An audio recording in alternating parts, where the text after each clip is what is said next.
Meeting up for the Menlo Park Fire Protection Board.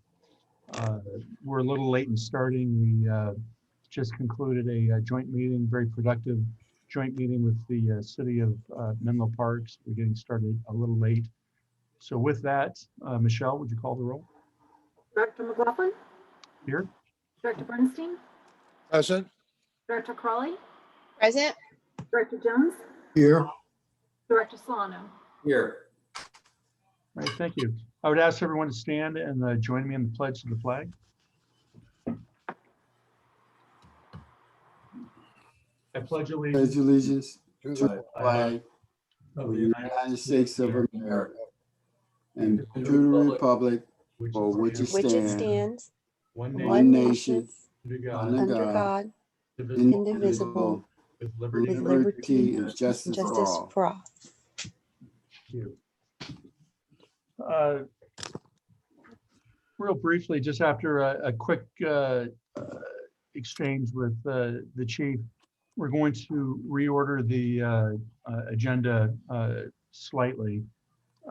We have a swearing in for new firefighters, so we'll do that first. So I'm sure they've already had a long day, so they can be released once we get that concluded. And then we're going to move up item number 6 on the agenda, the proposal to purchase the Pierce tiller truck. You know, we have a number of staff and guests in association with that, so we want to be respectful of their time as well. So if there's no objection to that, we'll make that change. All right.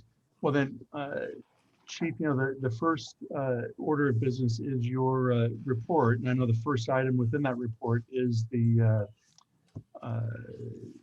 new firefighters. So I'll turn it over to you and let you make the introduction. Yeah, no, I appreciate that. So we have, you know, as you know, we had hoped to have 9 new personnel, but through, you know, various background and different things, we ended up with 8. They started their academy on Monday, and Chief Ellis is actually here in the classroom. I know it says Jason Martin, but I believe it's Chief Ellis, and he's prepared to have each one of them very briefly give you a little bit of information on themselves. We would normally do this in person. I think it's the first time we've ever done it on Zoom. I don't know if we've ever sworn people in on Zoom, so you get to have that acknowledgement there too. I know we all wish it was in person, so you could shake their hands and congratulate them for you know, starting their academy time, and then very shortly, hopefully, the probationary time. But this is the way it works. So I will turn it over to Chief Ellis first, and then he can let each one of them introduce themselves and very quickly tell you a little about themselves. And then after that, you can swear them in. So Todd, take it from there. Good evening, directors. Thanks for letting us be here tonight. As the chief said, we started a 16-week academy 2 days ago.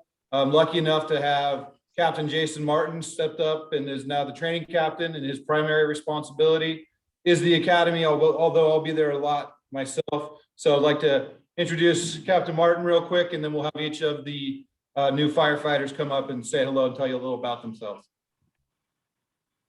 Good evening, Board of Directors. Thank you. We're going to introduce the 8 recruits of San Mateo County Joint Academy number 32. Just some highlights. We have 5 of the 8 that live in or from San Mateo County. We have 4 of the 8 that were Menlo Park Fire Cadets, as well as 2 others that were cadets from neighboring agencies within the county.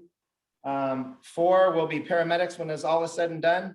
Without further ado, I'd like to introduce them to you this evening. First recruit I'll have for you is Recruit Bartlett.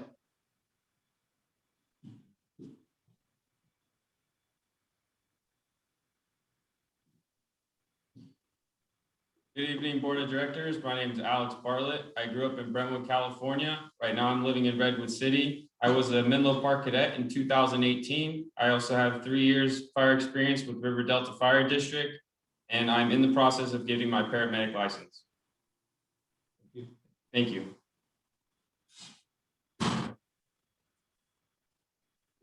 Recruit Bray.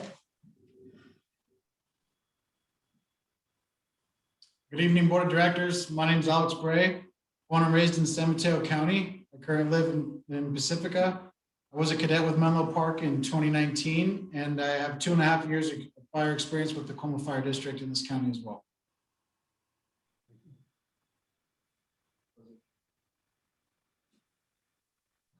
Recruit Calabre.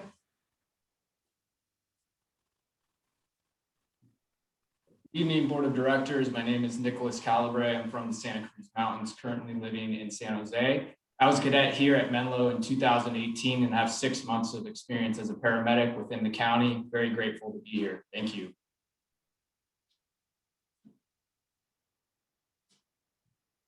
Recruit Carpenter.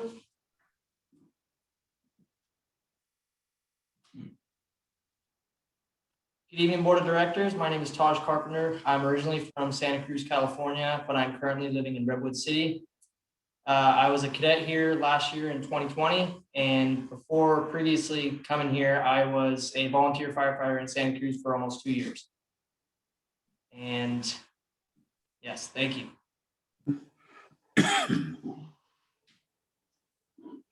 Recruit Sisterbrick.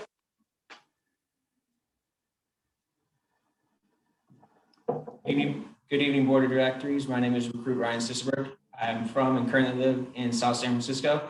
I was a cadet with the Woodside Fire Protection District and an intern at Central County Fire Department. I've been an EMT in this county for about 5 years and currently in the process of getting my paramedic license. Thank you. Recruit Estowski.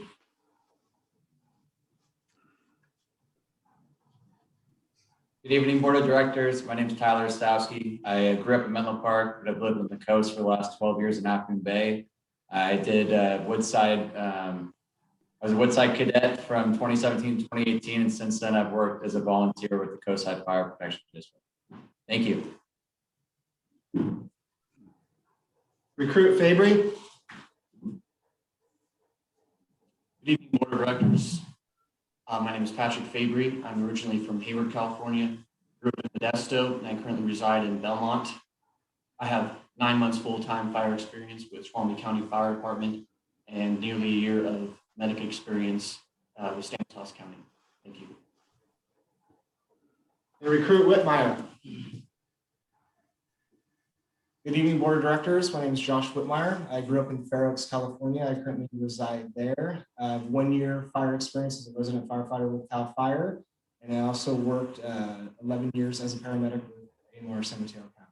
Thank you.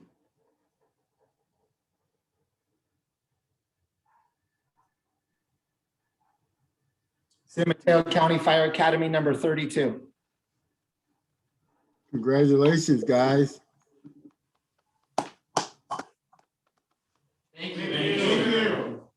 Jim, when you're ready to take comments, I have a comment. All right, thank you, Virginia. I think we'll do the swearing in first. Oh, yeah, sorry. I'm just excited about this class.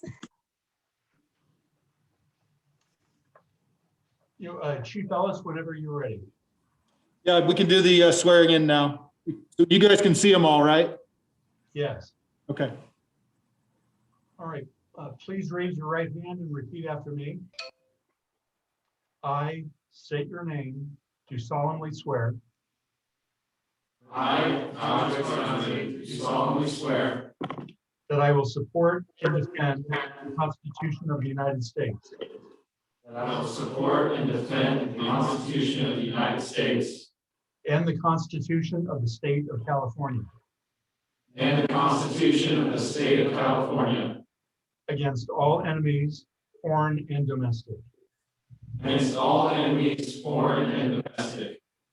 That I will bear true faith and allegiance I will bear true faith and allegiance to the Constitution of the United States to the Constitution of the United States and the Constitution of the State of California. and the Constitution of the State of California. That I take this obligation freely And I take this obligation freely without any mental reservation, purpose of evasion, without any mental reservation, purpose of evasion, and that I will well and faithfully discharge the duties upon which I am about to enter. and I will faithfully encourage the duties that I'm about to take. Right, thank you. Congratulations. Thank you, sir. You know, I just want to take a moment and welcome all of you. We are all so proud of all the effort that it took to get to this point. We look forward to the time when we can do this, when we can meet you in person. I hope that's with all of you at the end of your training period. So again, congratulations and welcome aboard. So Virginia, I believe you have. Thank you. Yes, thank you, Jim. So congratulations to all of y'all. I wish that we were all there in person. And, you know, unfortunately, this is the world we live in now, which kind of reminds me about, you know, how proud we are that you're here within our fire district at a time when people need you the most. And that, you know, people are reminded of the heroism and the work that our emergency responders do. So while we can't be there in person, just know that you're coming at a time into this fire district when we all need you the most. And we're very, very happy and grateful that you're here. Thank you. Thank you. Rob? Thank you, Jim. I just want to congratulate all of you and have a safe, healthy, and adventurous career. Thank you. Chuck, I believe you had some comments. Yes, thank you, Jim. I just wanted to acknowledge not only the recruits, but in fact, the recruiters, insofar as I'm really pleased to see how many of these people live relatively locally. And it's really important. It makes me feel good as somebody who lives here to know that were we to have a major disaster, the people who can help us are not far away. So that's very reassuring. All right. Thank you. Thank you. Yeah, thank you very much, gentlemen. You know, Robert has his hand up, Jim. I'm sorry, Robert. I missed. think you want to go ahead. You can. No, go ahead. Closing it out. No. If you had something to say. Pretty much, I'm just echoing what everybody else that directors have said. Thank you for taking the time to really apply to the Menlo Park Fire District, and thank you for your service that you're gonna provide to the district from this day forward. I know it's going to be exemplary because you have got good coaches, good mentors. And the word of the fire chief, I want to see you guys go after it now. Thank you, sir. All right. Thank you again. Thank you, directors. All right, thank you. You know, Harold, before we get to the next item, I just wanted to take a moment before we get started this evening. I wanted to address a matter that occurred at our last board meeting, the February board meeting. During our discussion of the employee search firms that responded to the RFP that we put out seeking a search firm to help us identify a new chief, some comments were made about the Terry Black Company. Some of the comments that were made were found to be false. I just want to take a moment and apologize personally to Ms. Black and her staff for those comments. The Terry Black Company has successfully performed work for the district in the past. And indeed, her company was selected from among 3 competitors to conduct the search for a new district fire chief. A contract was recently executed, and we look forward to working with her company. So once again, on behalf of the entire board, please accept our sincere apology for those unfortunate remarks. So with that, Chief, I'll throw it over to you for the discussion of the tiller truck. Director McLaughlin, I just wanted to point out, we didn't request public comment number 1, and if you want to ask for that, it gives the public the opportunity to raise their hand. Thank you so much for reminding me of that, Michelle. Do we have any public comment? Anybody wants to raise their hand if they have any public comment? And it looks like we do not. Thank you. All right, thank you, Michelle. So Chief, the tiller truck. Yeah, so directors, I appreciate the time and moving, this up. In your agenda packet, it's item number 6. I made an error in the amount, so I want to make sure that we clarify that. It's a not to exceed, and talking with legal counsel on this, it's a not to exceed a more specific amount, which is in the contract. So it's just an error, but it's $1,532,791.50. We can talk about at some point if you want to have a contingency. Stephen and I talked about that last night. If that was something that you wanted to do, it makes some sense to do it. But we also discussed there needs to be specificity to the price, exactly to the contract. So we tried to round up, so we thought at 1.5 and thought we were covering it, and then realized that we had not put the right amount. So I want to make sure that's correct. And that also would need to be changed in the resolution for this item.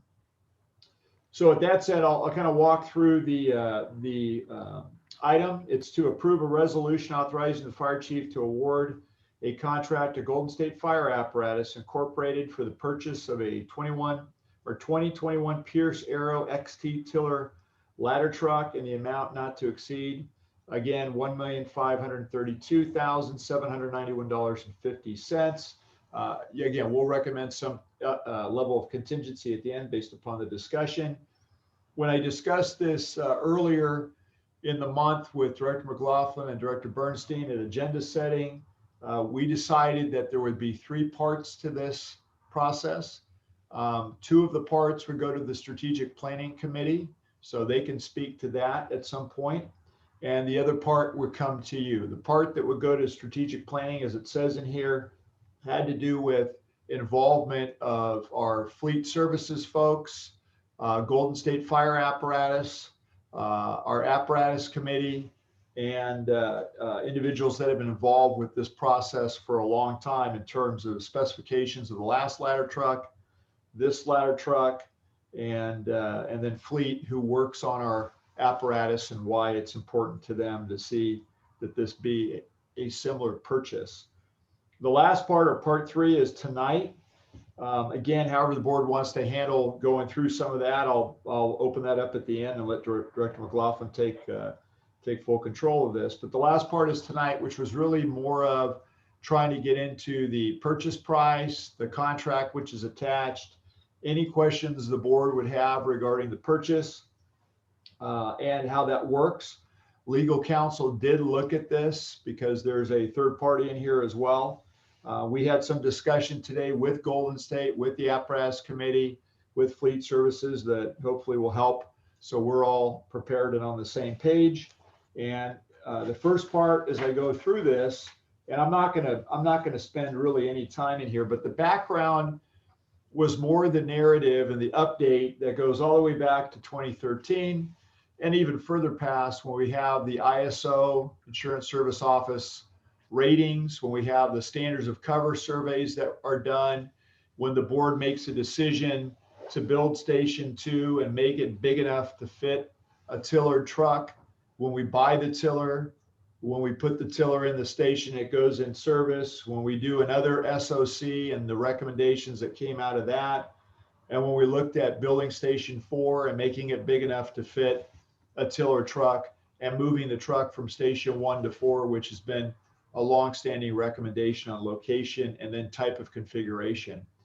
One thing, and I know that Jeff Hendricks, who's on the apparatus committee and really is the lead from at least the firefighters that helped do the spec last time, but also this time in terms of traveling to different manufacturers like Rosenbauer. One of the things that Jeff mentioned, which I mentioned during the joint meeting with Menlo Park, and I thought it was appropriate, was the turning ratio on this. So that, that ability to turn outside of what our current configuration is, that 66 feet is roughly half of that and or better. And so again, the ability for projects to be done differently for development in Menlo Park has always been somewhat contingent about that limitation. Remember, we built trucks to fit in existing fire stations like Station 1. We didn't buy I think the best platform we thought we could buy, meaning looking at, what was the most maneuverable, what gave us the most equipment space, and so forth. So we were always constrained by older fire stations and the design of those stations. They were not drive-through. Station 1, for example, has the drop-down dormitory, which limits the size of the truck. The clearance on that truck is mere inches based upon what it can fit. So building Station 2 opened the door to change the configuration. Building Station 4 continues that. And, a tiller is certainly, I think, the preferred method of truck. We have 3 different trucks currently. The goal will be to get down to 2 and eventually to get down just to 1 configuration. I think if you read through part of this, and I'm jumping a little bit around, but if you read it, we're talking about 5 to 6 months to train a driver to understand where all of, how all 3 of those platforms would work. And they're all different.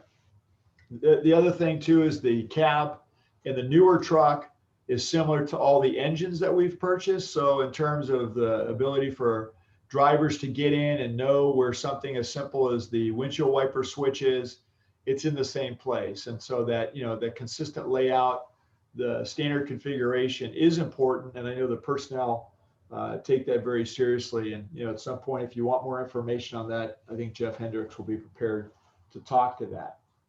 So if, the background, I think, speaks for itself, and then we get into the presentation that we gave the committee. In there, like I said, it goes into the recommendations from both fleet. It gives you an attachment, maintenance records. We further refined those and looked at, for example, in days out of service, how many were over weekends, because we were counting some of that, how many were over holidays, because we counted some of that. So when you get into the downtime on the units, I think we've got some different information, or we can get that information for you. When we get into warranty, when we get into apparatus committee recommendation, all of that was provided. I think they did a really good job on page 5 of 8 or 32 in the full packet of the advantage of a tiller versus a mid-mount, rear mount. You may or may not have, a lot of interest in that, but the firefighters do, because that's about performance. And so, the ability to navigate roadways, to do it safely, to not have issues is a big deal. Probably a little bit bigger deal when we were really congested with traffic. That takes us all the way into page 6 of 8 or page 33, which is the discussion. Again, we did collaborate with our legal counsel on this, especially regarding the third party, regarding the sole source, regarding the way in which, we could do this contract and how that works. Legal counsel gave me some questions for the vendor that I asked them today. So I think we're a little bit more prepared, and they're a little bit more prepared to answer any questions regarding the specificity within the contract that they've provided to you. Some of those clarifications that we have, and again, I don't want to suppose what your questions will be, but the build time, prepayment, bond, what is the unofficial options when you get into that third party vendor, and what percentage constitutes, our ability to work within their pricing as standardized pricing. That's the group that's out of Texas, and so forth. So, and again, you have Golden State and Pierce here ready to talk about that. So, I don't want to read the whole report. Hopefully you did. And I'm happy to answer any questions. And when I say I'm happy to answer any questions, we got a lot of people here that know a lot more about this than I do, and they're all prepared to answer your questions depending upon, Director McLaughlin, how you want to handle this next part. So that's the report in summary. Hopefully everybody's been able to read it. And I know it was a very long contract, but again, legal has looked at that as well. Well, thank you for teeing that up for us, Chief. Um, I'll start off. I'll exercise my prerogative to go first here.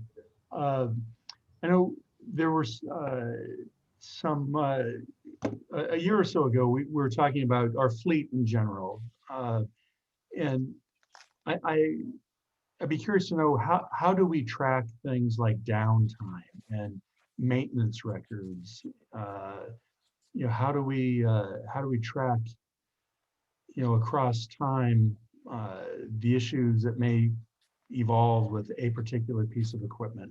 How do we capture that? And how is that information used? Whatever information we do capture, how is that used? Yeah, so let me actually give that to Steve Strom. I see that he's on the call. He's our master mechanic and fleet manager in the shop. If he just unmutes himself, then he can answer those questions. He's basically in charge of the record keeping and can go through that with you. Steve, I'm looking at you, still muted. Okay, There how we go. about that? You're good. Okay, excellent. Well, good evening, everyone.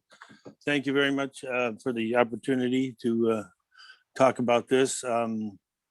Basically, we have two systems right now. We've been using a system for a couple of years called RTA.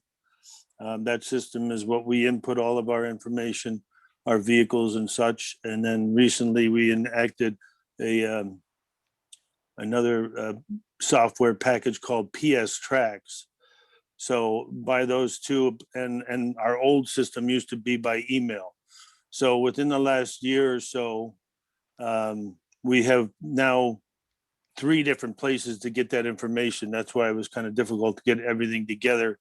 But that's basically what we have. RTA and PS Tracks now is what we're using. We've got away from really the emails.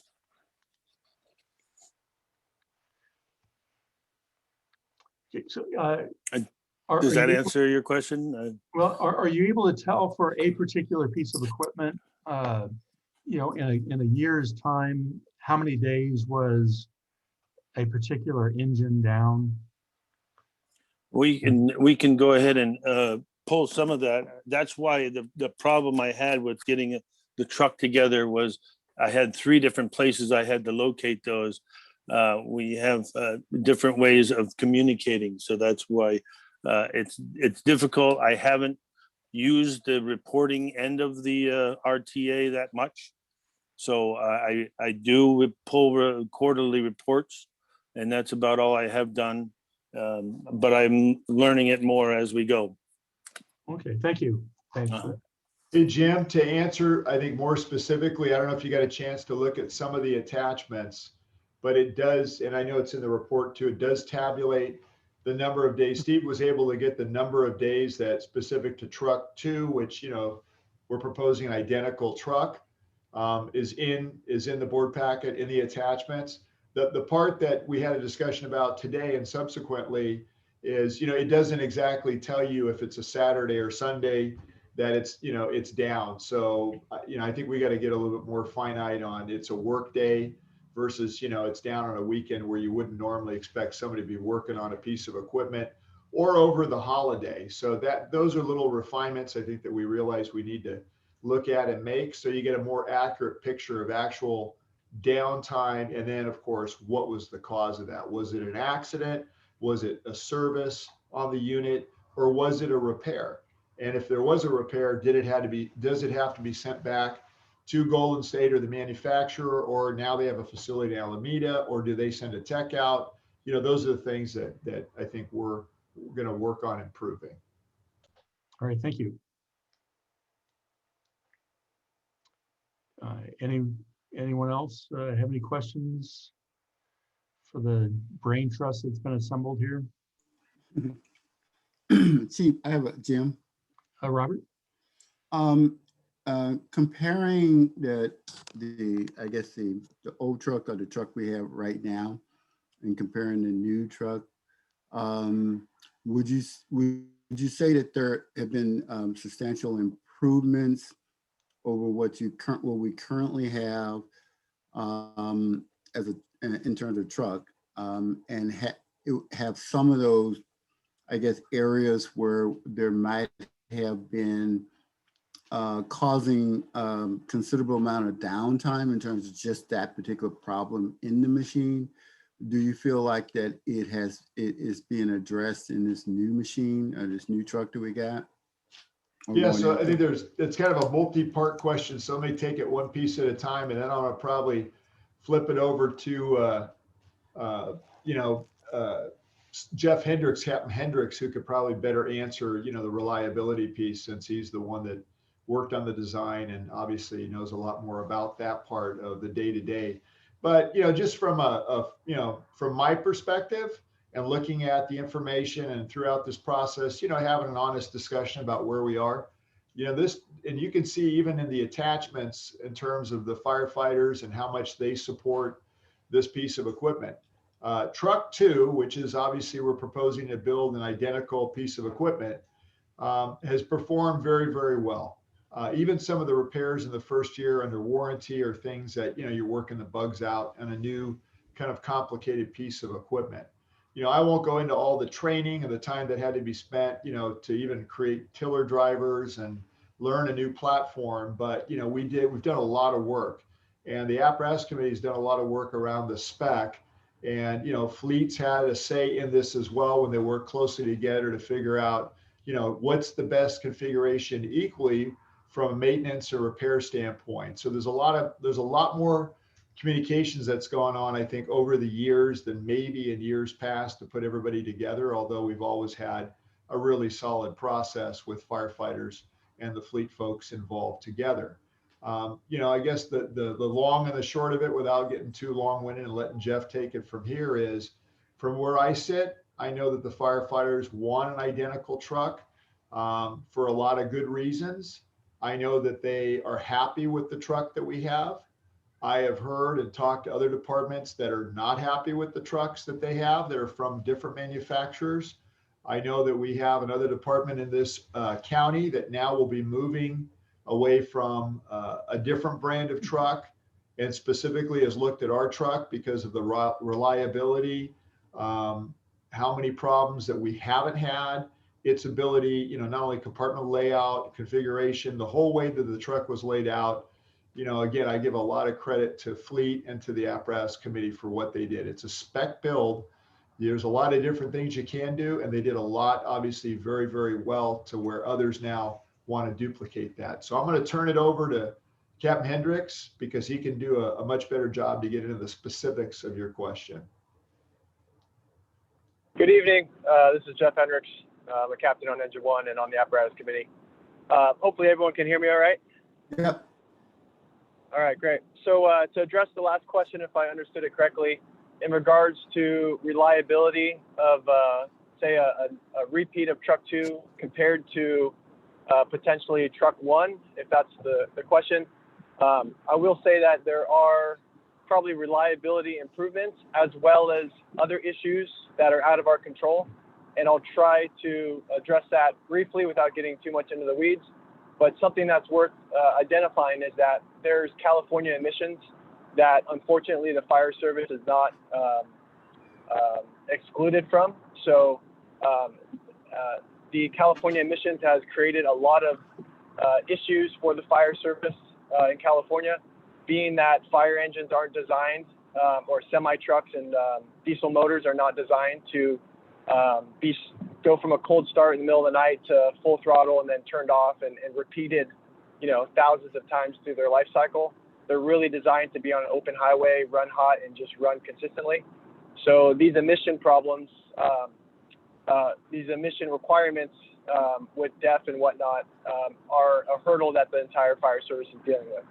I think they're doing fine, but there are times when it's become a challenge for all of us. And so there's a regen process, and that's not something that we've had to deal with, say 18 years ago when the current Truck 1, which is in service, was built. But outside of that specifically, I'd say the reliability of the apparatus and drivetrain has improved. And since we're on the topic, I will also bring up the fact that historically, if you go back 10, 20 years for fire apparatus. They were fairly simple pieces of machinery, although it's, you know, a driving vehicle. It also had a pump and water and things like that. But comparative to now, they were quite simple. And some of those things that have made them way more complicated are safety and technology and electronics. And although they bring positive options to us, they also create more things that take maintenance and do break down. One example would be automatic hose bed covers. We chose not to get those for a long period of time because it is another thing that breaks down, but safety and OSHA and climbing on top of the apparatus is something that dictated that we implemented those safety features into the apparatus. And as things like that build on over decades of, you know, 20, 30, 40 new features that do create safety also create more maintenance and issues along the way. So hopefully that answered your question. Thank you. Chuck, I see your hand. Yeah, I would like to speak to this thing, and I had the opportunity through the Strategic Planning Committee to hear a lot of the background information that's in our packet tonight. Unfortunately, this purchase is being framed as a referendum on our support of our firefighters, and that's, I wish it weren't like that. It's very unfair. So as I speak about the negative aspects of this purchase, I feel like I'm being critical of our firefighters, and that's not my intent at all. I appreciate the work that they've done, and I agree with many of the recommendations that they have. In other words, it sounds like we should have a tiller truck. There's no argument about that. It sounds like the mid-mount is the right way to go. There doesn't seem to be much argument about that. The argument about uniformity of parts and to help training and so forth. Who would argue with that? I mean, those are all very, very good reasons. But I'd like to bring up a couple of things that struck me. And we just, for the first time at the Strategic Planning Committee last week, got some of the data on reliability and some of those things and other things. But let me mention, and this is on page 32 of our packet, it talks about the performance of the first tiller truck we bought. Page 32 I'm looking at, top of the page. Last year, this piece of equipment was out of service 58 days, almost 2 months of the entire year. Now, that's 16% of the time. That to me isn't reliable. Now, maybe I have a jaded view of what reliability is, but to be down 2 months out of 12 just doesn't seem to me to be reliable. That's one thing. If we buy a second one, and you think about what are the possibilities that both of these could be down on the same day, and I realized that, well, if we just look at the conditional probability, in other words, 16% of 16%, there's almost 9 to 10 days where both pieces of equipment would be down according to that. Now, I know being out of service, there's some choice about it. It doesn't just break down and you have no choice. Sometimes you pull it out of service and you have a choice about it. So my numbers might not be right, but one, I don't think this is reliability, and it concerns me. This isn't my major reason for being opposed to this, but it's one of the things. The second thing is this argument that we're getting an identical vehicle. Well, I asked the Pierce person or the Golden State person what percentage of the parts. The idea is it's identical, but we could actually reduce our inventory of spare parts. We could have spare parts that would be for more than one vehicle. But it turns out that these so-called identical vehicles would only have 60 to 70%. That's not my figure. That's the figure that we were told by Golden State. 60 to 70% of the parts would be identical. That's not identical. And I was talking about the wear parts. In other words, the parts that you'd have to replace, like air filters or things like that. That means we still have to have a larger inventory than if it were just one vehicle. Another point, when I looked at, coming back to the reliability issue, when I looked at the particular incidents that had happened, Captain Hendricks brings up a good point about a bigger safety feature with these hose head covers. Or again, I don't know the piece of equipment, but as I reviewed the problems with this, that same piece of equipment was up 4, 5, 6 times over a period of months. And I'm not talking about when we first got the piece of equipment. This is now the 2nd or 3rd year of operation. It's got worked out all the bugs, and the same piece of equipment is breaking down over and over and over, or maybe it's not even being fixed in the first place. I'm not sure what the problem is, but I applaud us getting the safety features, but we're getting things that are not reliable. But the thing that most bothers me about this whole thing is the history with Pierce.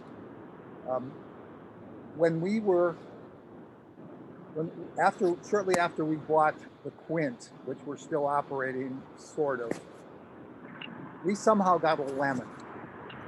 And I don't know if all Quints that Pierce produced are lemons or just the one we got.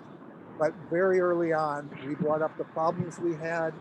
We actually asked for Pierce to make good on it. We wanted to return the piece of equipment. And basically, we were told to forget it, that there was no way. That's not entirely true. And this is, I'm retelling the story that was told to us by the Golden State representative. He said this $900,000 piece of equipment, he had found somebody willing to buy it from us for $500,000. So we could have sold it off and taken a $400,000 loss on this piece of equipment that wasn't even a year old. And that to me is not service. That to me just said, we have a partner here who is just not serving us. And when I heard that story, I said, I think Pierce is a company that's past its prime. It may have been reliable, 30 years ago, but I don't feel like we should be spending $1.5 million on a piece of equipment where the manufacturer won't even stand up and warranty it.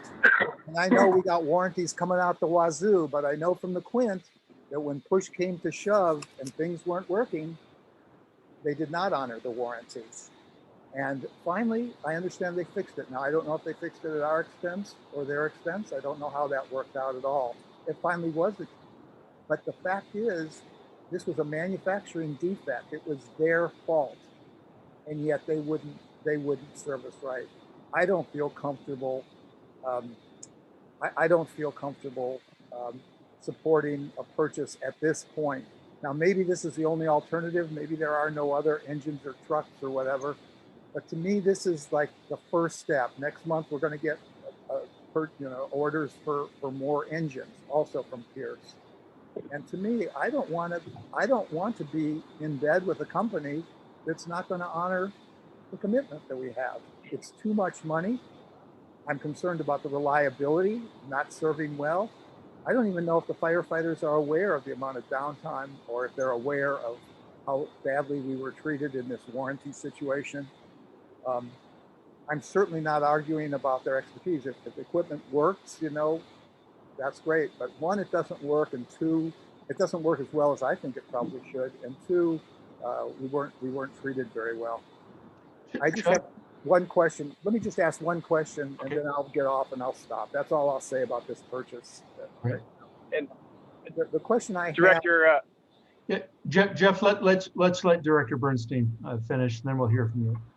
I wanted to know from the contract. We have all the specs and this and that, but the actual dollars for each of the things that we're buying aren't in there. And it's not that I need it, but I have a question about it. Is any of the money in the contract going to pay for our staff's travel to view the construction of this piece of equipment? So Director Bernstein, we went over that today, and the answer in that is yes. And it can be removed from the agreement. Currently for inspections, 4 personnel would be sent back. And it's at $1,300 total amount per person for the contract. So basically 4 times 1,300 per person. And in discussions with Pierce and Golden State, that can be removed. I know that's a concern. We did discuss it today, and then that would be a reduction of the overall amount to the contract so we could do that separately. We know that's a concern. And so if it's a large enough concern by the board, that can be removed.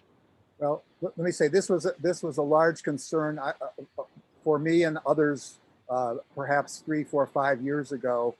There was sort of unlimited expenses, whining and dining, and from the rumors that I heard unofficially and so forth, just some shenanigans going on in Appleton, Wisconsin that I don't think we want our firefighters involved with.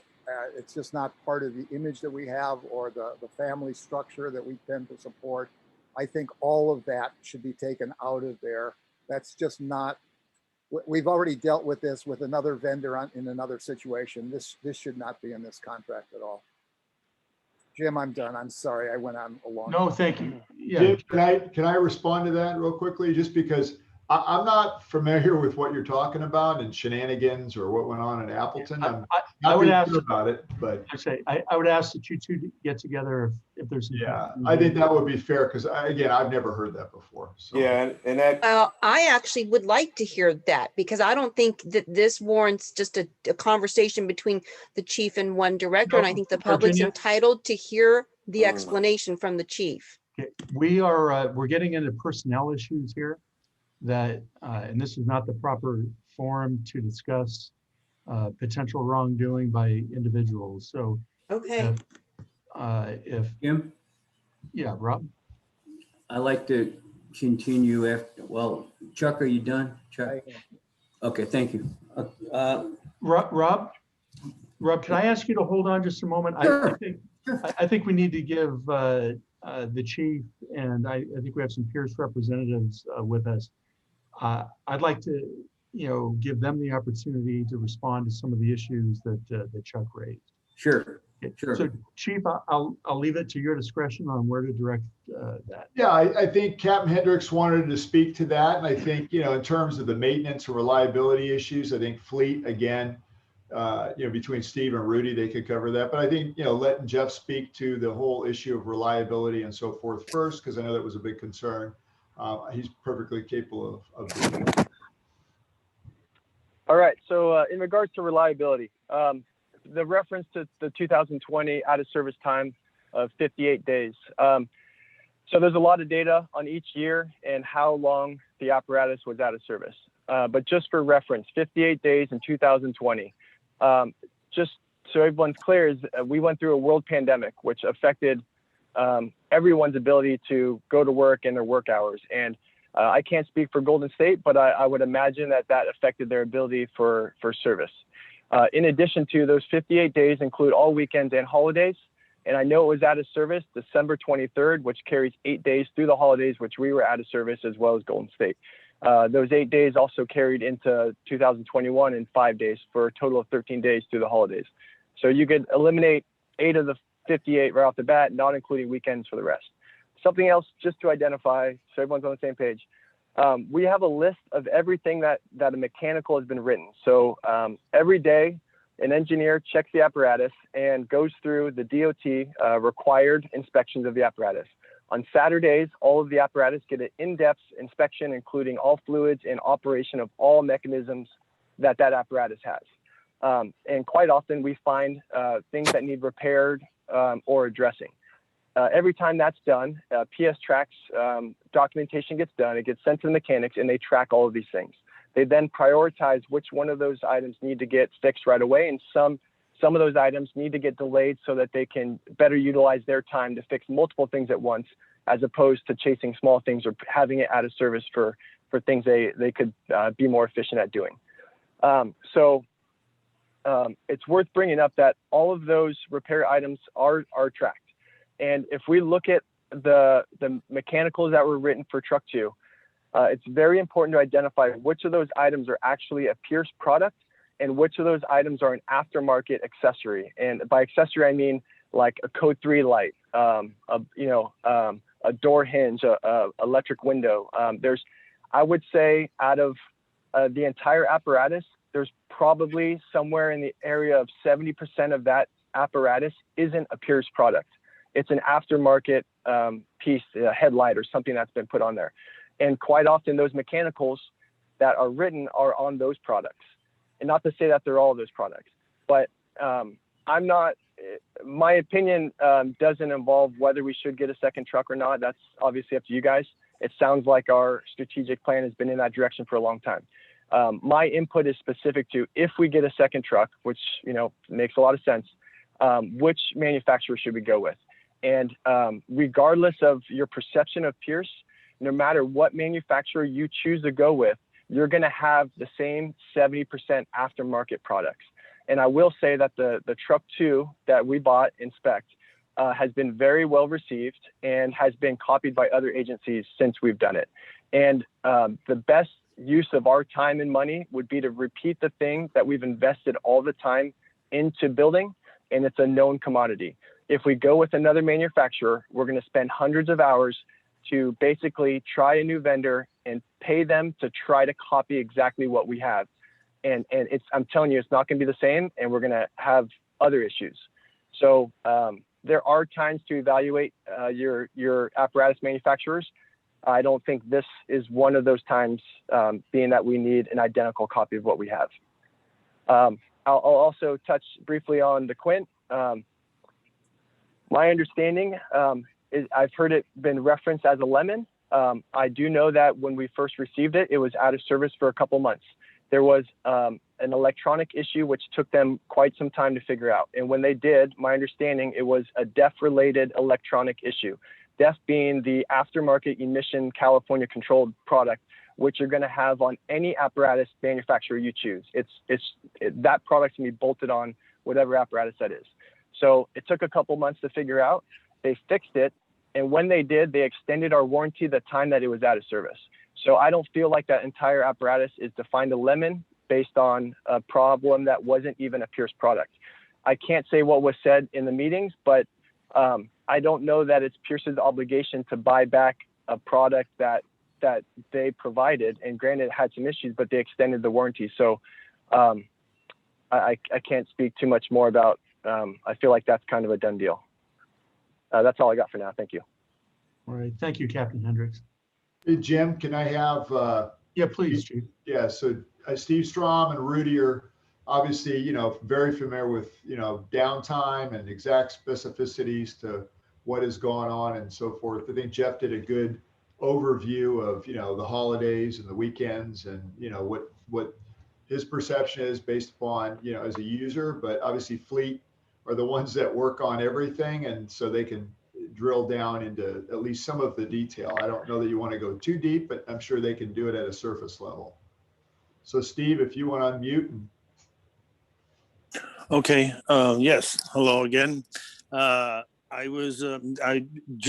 Jeff did a fantastic job, and I do want to say that the one thing they did bring up is that during 2020, the 58 days was a major problem with getting people in the shop to work and to get parts from Pierce. It would basically be the same from any manufacturer, but the reason that is such a large number is because of people weren't working, not enough, and also Pierce or Golden State discontinued their road call assistance for a few months, many months actually. So that was something that hindered, and we kept all those problems together and then tried to do everything at once. So once they got back open. So that's one of the issues I had for the dates that we had. Those are probably closer to the 11% that we had the year before. Because of COVID, it skyrocketed. Thank you.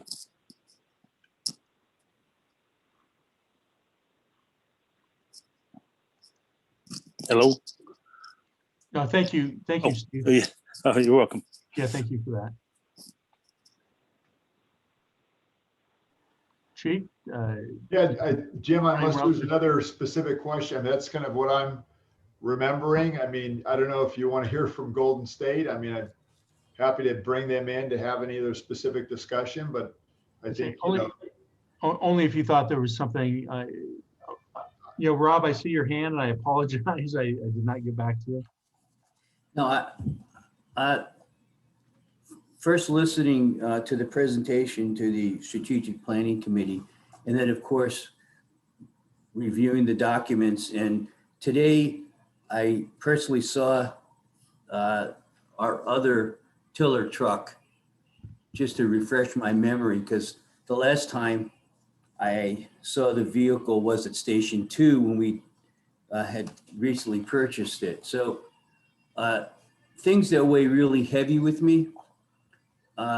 First, of course, the recommendations of the firefighters that I spoke to today and the recommendation of the apparatus committee.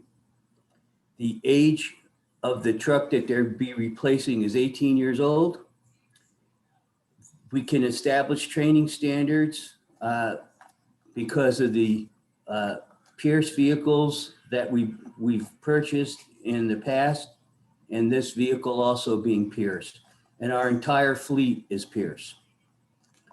We do have a backup ladder truck in case things go down, and of course we have the Quint also. Our apparatus committee and the firefighters that were part of that did an excellent job in the research and final report.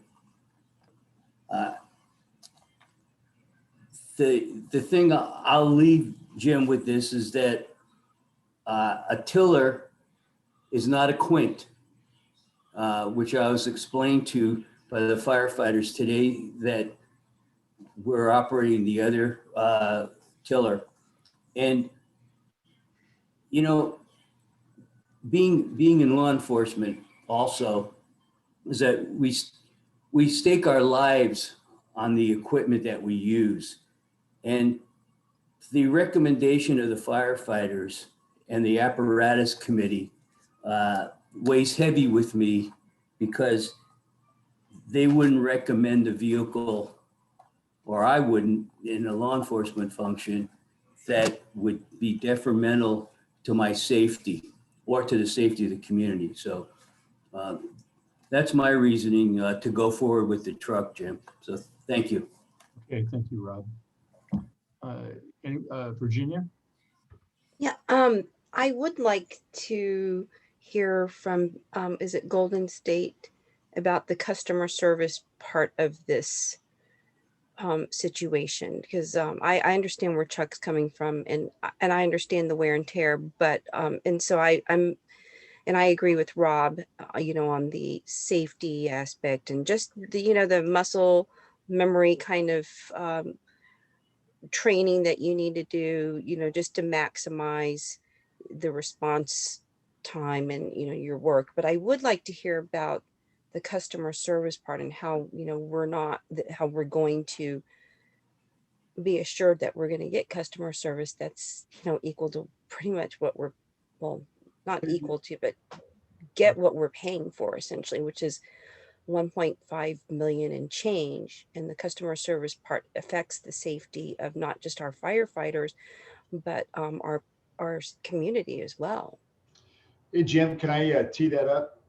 And then whether Darren or Bill wants to speak, that'll give them a chance to take themselves off of mute. But, that's a concern for us too. And believe it or not, we did have those discussions with Golden State, specifically surrounding the Quint and the issues that we had. I don't know that everybody knows that. We didn't necessarily advertise it. And they've made a number of improvements on the service side. I'll let them go through the details of what those are, but just kind of in summary, and Steve, said it was somewhat diminished because of COVID. And I know, just like the City of Menlo Park meeting we were just in, it's amazing to me that people forget, that a lot of things were impacted in the last year based upon having a pandemic. So, what they put in place, we were very satisfied with. I'll let them go into, the amount of spare parts and how they address that. I'll let them go into their delivery services, how they address that, and the expansion of that. I'll let them go into alternative facilities that they have now, that they've created in places that are closer geographically to us and so forth. But there's been a number of significant improvements that they've done that I don't think get really discussed and kind of, get washed out with other issues. So I don't know if it's Darren or Bill, whoever's going to do the speaking, but you can speak specifically to all the different things you guys have done on that level. Sure. Appreciate it, Chief. And thank you, directors, for your guys' time tonight and the conversation, and everyone on this. It's a serious topic. Going back to the Quint, this truck, this purchase, it's all open game. And when we sell products, it's our responsibility to stand behind them, good or bad. And with me, I have my father, Bill Wright, even though his screen is reading my name. And my dad has since retired, but he was part of the meeting today and has a long history with the district. And then we also have Mark Flutico, who is our regional vice president from Pierce Manufacturing. So he works at the corporation, but he is our regional vice president, was involved with the Quint and involved in a lot of Menlo Park transactions. So specifically on the service, and that's a great question, Virginia. What we've done, some things I want to reiterate. We started service in early 2015. Prior to that, we were not involved in service. We were contracting with another company, but we moved our operation to Sacramento and started the service game, which made us responsible for all the warranty work, parts distribution, so on and so forth. Our headquarters are out of Sacramento. We have a approximately 35,000 square foot building on 4 acres. We have a inventory that we keep locally in Sacramento. We're in excess of $800,000 net dollars. So we carry a lot of parts on hand. That by no means that we carry means that we carry every single part in Sacramento. When a customer has a part need and we don't have it in stock, we have the ability to order it from Pierce or any other vendor who can get it to us as quick as possible to you guys. Because the most important thing here is we can convolute this whole conversation, but the most important thing is that truck, that asset is on the road and being used in the manner in which you guys expect it to be.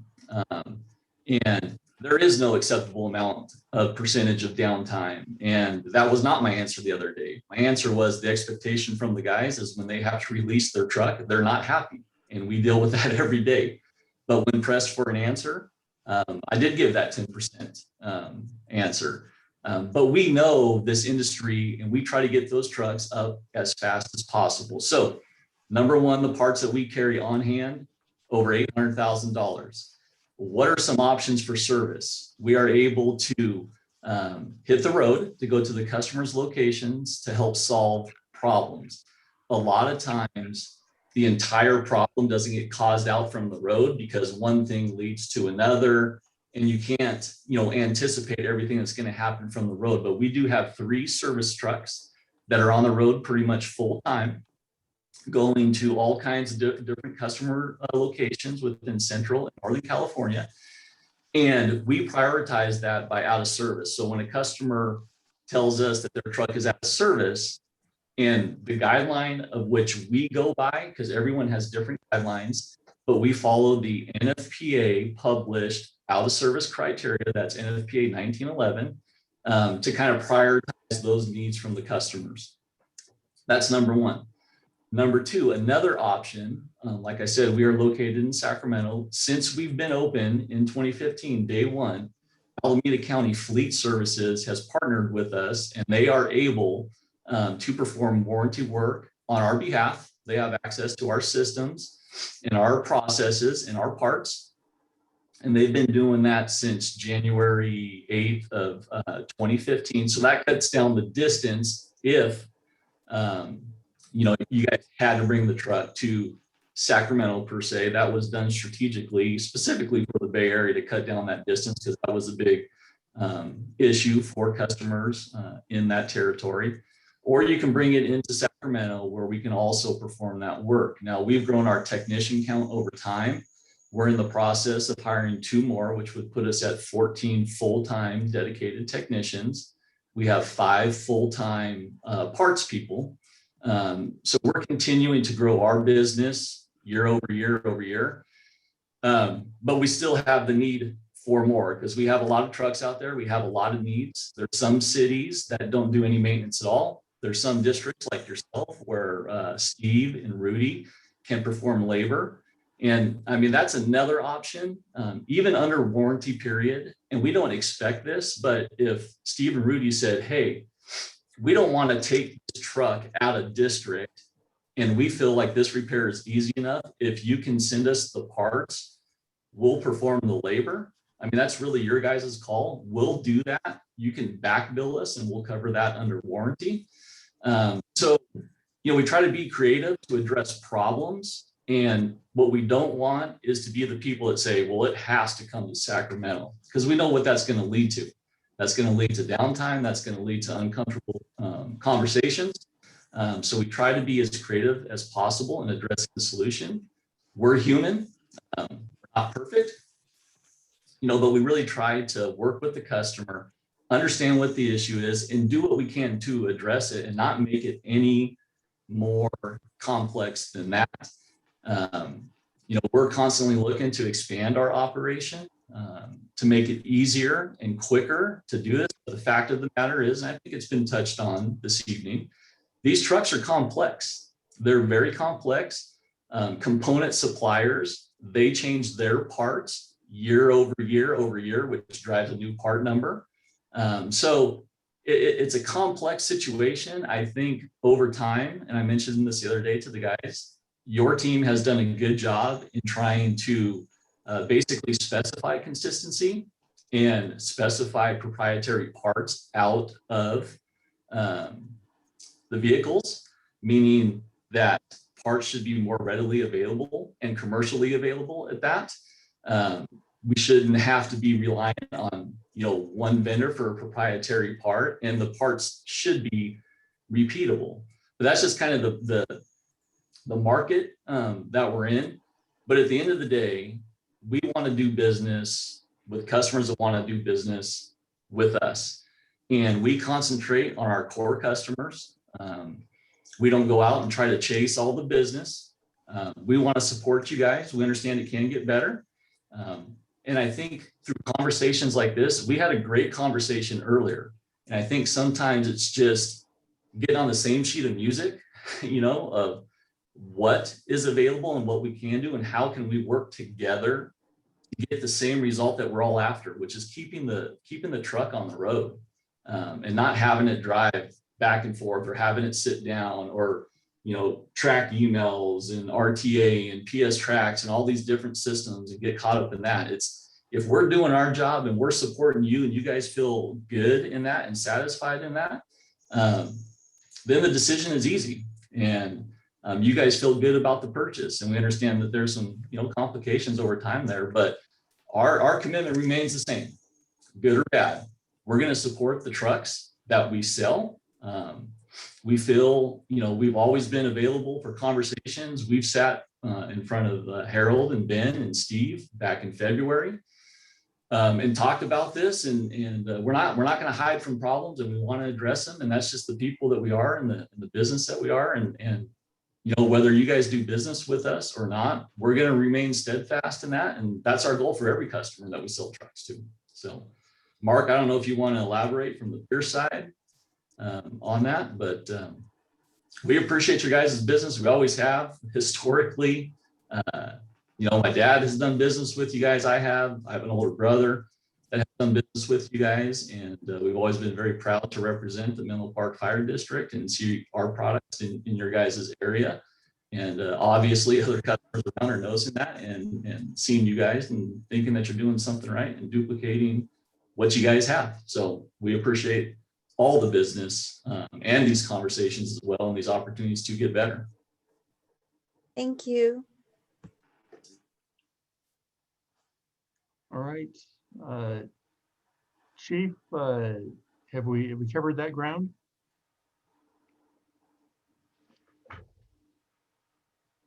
You're muted, Chief. Yeah, sorry.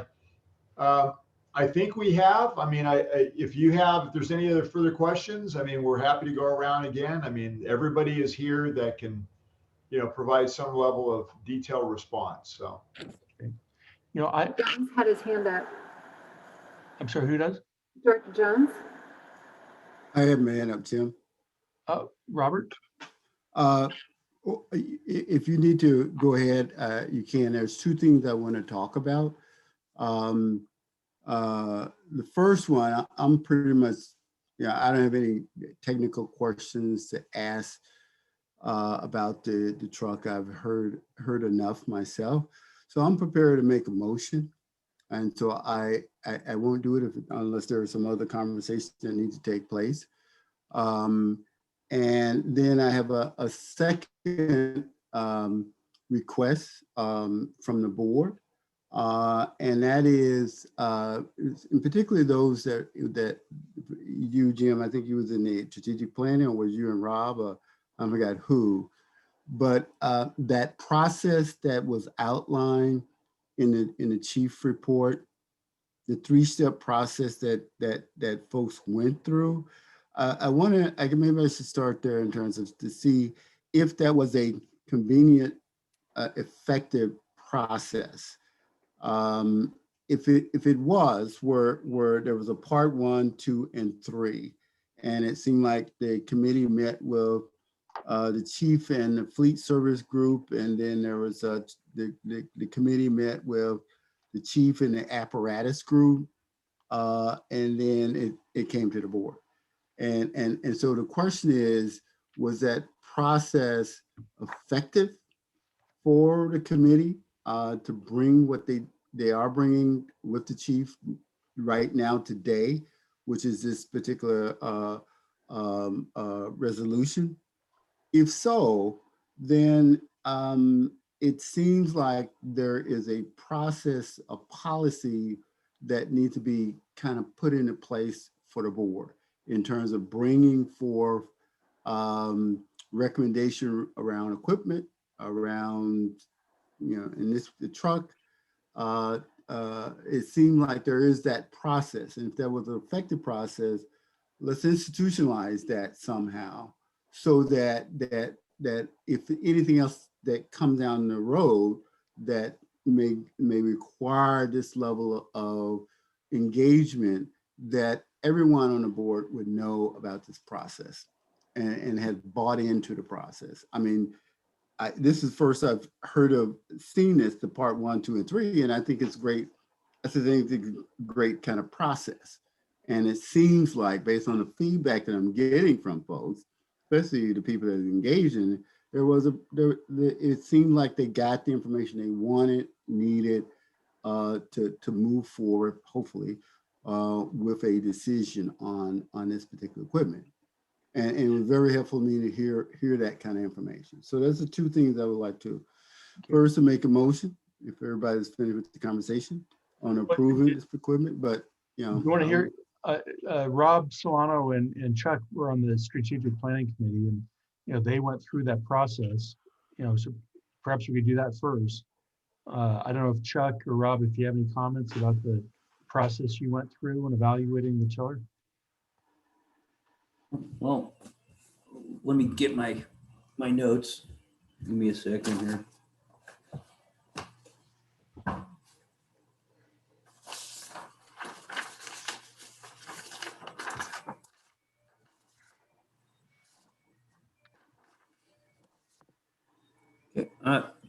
Presentation was made by the apparatus committee. They did a PowerPoint and they went through the particular areas, including the ladder truck. Pierce made a short presentation, and Chuck had brought up some issues about the servicing of the Quint and the problems that they had with the Quint and the current repair problems with the current ladder truck we had.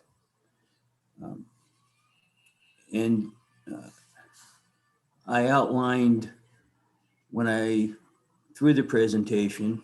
Would you like to hear that too? No, I would ask if overall, if you thought it was an effective process, I would suggest this. I know we're doing our policy review soon. So, Robert, I agree with you. I think it sounds like it was a good process, and really, cultivated a lot of good discussion and The, produced a lot of good yeah, information. Jim, the bottom line was that Chuck and I did not make a formal recommendation except to bring it forward to the board for the entire board review and discussion. Okay. That was probably the summation of the presentation that was presented by the chief, his senior staff, and the apparatus committee. That, I can review the notes that I have to the board, but that was basically what Chuck and I came up with, was to forward their presentation and their recommendation to the entire board for discussion the way we are now having it. But Chuck, the process you felt Chuck, would you? was Yeah. No, Chuck, I'm you sorry. want to add anything? No, Robert, I didn't mean to cut you off. I think you were no, going to that's okay. did you think the process was worthwhile? Were you pleased with the process and the result? If that's a yes, like I said, I think then we should consider it when we do our policy review. I think, oh, go ahead, Chuck. Do you want to hit? Yeah, Well, Chuck? I wanted to say that the idea of the process was that it was to a large extent tailored to this particular decision. That is, Rob really wanted to understand, and I agreed with him, that we should understand where the apparatus committee was coming from and their rationale and so forth. So it made sense to hear from them. And we know that back when we were considering the Rosenbauer electric vehicle, that reliability and downtime and parts availability and so forth were a big issue, and that we'd never as a board gotten information on that, and we ought to hear about that as well. So those were two holes in our information, and it seemed like rather than try to make a decision about the thing, we ought to hear the facts first. And so I think that was helpful. So Robert, I think that other decisions might benefit from this, but they also might have other bits of information that would be helpful too, that I don't know about, depending on other of that particular piece of equipment. But I think it was helpful to think about, rather than just be faced with a purchase decision, we got some facts first. And I think that was really helpful. Okay, good. And Robert, before we get to your motion, I just have a comment about this travel issue. I think building it into the contract is the right way to do it. I had problems with the other vendor, funding, travel before there was a purchase. We had no contract. We weren't buying anything from them. It was more of a look-see that the vendor was paying for. That I had a problem with that. I think here the district is paying for it, through the contract, and I think it's just a cleaner process to handle it this way. Jim, could I address that? Trev? Yeah, I respectfully disagree with you on this, because we have our guidelines about travel. We have separate laws in California about things that are permissible. And I think we should be administering our travel expenses. I'm not arguing that people shouldn't go to look at it, but the issue of whether, is alcohol deductible or is it not? Once we put that money in someone else's hands, we can't manage those expenditures. And I think that we risk violating both our own norms and those of, public agencies by taking it out of our own hands. I think, and I would ask the chief to speak to this, but I think this is all done on a reimbursement process, so that, the employees are still beholden to district policies and whatever procurement rules might apply, and only those expenses that are incurred, consistent with those policies are reimbursable. So let me paint it a little bit differently, and I give credit to Jeff Hendricks in a conversation we had earlier today about this. one of the things I know that other agencies I've heard over the years have done here is send like the chiefs to go look at the fire truck. I've never done it. It's not that I wish I wouldn't have done it. I would have loved to have done it, but I'm not the right person to do it. As Jeff pointed out, we're sending members of the apparatus committee to do a real inspection and members of fleet.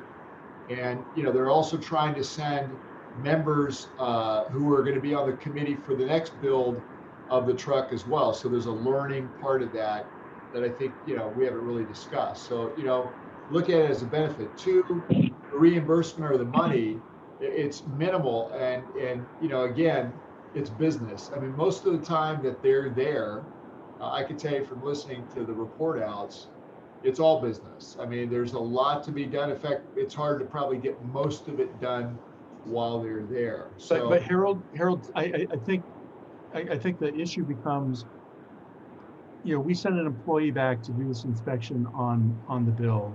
right. And we've included the cost of that in the contract. Who actually pays the bills now? Is it the vendor, or is it reimbursed by the district? No, it's the vendor because it's within the body of the agreement. Okay, but the employee is still under our control, and they're still accountable to district rules and you, and is that? Well, they're typically also being paid during the hours in which they're performing, work for the district. So at the end of the day, I mean, it's a trip for the district. So professional standards of conduct, and again, just the business aspect of this. I've never heard, like I said, I've always heard there's not enough time to even get the work done, let alone, some of the other things that we're hearing, which, like I said, I've never heard before. But Sure. it's business, right? Okay. Hey, Chief, if I could add to the conversation. Absolutely, Jeff.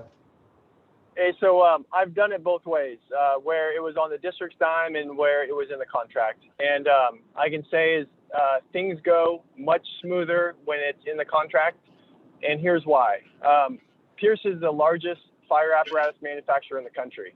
They bring thousands of vendors through their process with their reserved blocks of hotels, reservations at restaurants, and their use of vans moving us around during these inspections.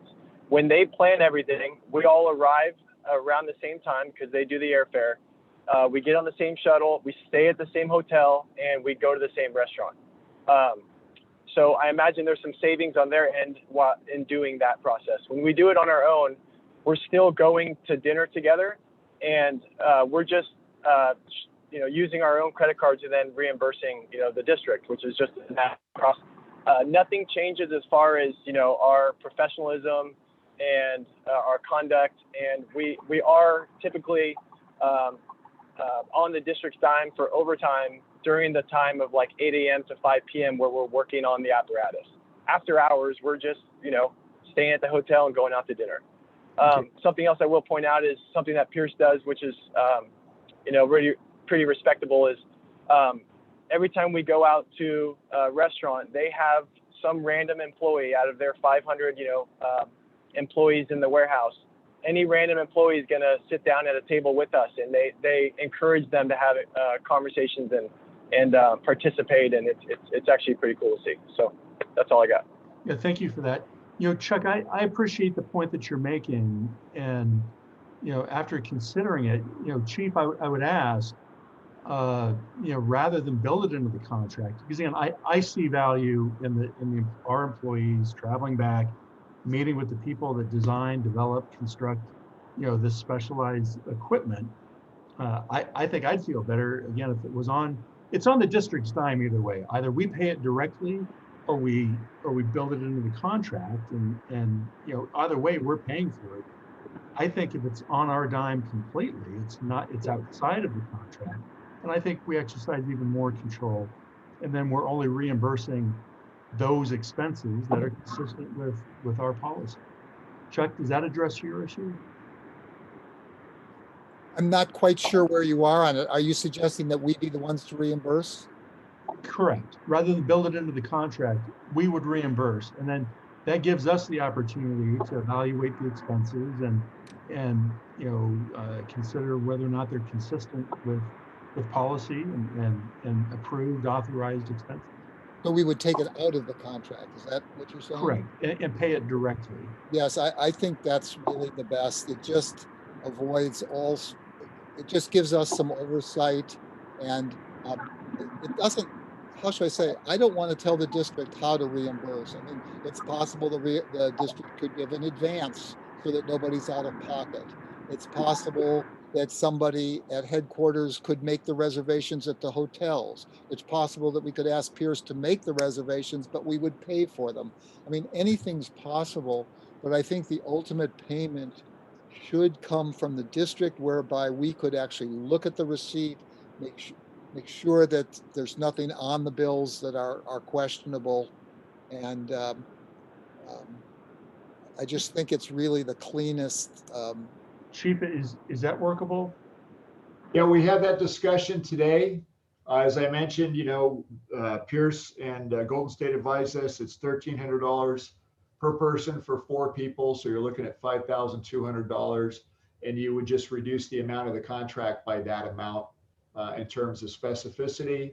And then we would just strike out that part of the contract, and we would make our own arrangements. And, the district would make, the arrangements for the personnel to go back by air and the hotel. And then they could use, either their own credit cards or a district credit card to go out and eat. So, or get a rental car or whatever else they need to do. Okay, thanks. Robert? One last comment just on that. I kind of like the idea notion of it's built into the cost. That means that, to me, it seems like the manufacturer is footing even though we're paying for it, they are responsible for everything for those costs, put them up, whatever they have to go through in terms of their own reporting. All we don't have to worry about that paperwork, because I'm trying to see the fine tuning of the fact that, okay, they go and our people go and they pay their money and then they get reimbursed. What they bring back versus what they're going to pay for, the company's going to pay for. If you're worried about them drinking too much, it may or may not show up on anybody's bill, or it may just show up on Pierce's bill. Maybe it might show up on our bill. I don't know. So I'm kind of conflicted. But the real thing I want to say is that why not? Because it seemed like I heard you initially saying that you felt okay with the bill being in the price, and then maybe Chuck and somebody else may said no. I'm kind of on the fence with that. So why not let us take a look at it? I'm not saying to put it in this time around, saying, hey, let's just look at that and test it to see which is most convenient for us as a district. Robert, I would just say with state government and federal government, it is done. It is not done on the vendor's dime typically. It is done. Right. And it's not about playing nanny or babysitter to people with, trying to monitor their conduct when they're traveling, but rather it makes that arm's length relationship with the vendors. That's my take. I see.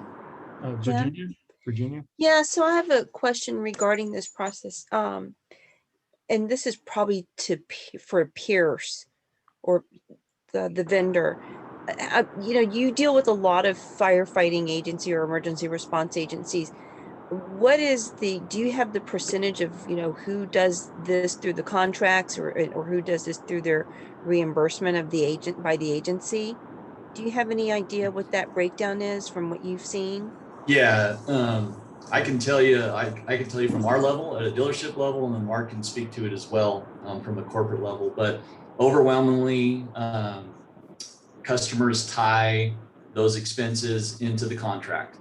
However, I can count on one hand. The first one that comes to mind is the city of Clovis. They have a policy and have had for a long time, because they ran into some stuff that you guys are talking about a long time ago, where they do not allow any vendor to pay any expense whatsoever. And when the guys return to the city, they have to hand in all receipts and provide a breakdown, a report, so on and so forth. But overwhelmingly, yes, most of these expenses are tied to the contract. But to us, just to clarify, to us, it's 6 of one, half a dozen of another. And it really comes down to your guys' preference, and we will fall in line with whatever works for you guys. And good meeting and work for the, again, thank you for letting us join. I'm Western Regional Vice President for Pearson. And to answer your question, same thing. A majority of cities and departments include the cost for the travels inside the contract due to the different budgets that they use. If they pull it out, they have a different budget to be funded for that personnel travel. So a significant majority do include it in the contract, but we do have some that do keep it out as well. Yeah, thank you for that. Robert, I would ask if you're going to make a motion to purchase the equipment, that can we divide those two issues? Sure, absolutely. Okay, so if you're ready to make a motion, I think it's your time. Okay, my computer done went down. I don't have the actual thing. Hold on a second. Trying to find what it says. Okay, I would like to make a motion to approve a resolution authorizing the fire chief to award a contract to Golden State Fire Apparatus, Inc. for the purchase of one 2021 Pierce Arrow XT tiller ladder truck, an amount not to exceed, what's that amount? One point. I know it's the actual number. I have it. It's 1 million. well, but that includes the contract cost, correct? I'm getting ready to back that out of my motion. Okay. If I can just get the amount, it's $1,532,791.50. $791.50 minus the cost for, what do you call it? We want to label it? I would say travel and per diem. Minus the cost of travel and per diem. I'll second that. That makes sense? Yes. Yeah, Okay. I'll second that. It's been moved and seconded to purchase the Pierce tiller truck. Any further discussion on this item? Kathleen? Just a quick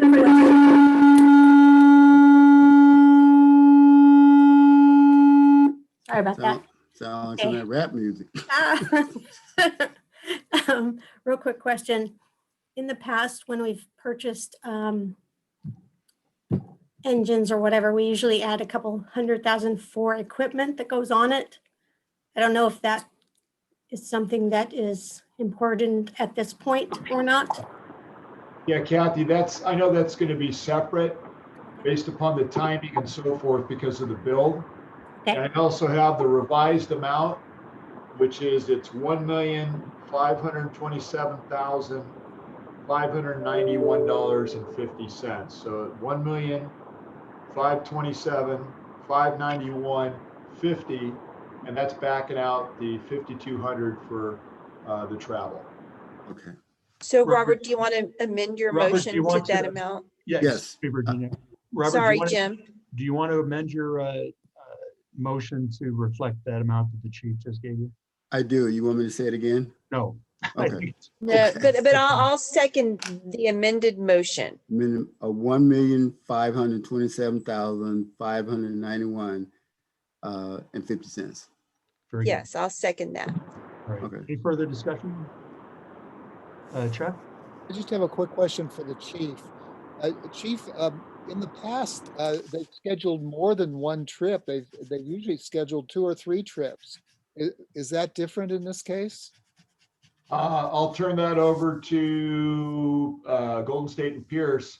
That's what's in the agreement. So I'll let them answer how it would have worked in the past or what they're doing now.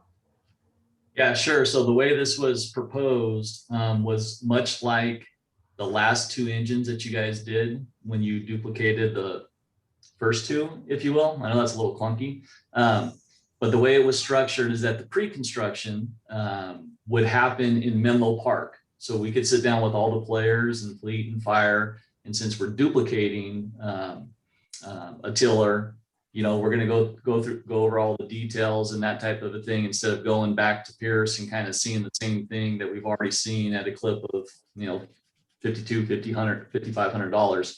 But the final inspection, the approval process, if you will, where Menlo Park says, yes, you know, that adheres to the specifications, would take place in Appleton, but that's the way it was structured. Correct. Thank you. So we're being more efficient. If there's no further discussion, I'll ask Michelle to call the vote. Director McLaughlin, I wanted to clarify one thing. The $1,527,591.50, that already excludes the travel and per diem. Is that correct, Director Jones? I would ask the chief. That's correct. Yeah. I Okay. put it in the Okay, so- calculator. That's the number. So the motion doesn't have to include the words minus the cost for travel and per diem. That's correct. That's Okay. right. And then also, I think you might want to ask for public comment at this point before we take a vote. All right. Thank you for that reminder. Is there any public comment? Anybody that would like to raise their hand to make a public comment can do so now. And we have no public comments. Cool. All right. Please call the vote. Director Crawley, Aye. Director Jones, Aye. Director Solano, Aye. Director Bernstein.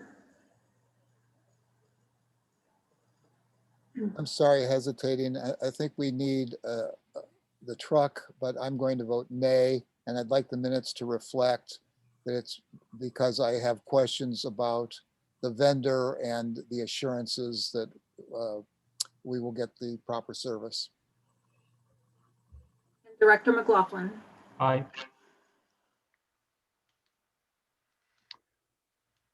All right. Now that we've concluded that, Robert, do you want to make a motion concerning the travel expenses, you know, authorizing the chief to send employees at district expense?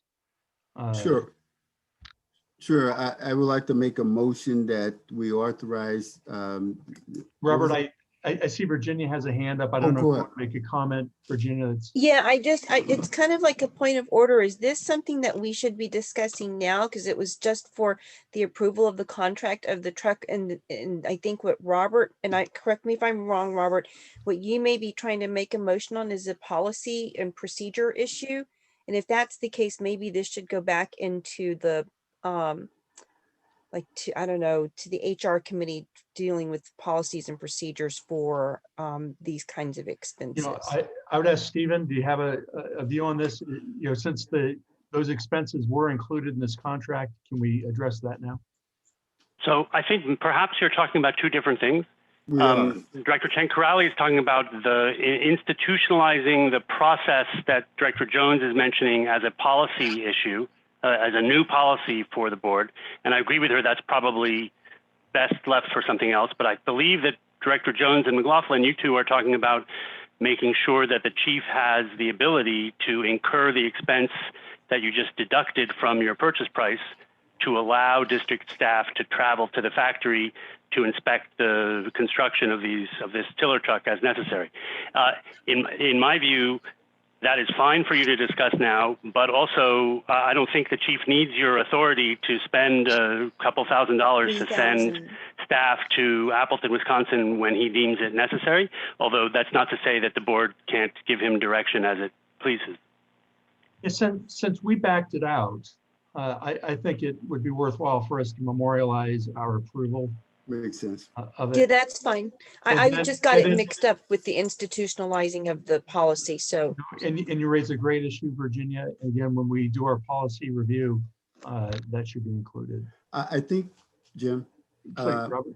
I think that what we can do is maybe send that part to I don't know, HR or whomever, back to strategic planning committee, whoever to do the policy. We can do that, I think. And just approve this authorization for the chief to, for this expenditure. Okay, do you want to make the motion, Robert?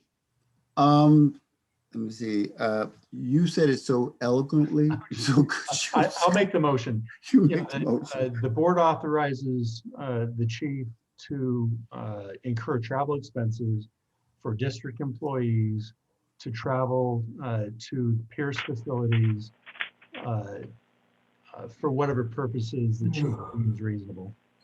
I'll second that. All right, any further discussion? I just have Chad? just a quick point.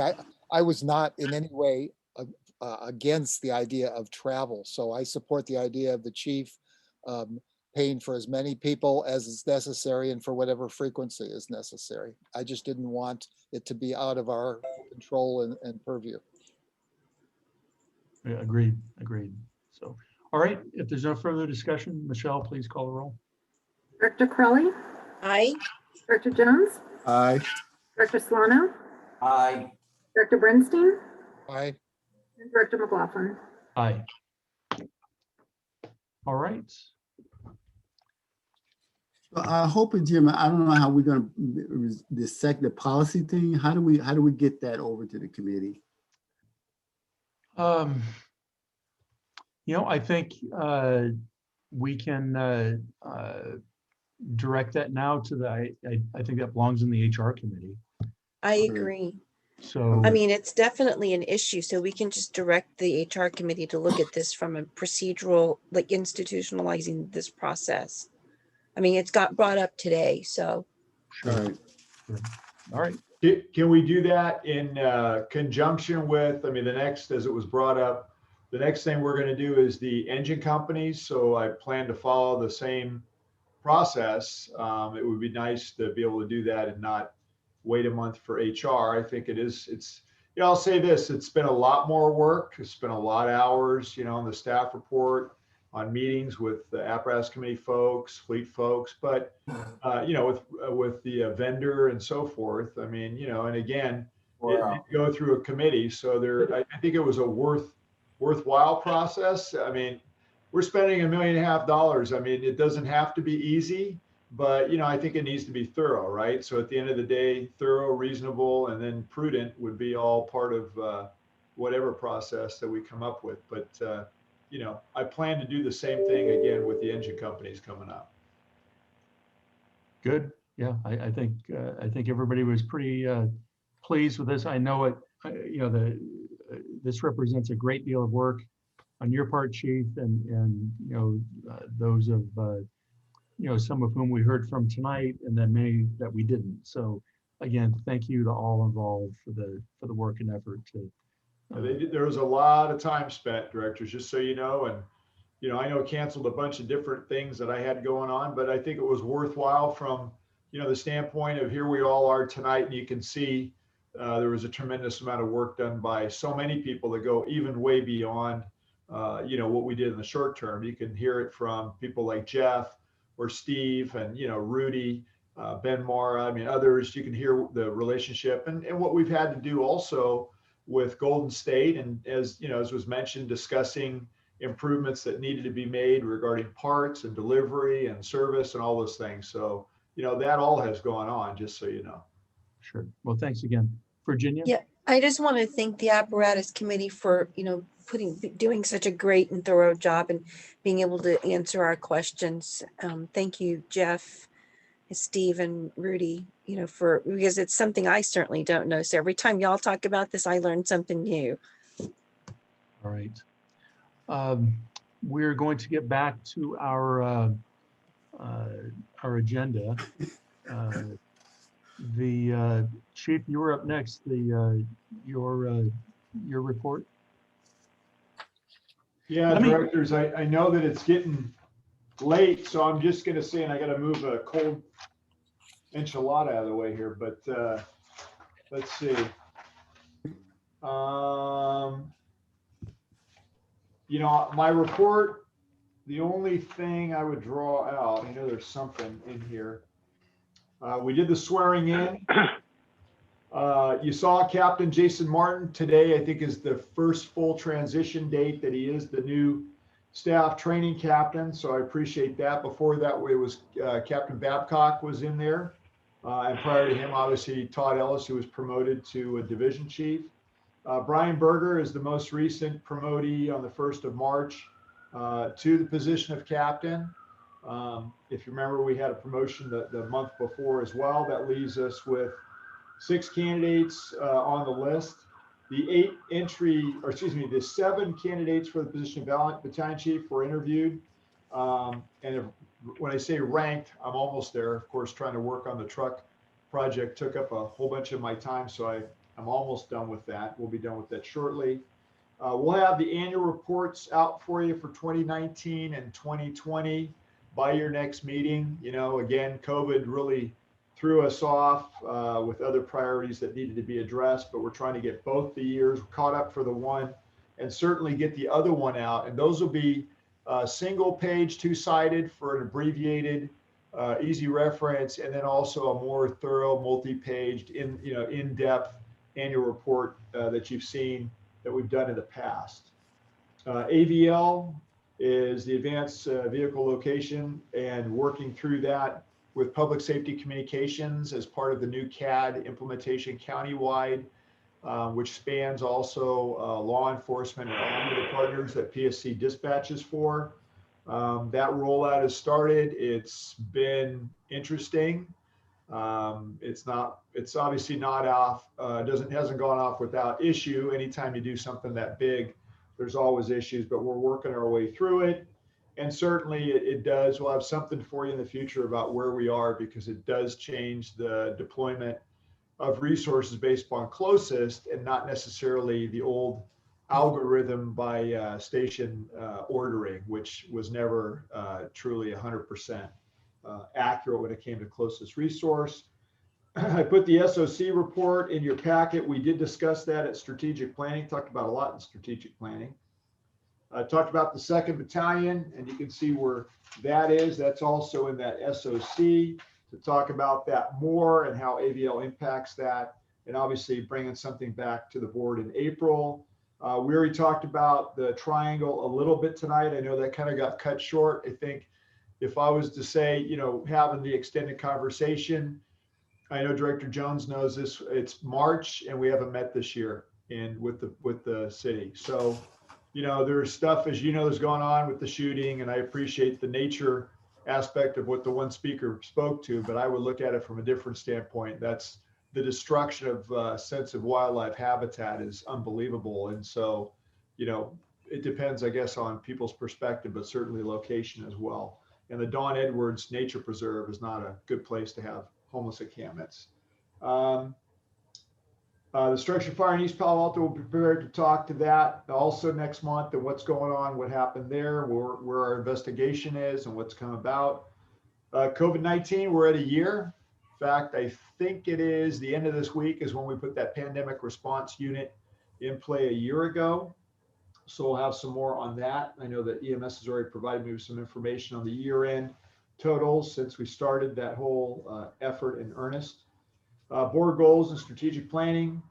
Obviously, Chief Navarro has been working with Belinda, but I know that we're starting to move, a little bit different direction in terms of accreditation and requirements. Town of Atherton, as I mentioned, and the manager contacted me again, was trying to pin me down for a date. I just left him with what you told me, which was we're looking at what he suggested the week of April 12th, but I wasn't able to give him a definitive answer. So just know he's asking. That hasn't changed. So City of East Palo Alto, I know we talked about a joint meeting prior to July. So, I would leave that up to the board liaison. Excuse me, Chief, if I could just stop you for one moment on that. The date for the Atherton meeting, the week of the 12th, I would just ask, can Michelle do a doodle poll on that? And, we'll try to move that along and get a date nailed down. Yeah, I'm sure she can. I'll let her, speak to that. But I mean, that's what they had asked for. I told them that you did have that discussion. Of course, he was looking for a more definitive date and time, so. Yeah. Not sure she's listening, so. Okay, thank you. I will do that. And then with East Palo Alto, it would be nice to get something on the calendar. So I know Director Jones is the liaison there, and obviously, you know, to have a joint meeting with first Menlo, then Atherton, and obviously East Palo Alto next would be helpful. Okay. I'll take care of it.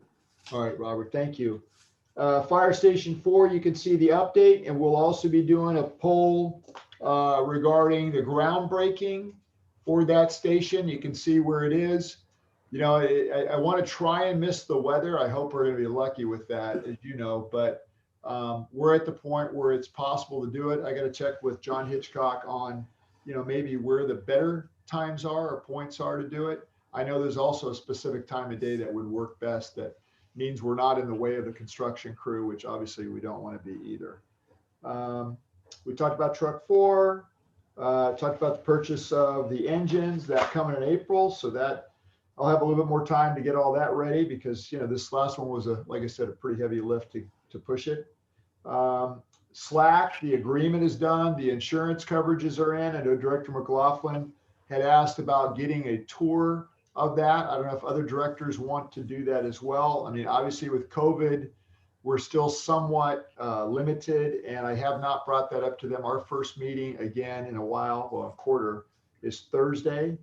And we'll be talking about the communications issue up there as well. We have a radio communication site that was down that helps both Woodside and ourselves with radio communications due to rodent, urine, and other problems, dust, dirt. So we've had to buy a cabinet to fit inside this facility that they had because it's out in the middle of a field on a hillside. So it's a great place for an antenna, but it's pretty remote, and obviously nature was taking over a little bit. Harvest, I've got feedback from them. They're the property owner behind the warehouse we have in East Palo Alto. They've written me now kind of a counter proposal. I discussed this with Director McLaughlin before about approaching them. They want to run underground utility to their project site down our driveway. And so we talked about, you know, what would be the benefit to us to do that.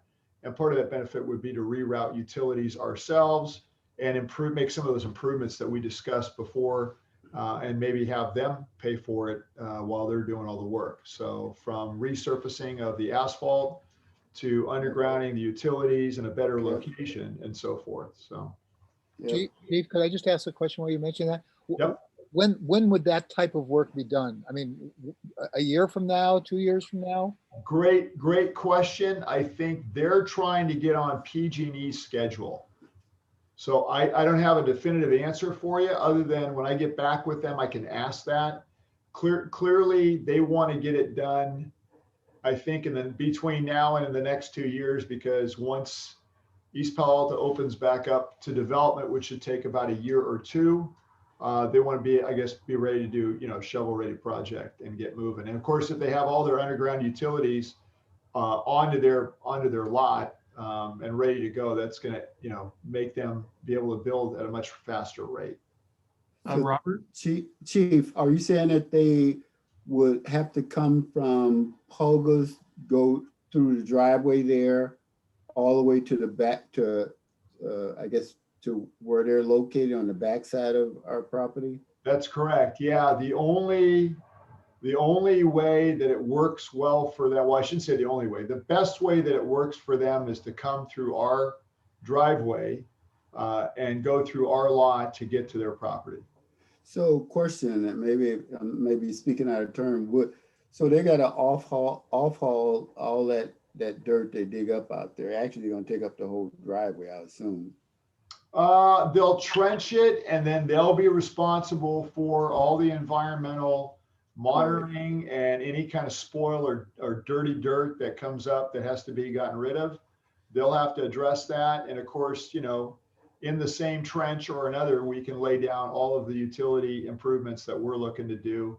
And, you know, that's where the discussion will get more into you know, we wanted lighting, we wanted the security fencing, we wanted our utilities to not go through that front lot that we don't own, because at some point that's going to be another issue. So, you know, it'd be an opportunity for us to correct and improve what we have there currently and not have to pay for it. The thought was that if they're just going to trench it and not having to worry about, you know, replacing I mean, we're going to have to resurface the whole, not just the trench, but the whole, all of that they dig up. And I assume we'll probably have to, I don't know, if slurry over it, you know, where they trench or just how that would work. Because the thought is that, you know, if they're going to be digging it up and they're going to have to off-haul all that stuff, it may be a good idea for us to just have to plow that stuff up where we are and then having to take all that stuff with them. So yeah, whatever, you know, the discussion I had with them was whatever they would need to touch plus whatever would benefit us would be done all at one time at their expense. Yeah. And then equally to your point about covering, you know, that would mean resurfacing the asphalt and making sure that the seal's intact, because that's, you know, the disposal of any dirty soil or anything else, the monitoring, everything that goes along with that kind of site, as you know, is going to be something they'll need to take care of, not us. Right, right. Okay. So it's an opportunity, I guess, is the best way to put it. Yeah, it's a good one. Jim, could I ask one more follow-up? Yeah, sure. Thank you. Chief, this may not have gone far enough technically to know the answer here, but are you aware, is there any issue with undergrounding utilities on a property that is below the floodplain level and so forth? Well, you know, I think there is an issue if you have, you know, J boxes and other stuff where you're going to have circuitry. You know, that's not what we're planning on our property, right? So at the end of the day, ours is going to go up to the meter or to light fixtures or to a gate. And then of course that would all have to be intrinsically safe for a lot of different reasons, not the least of which is getting electrocuted. But they're going to end up having to box it on their property, right? And that won't be our line. So we'll, you know, we could put them in either the same trench or have them do them all simultaneously, but to different locations. So I don't know what they're going to end up doing once that happens. I do know they're planning to add several feet of soil, put a concrete cap on it, and then build a pedestal building, meaning the first floor is parking. Right. So they're working really hard to get above any type of floodplain related problem. And so I'm assuming when they finally make all the connections, because it would be kind of stupid to have something below the floodplain, that they'll connect it all up to an elevation where it won't be a problem. But initially they'll have to put a box in, you know, as they stub it into their property, and then whether it's energized or not, I wouldn't know if they're going to do This that. is speculation on your part, though. They don't have a design at this point or anything like Yeah, that. no, I haven't seen it, but I worked in commercial trades, and I mean, what they're trying to do is basically get all the utilities where they can hook up to them. Right. So in that incomplete phase, you know, would there be any vulnerability if they had a flood? Possibly, you know, but it's hard to say, right?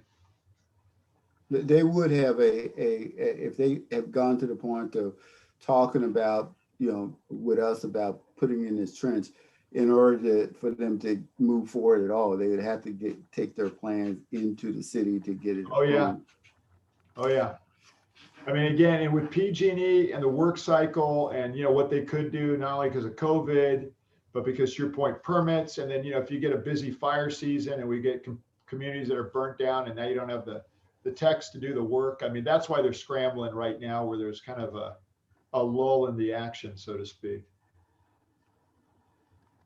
So I'll let you know, that's the bottom line of the point.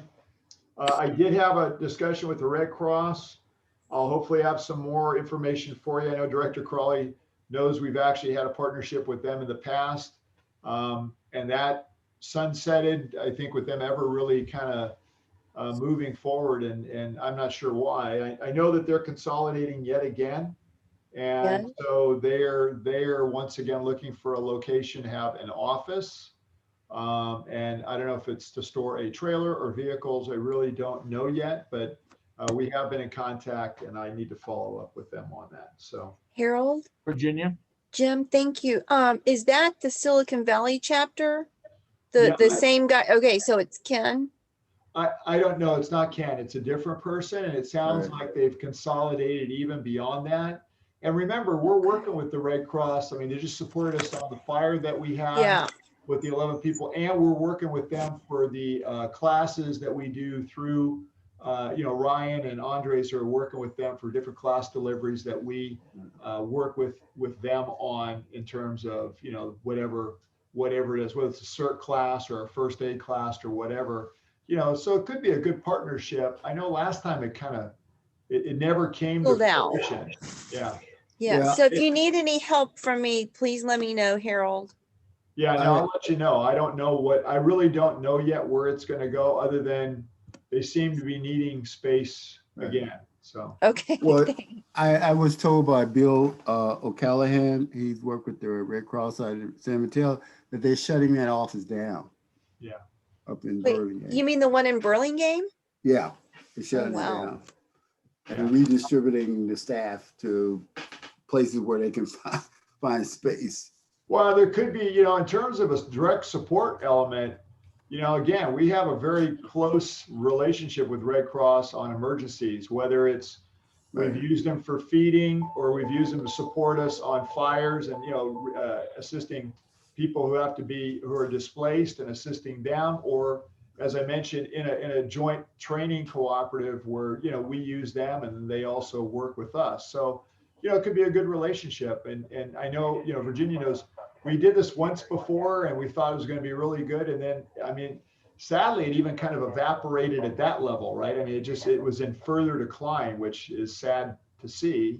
So again, here we are again, where they're further, I guess, constricted by budget or who knows what, but they're still out there providing service. So I know that. That's the important thing.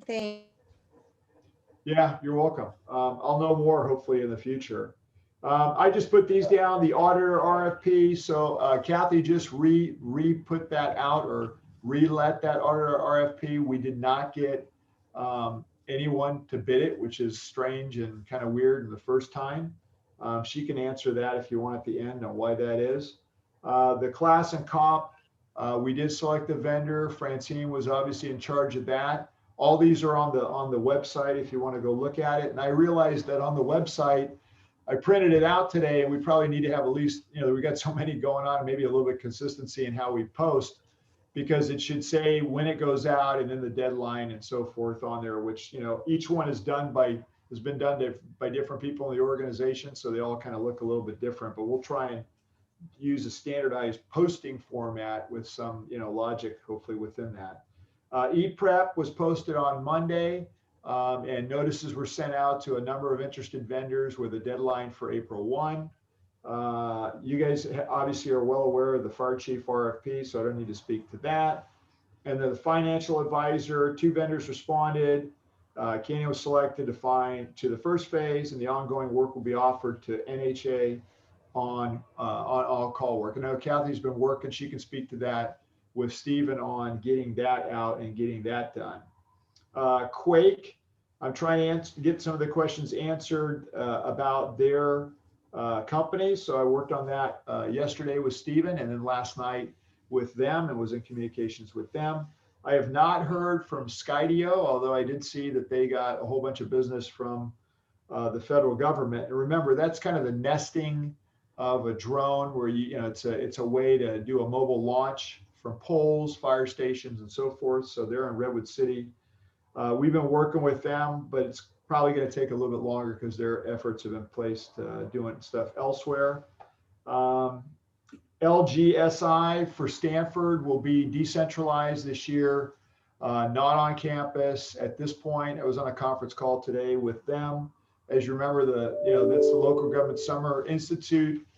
We have 2 personnel that will be going through that. That's kind of a expansive 1-week intensity program on public service administration, management, technology, and other things. We typically host one night that they pay for at a firehouse, because a lot of people in government have never been in a fire station before, which is kind of hard to believe, but true. And this year, I'm not sure we're going to be able to do it, but we will have 2 personnel go into the class. And like I said, we had a meeting today. They're trying to do virtual as best they can, and we're working through that. That's just going to make it a longer class, but only 1 day a week versus 1 week to go through. Board-related meetings and contacts, that's really more of the meeting that we have to do agenda setting, and that's my report. So happy to answer any questions. I have a question. Robert? Actually, maybe clarification, because I'm a little confused here. Regarding all these RFPs that's out there, Chief, I know about the fire chief RFP and EPREP RFP, but I'm a little foggy about some of these other ones that we approve, and how much do we approve them for? That I don't have. Maybe Kathy has. Are you talking about what, auditor and Auditor, class and comp, and the financial advisor. So I can get that and get back to you, or I can ask people tonight. No, that's fine. We don't have to take time for it now. I didn't put that in. I can certainly do that in the future too, if that's of interest, or just get back to you. I don't know off the top of my head. So I assume we approved them all, because I must sleep right, on some that's of those. correct. Yeah, you well, when you say approved, you gave authority to staff to get things out there and get stuff done. So, and then of course, everything's by competitive bid. So. All right. Yeah, yeah. Kathleen? It's a lot. You're muted, Kathleen.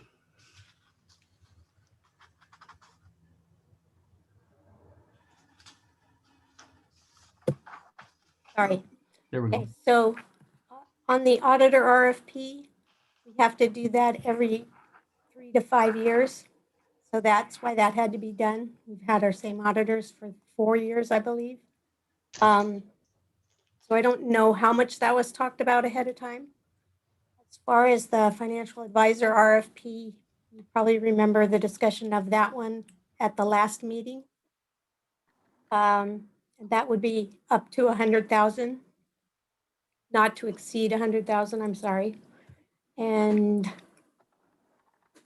that's all that I think I know. Kathleen, could you give us just a brief overview of that financial advisor contract? I see it looks like it refers to a phase 1. Right. First phase. The phase 1 was to answer the questions that Director Bernstein had come up with. He had the 2 lists of questions. Okay. About the 2009 B and A bonds. So the second phase will cover what? The second phase is anything in the future that we may want related to anything that's not necessarily, do we want to pay off the cops, or do we want to refinance them, or whatever we want to do with those. And then the second part of that would be what other questions you guys may have as far as financial analysis. Okay, do we have an ETA for phase 1 results? I'm going to be talking with them this week. I expect to be able to get it pretty quickly. Okay, great. Thank you. Virginia? Harold, is there any way to get like a spreadsheet of how many RFPs we've got going on right now? Well, it's one thing to say, oh, we've got this going on, but I would like to see a spreadsheet of what we've got and where they're coming from. So what I tried to do, this is kind of it right now. And the reason I did that is because it is, it's staff work, and it takes time to do this sort of stuff. So I just wanted you to be aware of, again, my favorite legal term, the totality of circumstance, because, people's time is in this. I don't know if Francine can unmute, but she could probably answer the question if you had any on the comp and class. that's important because there's things I know that we wanted to try and address with people's benefits. No, and I know, but I'm other talking about like a chart, Harold, so that we can just see it. Yeah, if you want me to put something, or me, you want us Yeah. to put something, you don't want me to do it. If you want the staff to put something together for like the finance committee, we can do that. I know. Yeah, that'd be price great. Price was mentioned, but just because you have authority up to doesn't mean sometimes that's the price that is bid, right? The ultimate price might be less than, as Kathy mentioned, 100,000, maybe it's 82 or 47 or who knows, right? When it finally comes in, so. I'd like to see that if you don't mind. Well, I mean, I think as a board member, I like to see all of it too, right? So, Yeah, I would as well. So Robert, did you have something else? no, Do that we was need to it. vote on that, Jim? That was it. I don't think so. Do we need to vote on that? I don't think so. Consensus that you want that? Yeah, just know, so my intent in here was at least to show you where we are. And again, we've progressed. I know we've progressed on comp and class. I haven't had a chance to talk to Francine today, but I know she's been busy. I see the emails and, making sure that, that the vendor's in place and we're starting to work and so forth. So, I don't know if she can unmute herself or Michelle's got to do it for her, but, and her hand is up. So that's good. I don't know why she has to raise her hand, but. Because if you don't. So Michelle, can you unmute Francine? She's coming on. Give it a moment. She's free. Hi. There she is. Hi, Francis. Hi, sorry about that. I'm like, I want to talk, but I couldn't. So good evening, board, chief. So the class and comp, we identified a vendor for to do that work for the AFSCME and the UNREP study. And the for the cost for that is $43,260, not to exceed. Great, thank you. Yeah, and on the ePrep RFP, it is on the district's website. I want to say we've sent it out now. And I don't want to speak for Ryan and Andres, they handled it, but with legal, obviously. I want to say we've sent it out to at least 8 to 10 different vendors. And if we would have had more time with Menlo tonight, I would have suggested that they go to the website and take a look at it. I think that would have been helpful to maybe that conversation, to some extent, right? To see what we're doing in there. But I'll let the city manager's already texted me about that. So she knows it's on there. Chuck, did you have a question? Yes, I had two questions for Kathy. The first one relates to the auditor RFP. The chief suggested that you had some idea why we didn't get any proposals. I was curious what those were. Yeah, I don't know. I don't know if it's COVID related to mail, whether it's too fast. I had sent them out through the mail, which is the normal way of doing those.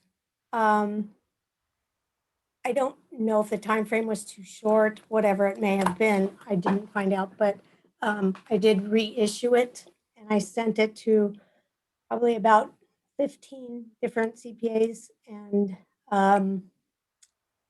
emailed it to each of them and gave them basically an extra month so that it'll come back to the board for approval in April.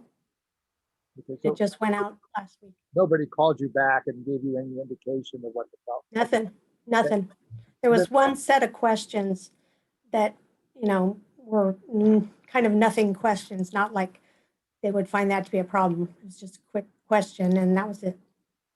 Well, I think too, I'll let Francine talk we had an issue too with copy class with one vendor, whether it's because people are working remote from home and nobody's at the office to receive things or then ship it out timely. I don't know, Francine, you want to talk about what the one vendor we had that was a day late?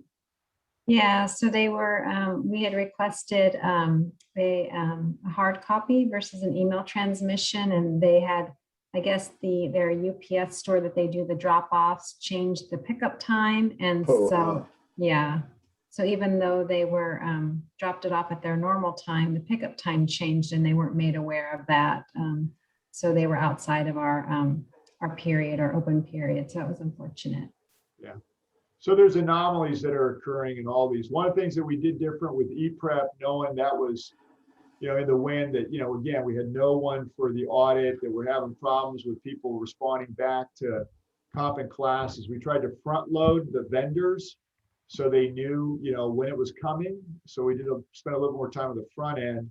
And then hopefully on the back end, we have a deadline of April 1. Not that that has any significance, but hopefully we'll get a bunch of people to bid versus kind of what we're seeing, nobody, or, you know, anomalies or mistakes are getting made, which precludes as many vendors being able to be selected or looked at.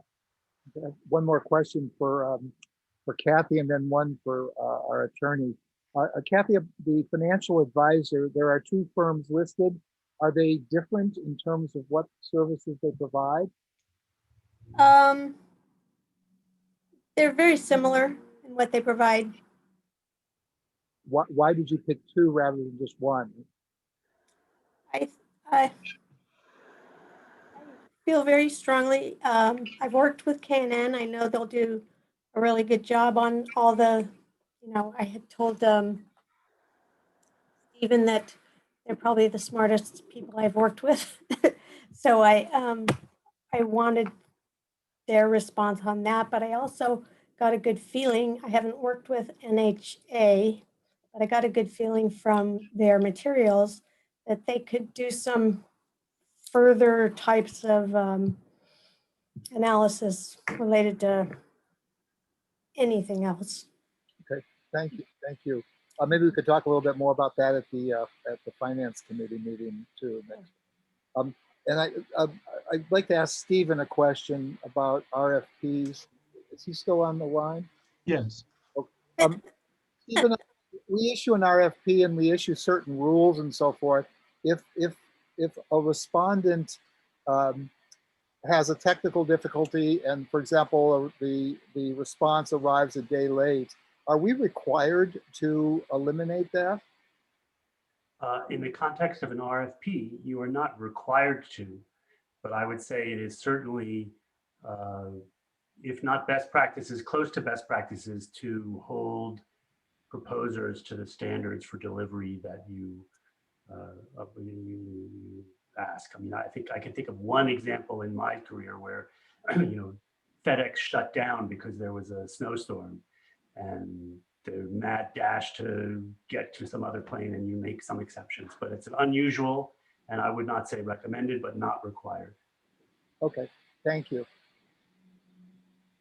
All right, Chief, anything else with your report?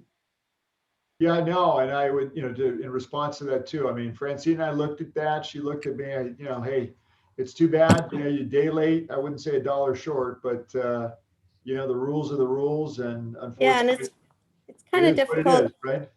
kind of difficult at this time because of COVID and the mail and the UPS, and it seems to be not as perfect as it used to be, and so it is hard to cut them off like that at this point with this particular time frame. But rules are the rules. Rules are rules.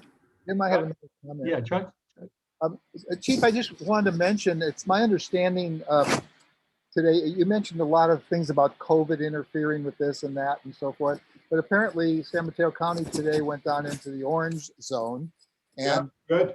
My understanding is also that we are qualifying or very close to qualifying for yellow, but we're required to spend at least 3 weeks at a tier before we can be moved down to another tier. Right. And so it seems within 3 weeks, we'll be down at the yellow tier.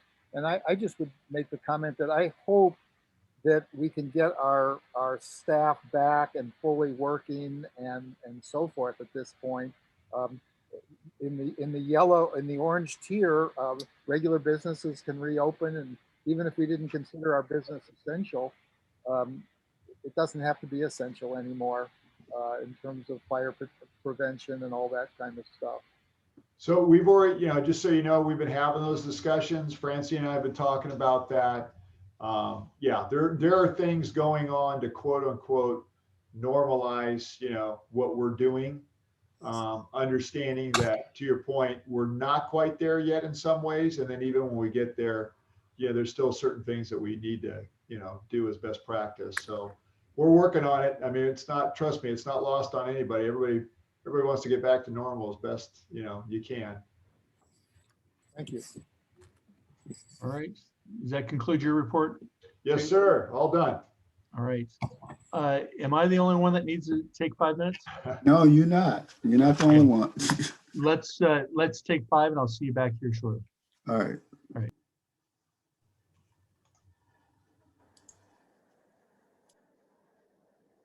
Back, so we'll renew or Well, do we have to? we'll go at it again here. All right. Next up is consent calendar. Does anybody want to pull something off? So moved. So moved. All right. Second. Second. All right. Very good. Moved and seconded. Any discussion? All right, Michelle, would you call the vote? And do you want to ask for any public comment? Thank you. I'm gonna have to tie something around my finger. Is there any public comment on the consent items? Anybody have any public comment? And we do not have any public comment. All right. Please call the Director Crawley? Aye. Director Jones? Director Jones, you're on mute. We'll give him a moment. Aye. Thank you. Director Solano? Aye. Director Bernstein? Aye. Director McLaughlin? Aye. All right, I propose that we reorder things a little bit again. I know Nicole has been very patient and waiting for her item to come up. So if there's no objection, I'll take that next. Sure. It's a great idea. All right. So it's let's see, Sorry, adopt what's resolution. Pardon me. What was next? I'm sorry. It is number 7, adopt a resolution approving the amended purchasing and contracting procedures policy. I'll tee this one up since I chaired the ad hoc committee and they got this effort started. You'll recall several months ago, we looked at some purchasing issues and which caused us to look further into our compliance or general compliance with rules governing procurement. So Rob and I were part of the approved ad hoc committee. We worked with Stephen and Nicole. Nicole in particular did the pick and shovel work on this. She consulted with staff. She kept Rob and I apprised of her progress, and she's ready to present the results of her work to us tonight. So with that, Nicole. Thank you, Director McLaughlin. Michelle, would it be possible for me to share my screen? Yeah, give me one moment and you should be good now. Okay.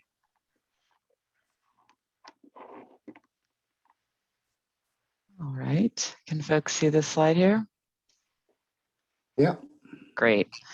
All right. Good evening, directors. Thank you for giving me a few moments here. I'll be presenting the revised purchasing policy. So a few words first on the process that was undertaken here, as Director McLaughlin mentioned. An ad hoc committee comprised of Directors McLaughlin and Solano led the effort to update and amend the purchasing policy.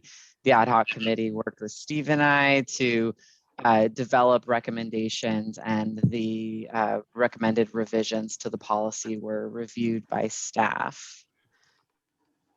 So to summarize, the amended policy includes revisions to the definitions and to procurement categories in order to build on the district's current practices, to clarify the process and to better align with statutory requirements while still meeting the district's needs. Where it was allowed under the law, the policy incorporates flexibility to allow the district to consider factors in addition to price for certain procurements.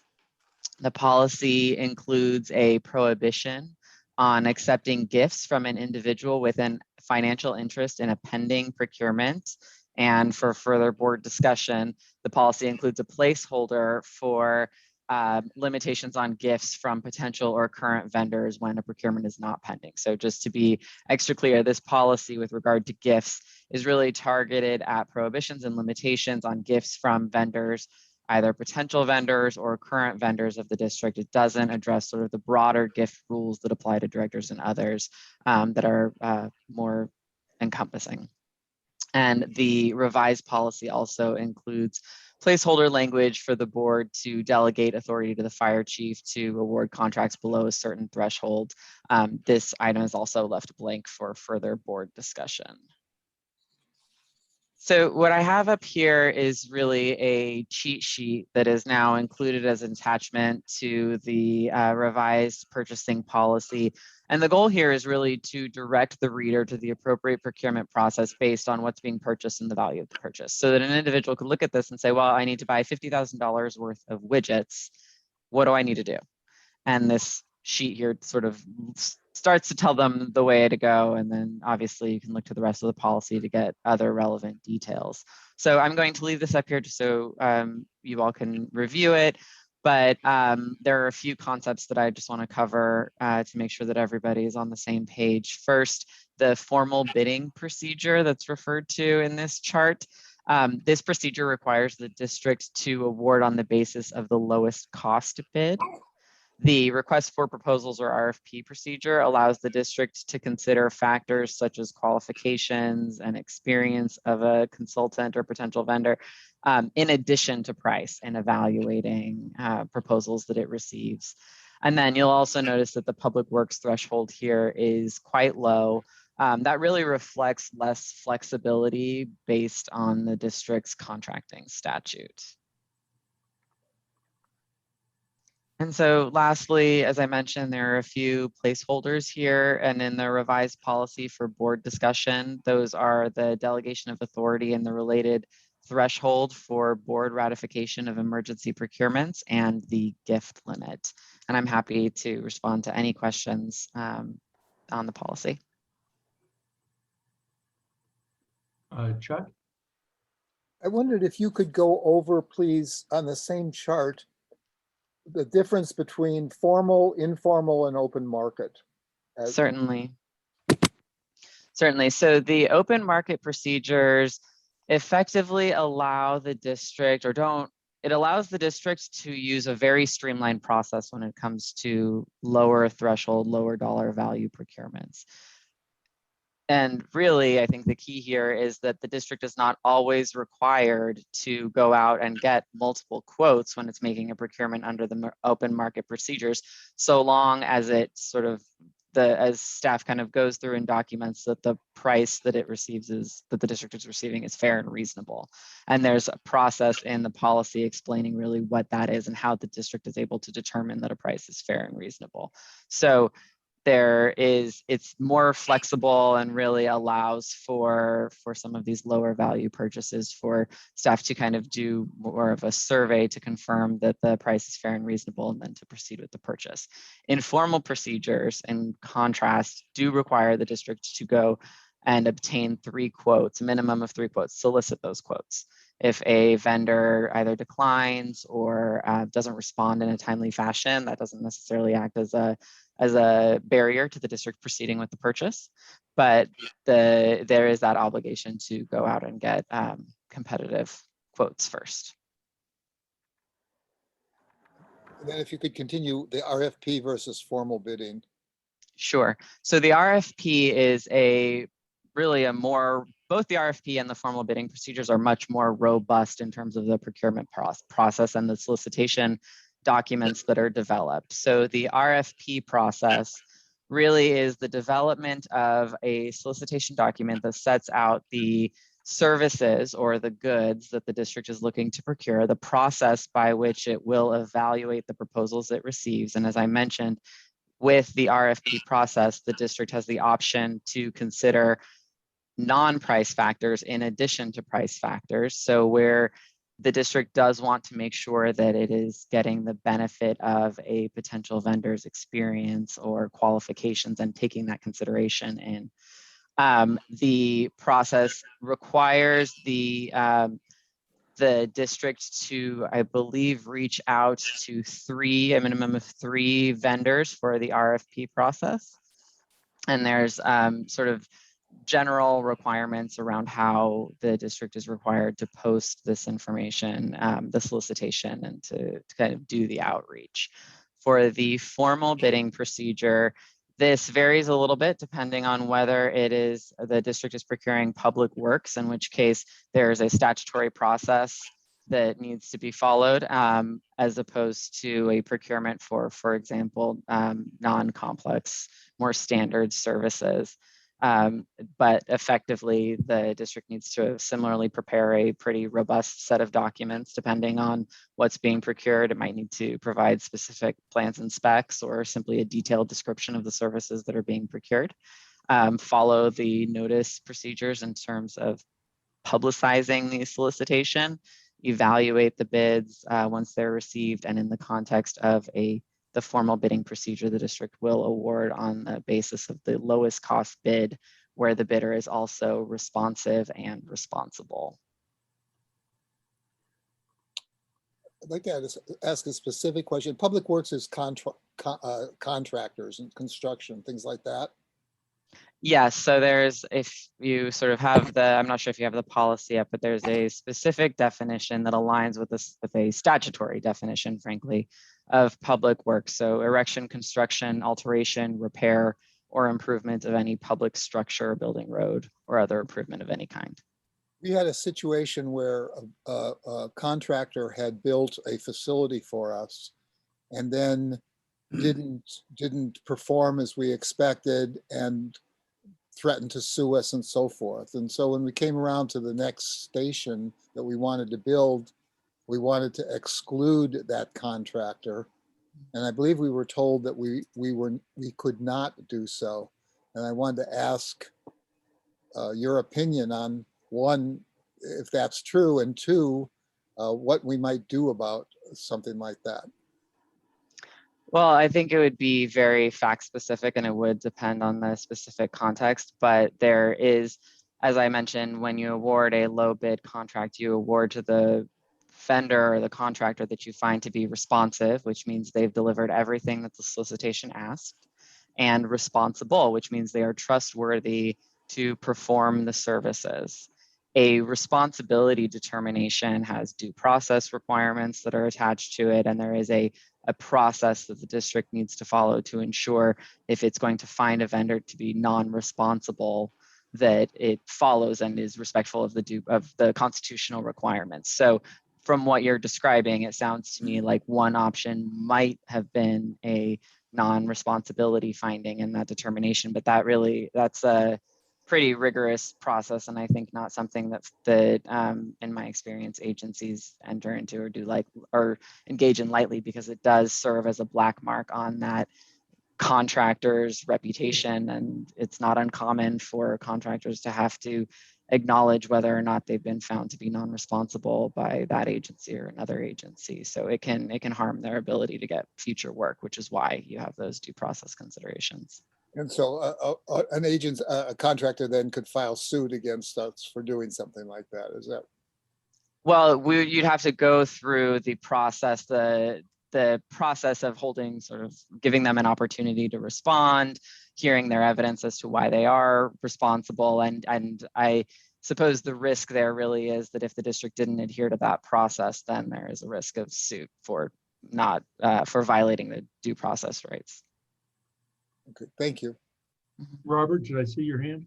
Yes, Nicole, could you explain to me the difference between, on the left-hand column, you have the non-complex services, and then we have the complex professional services.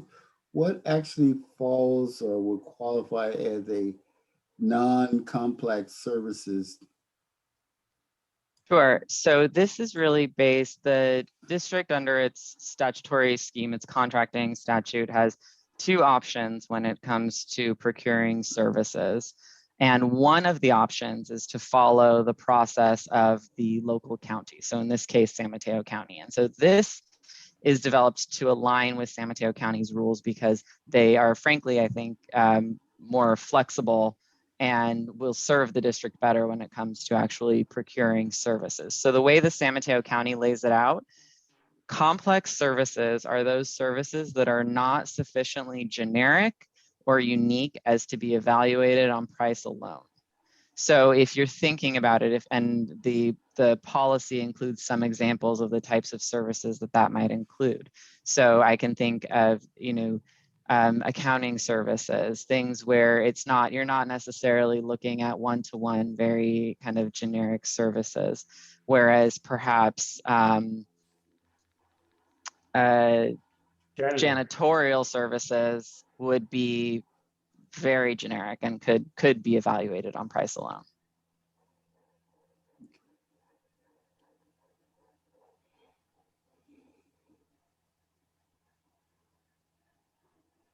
Robert, does that answer your question?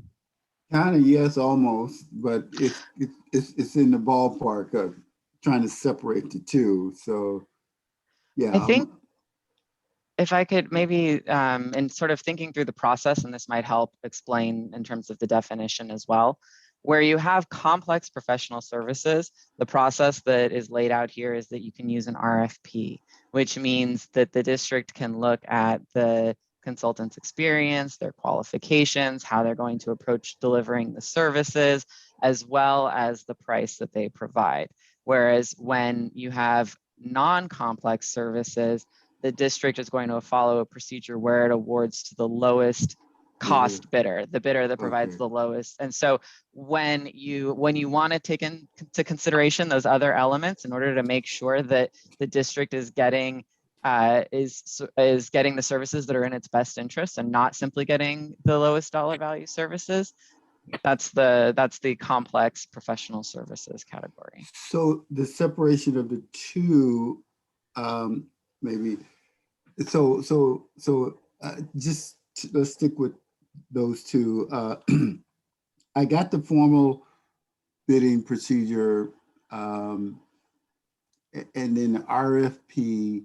If we wanted the lowest bidder, we would just go with the formal bidding procedure, in essence. And then if we wanted something, so we won't consider any other elements. But if we go with the RFP, there are other elements besides the fact that it may be the lowest bidder that we can take under consideration. That's exactly right. Okay.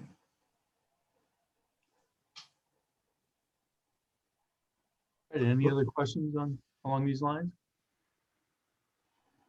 Robert, were you done? Or?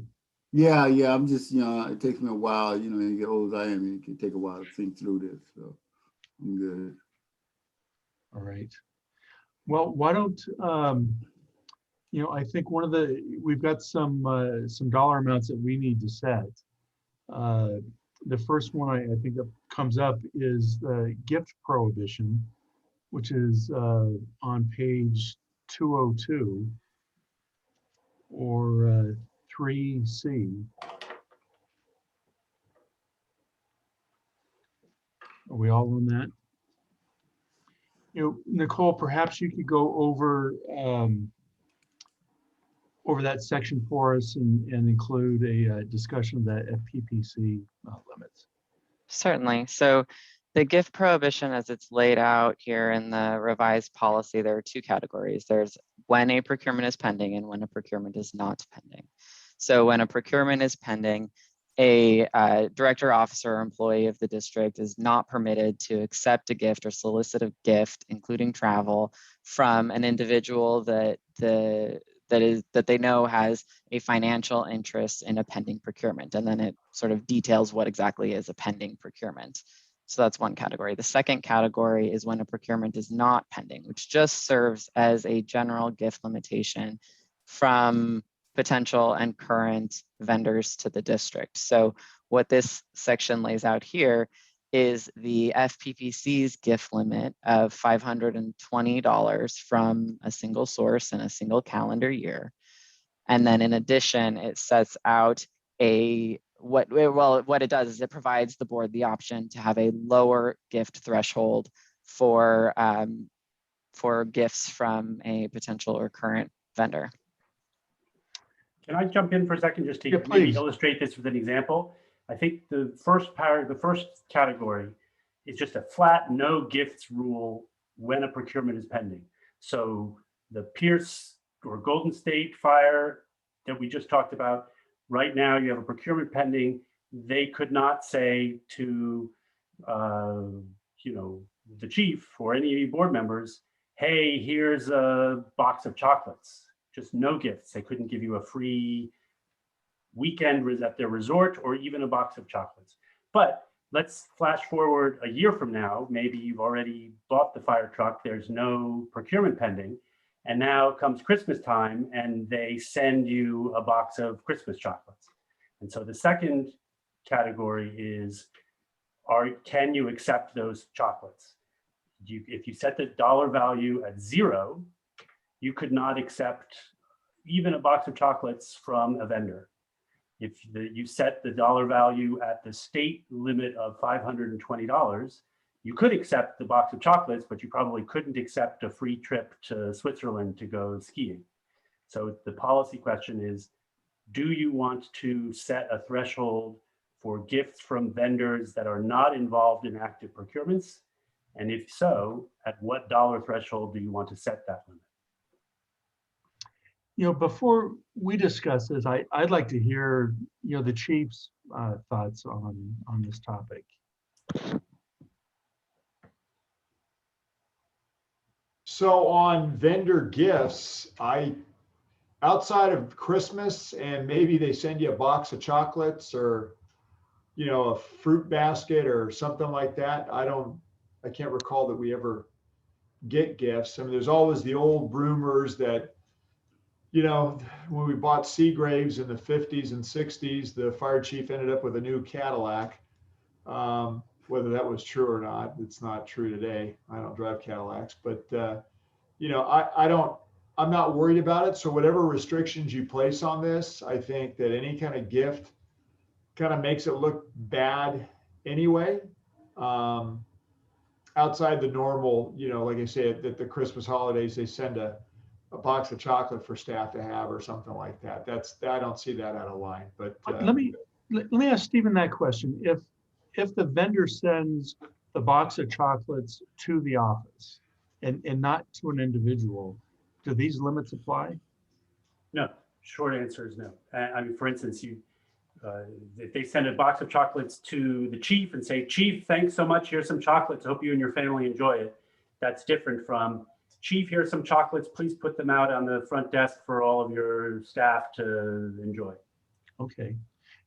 Chief, I mean, do you have a recommendation on where, do you think the FPPC limit is reasonable to have it at? Oh yeah, I mean, 520? When you get into gifts, I mean, again, what you don't want is that kind of, you don't want anything to look like it's jaded, right? I mean, whether it's people who end up with golf clubs or some other weird thing that over the years I've heard of. So, I mean, the cleaner you can keep it, I mean, there's really no reason to get a personal gift from a vendor outside of, like I said, something comes for the staff or for the department, and then, we put it out and consume it as a group, but that's about it. If I could just add one quick thing, is that the classic example for you to think about are things that are not shareable, like tickets to the Giants game, which only one person could take. So I'll just throw that out there so you have another example to think about. Okay. I had a question, but it escaped me. Chuck? You're muted, Chuck. Sorry about the meeting. I'd like to take the example we were talking about tonight earlier, but in no way am I suggesting anything. This is just totally hypothetical, and I want to make it clear. But let me ask about the trip. We're buying this fire truck, and we send a group of people to Appleton, Wisconsin, and the vendor treats them to a round of golf, rents clubs for them and golf cart and so forth. Does this apply or does this not apply? Nicole, go So, for it. yeah, so I think in that example kind of breaks down the gift definition in a way that I think is pretty helpful. So a gift is something, any kind of cash or other benefit for which a person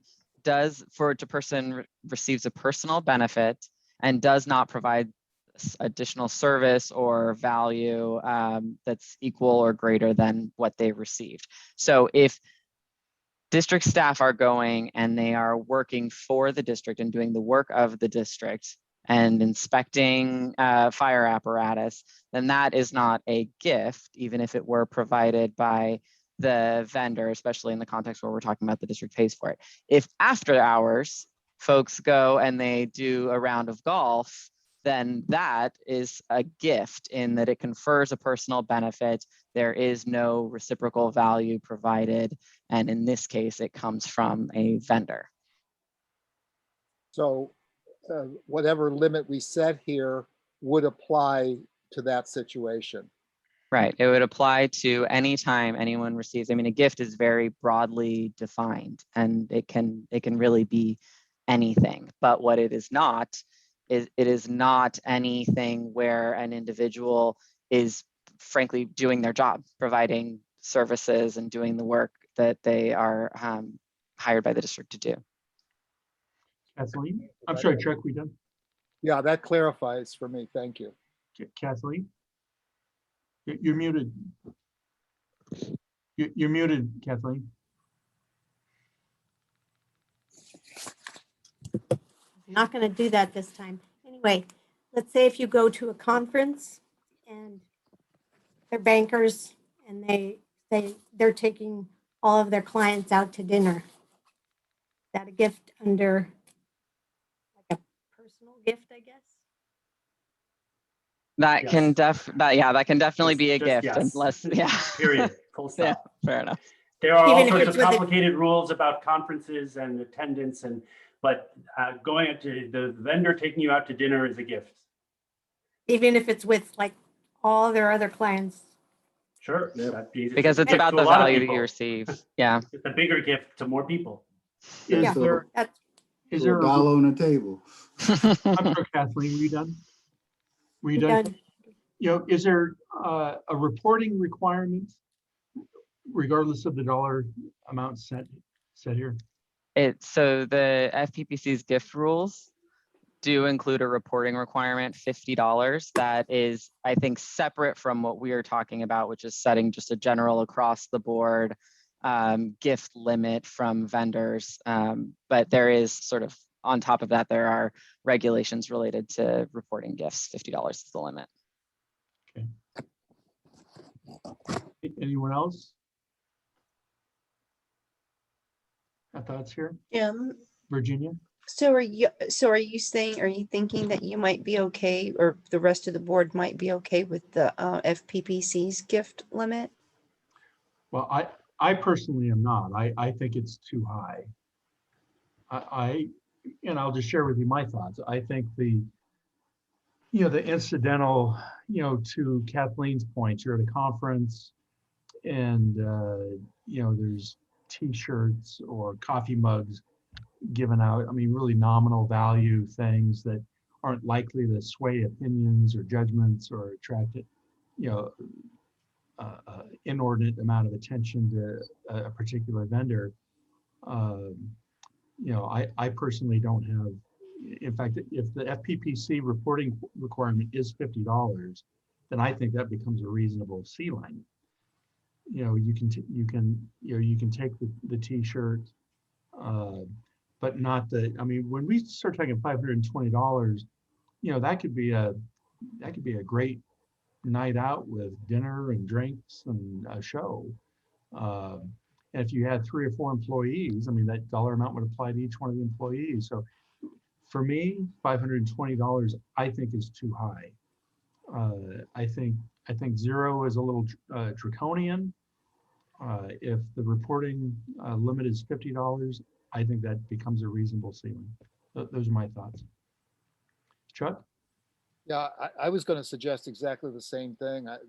$50 seems to me that somebody could have a nominal meal with someone. They could have lunch with someone or even a drink with someone, but it's not, I don't think anybody would quarrel with that. It's not going to make the headlines of the newspapers. But I think if somebody gave me a $500 and 6 months later we did something for them, I think it would look dirty. And so I would recommend $50 also. Kathleen? The FPPC says $50 from one person or something like that, and then the maximum is 520, if I'm not mistaken. So I think, yeah, you'd want to, if you wanted to do 50 period, then we should just do 50 period. Is that correct from your understanding, Nicole, for the FPPC? I'm sorry, I had a little bit of trouble hearing you, but the FPPC Yeah, you were cutting in rules. and out, Kathleen. I couldn't even hear you at all. Okay, so the FPPC or whatever it is, their limit, my understanding of $50 is like $50 from one vendor, and then total would be 520 for the year or something. So if you wanted it to be 50 for everything, putting just 50 in that spot would be correct and be different than what the FPPC says. Right. So the FPPC's rules are that any gifts from a single source that are aggregated to $50 or more must be disclosed. So they must be reported. There is a gift limit on top of that of $520 from a single source in a calendar year. Oh, that's so it's two.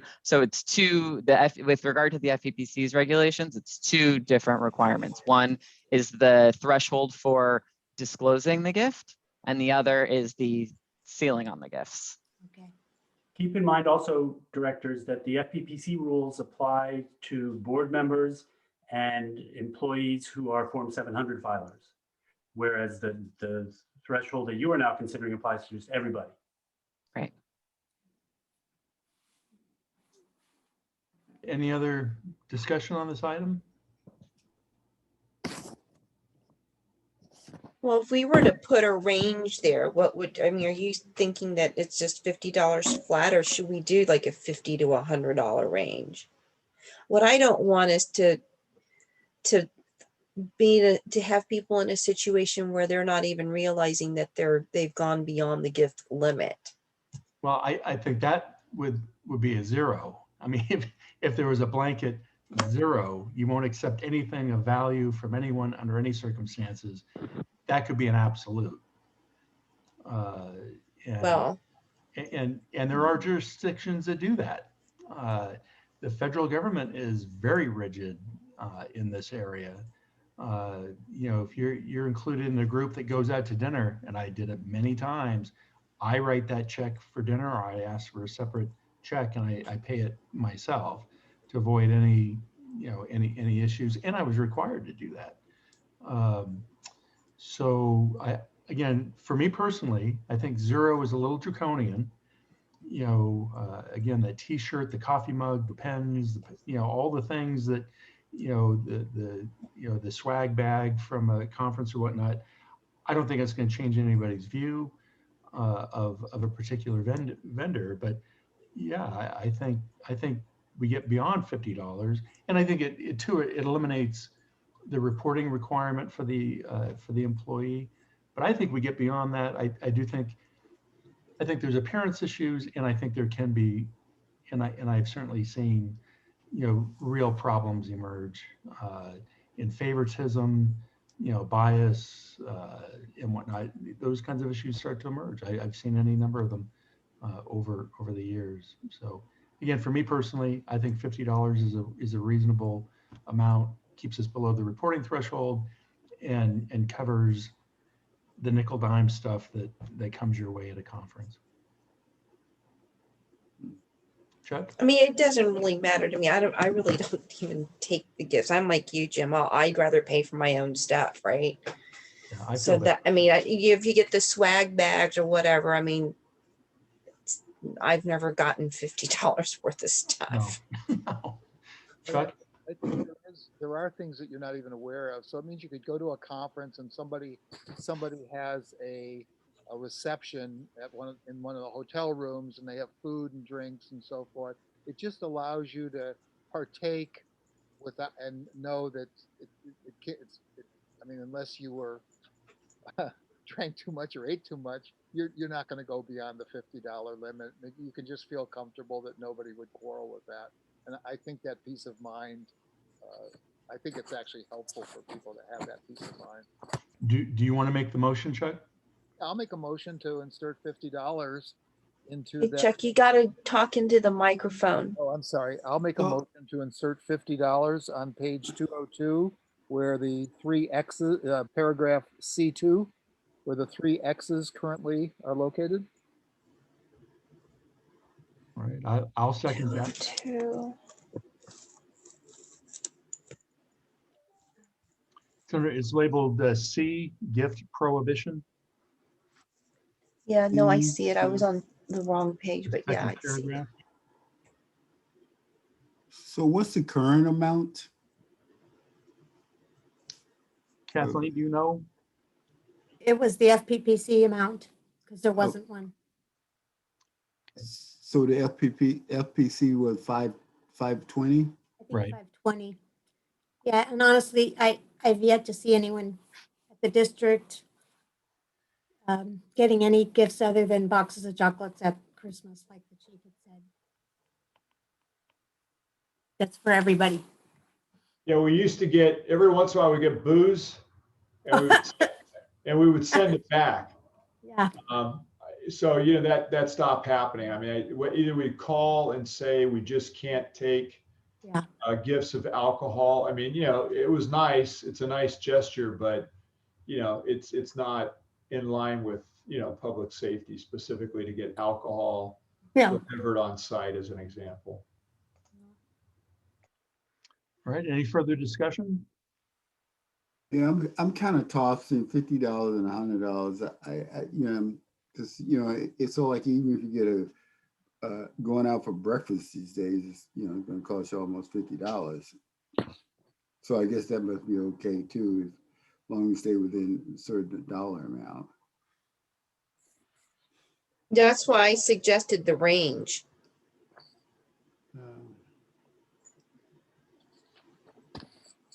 Are you thinking a range? Are you thinking of a range, Robert, or are you No. thinking that the limit should be higher? I just think the limit should be, just right off the top of my head, $100 rather than $50, because like say, sometimes a good box of chocolate is going to cost you more than that. But I think that begs the question. I mean, do we want vendors that are doing business with the district and may be interested in, you know, cultivating an ongoing relationship, trying to curry favor with employees with gifts? I think that's. I think the answer. Go ahead. I'm sorry. Actually, for me, that's the issue. And I come down on the no. We don't want those kinds of relationships to exist. Again, that's where I come down. Yeah, I agree, So, Jim. For, Oh, go Well, I on, think Robert. For me, I agree also, but I think a lot of it has to depend on the honor of the individual. You know, if they got a malice in their heart, they're gonna do it. I don't care what it is, what amount you set on it. They're gonna try to skim it what they want, and they'll understand the game is that, hey, they'll take the $25, but then on the side they gotta send them another $100 or $200 on the side. I mean anytime anybody want to get, but I understand that just the implication of, you know, to make sure that we as a board we have our limits. What people do beyond that point is really going to be up to them.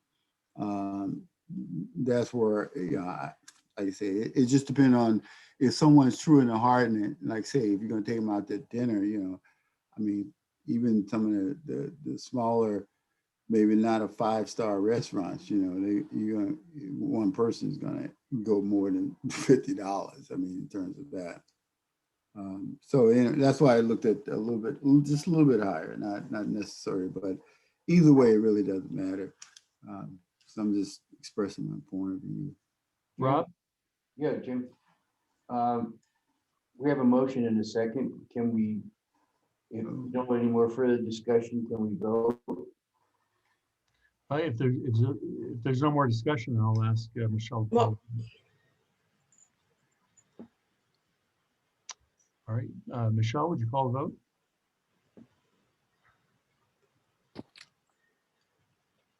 Oh,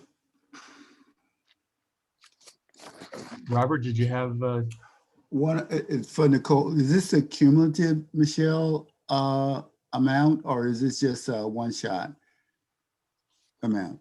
Are you asking Nicole or? In a calendar year, it's cumulative over the course of a calendar year, Director Jones. Right.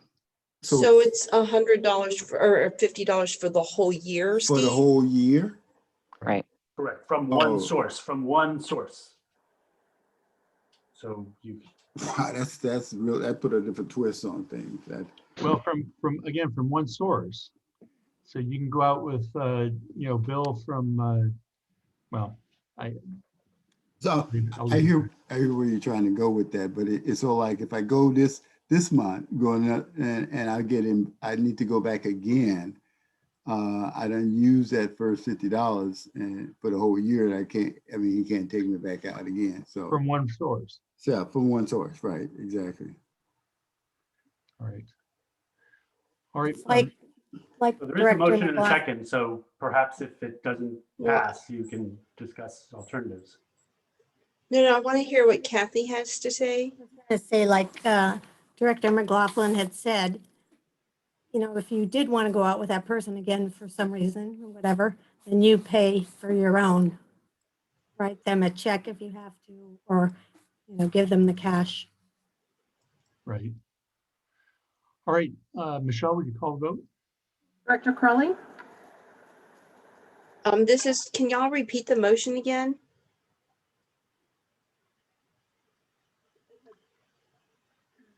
yes, it's to insert $50 in section C, item 2, when a procurement is not pending, and setting the amount to $50 in a calendar year from any single source that provides or that seeks to provide services, supplies, materials, machinery, or equipment of the type utilized by the district. Okay, yeah, so I think it should be a little higher, so I'm voting no on that. Jones, I'm with Virginia. I think it just needs to be a little bit higher than that, so I'm gonna vote no. Director Solano, No. Director Bernstein? Aye. I'm sorry, I couldn't hear you. Aye. Thank you. And Director McLaughlin? Aye.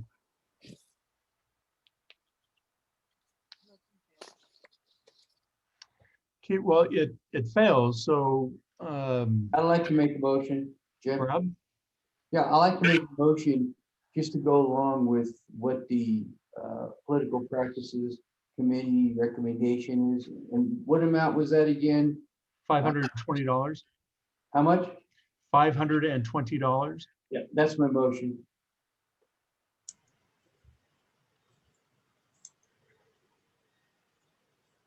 Is there a second?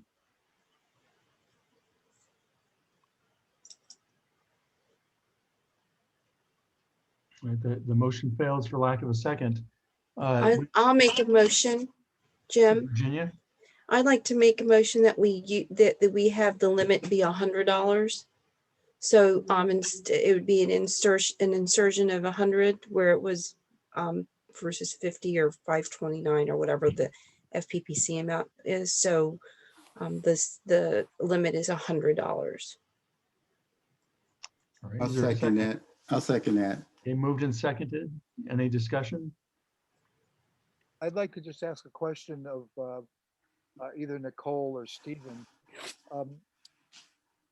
If it were $100 and somebody goes out and has $100 dinner, they would have to report this, a year-end reporting on their Form 700 under the gifts page or whatever. Am I correct about that? They would have to report the excess between the gift limit and what went over, so $50. And what is, and that's then the Form 700s are public documents. So the newspapers and any other source can get access to those and see who's taking who to what places and who's making what gifts, right? It's basically just public information. Yes, I that's my understanding. They would be Right, disclosable but- under the Public But Records keep in Act. mind. But that not this for all applies- employees. Right. Right. Yeah, no, but 700, Form 700 filers would have to report that. And then what is the sanction for failure to report? I'm not sure offhand, Steve, do you know? I mean, there's two different questions. I mean, we're not talking about FPPC rules here. We're talking about the district policy. Right. And the district has many policies for which there is not a specified sanction for not violating the policy. That would be, I think, depending on the circumstances, this board could take, actions that it would deem appropriate under particular circumstances. But there is nothing in this policy. There's no punitive enforcement mechanism for this purchase policy. Well, other than a general violation of an established policy. Right. That's absolutely right. That's what I meant. Yeah. Thank But you. to your point, Director Bernstein, nothing in here affects the Political Reform Act obligation of reporting gifts and limiting gifts that apply to Form 700 filers. This is going beyond that to set a now proposed $100 limit on any employee of receiving gifts. There's no reporting obligation. It's just a prohibition. If one employee, for example, were to report another employee for accepting something and not reporting it, the district, there's nothing in the district's procedures or whatever in terms of sanctions. It would only be an FPPC sanction. No, that's not exactly what I was saying. Oh, If someone is a Form 700 filer, which means that they are designated in the district's conflict of interest code, or their board members or the fire chief, they are subject to FPPC rules that require reporting gifts over $50 and restricting gifts total up to $520. Nothing that we're talking about tonight is changing that structure, and their FPPC has enforcement mechanisms for people who violate those rules. What you're being asked now to consider is, in addition to that, setting a rule that applies to everybody, even those who are not Form 700 filers, that they may not accept a gift over $100. So that applies differently to those who are Form 700 filers, who will still have to report a gift of $90 because it's over the gift limit, but they will not be able to accept a gift over $100. But someone who's not a Form 700 filer has no reporting obligations at all. in our rules and regulations, there's no sanctions whatsoever for accepting gifts of any size or anything. There is no mechanism of termination or disqualification or whatever it might be. There's nothing like that in any of our rules. And I don't believe so. Certainly not in the procurement policy that's before you. I guess I would defer to the chief as far as what his practice would be with unrepresented employees who are found to violate district policies. I can't imagine it happens very often. Yeah, I don't think I've ever seen it. So, yeah, that's a tough one. I'd have to, But Chief, if an employee knowingly, willfully violates a policy, there's consequences. Right. And the consequences don't have to be enumerated or specified for that consequence to apply. Yeah, no, I think that's a fair point. And, I mean, there would be an investigation first, so you weigh out the facts. Well, I don't recall we've ever had one like that. But to your point, a policy is a policy. So whatever you have within the policy, if somebody violates it, then, you look into it. And if there's truth in that, then, there's some level of correction and punishment to some degree. Okay. Well, it's been moved and seconded that we set this limit at $100.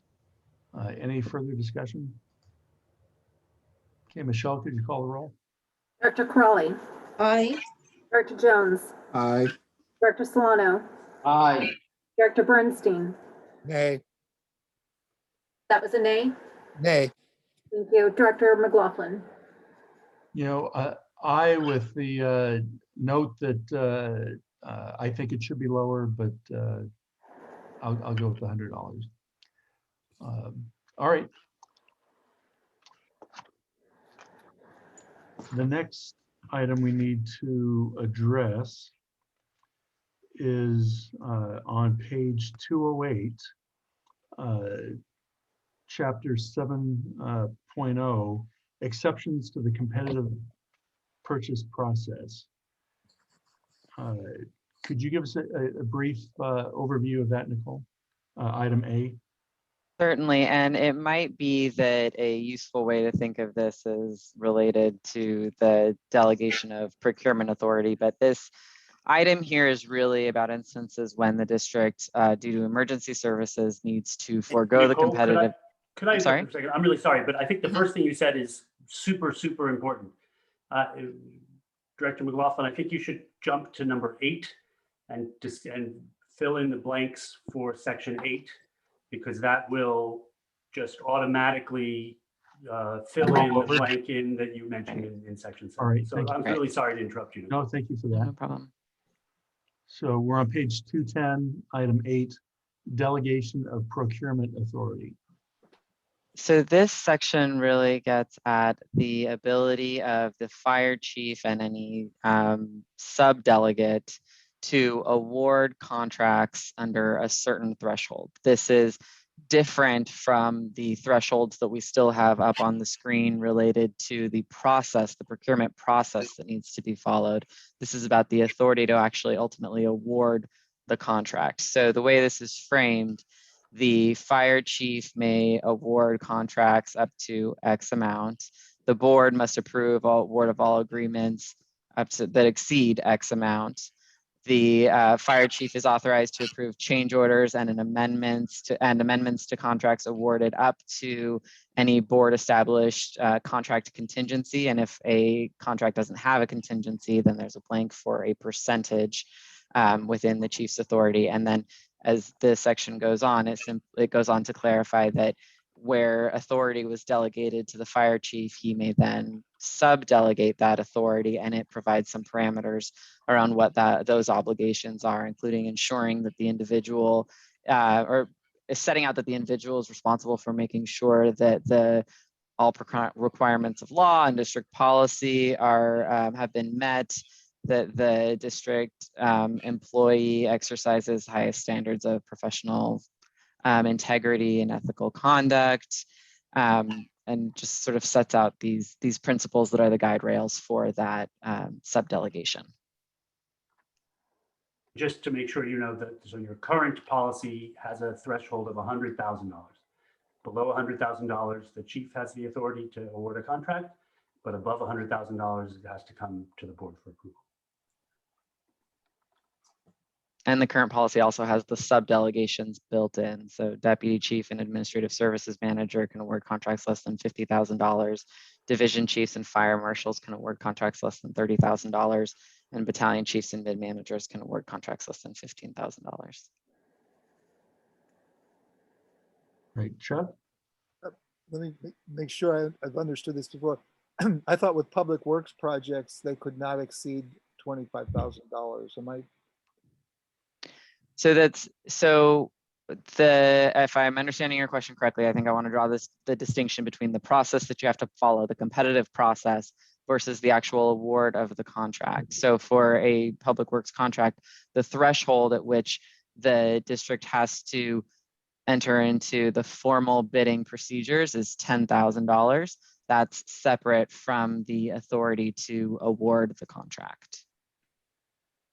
Director Bernstein, presently today, if there's a $50,000 public works contract, the district must competitively bid the contract through a formal process and award it to the lowest bidder, but the chief may award it to the lowest bidder because it's less than $100,000. Doesn't have to require the board to authorize it. Thank you.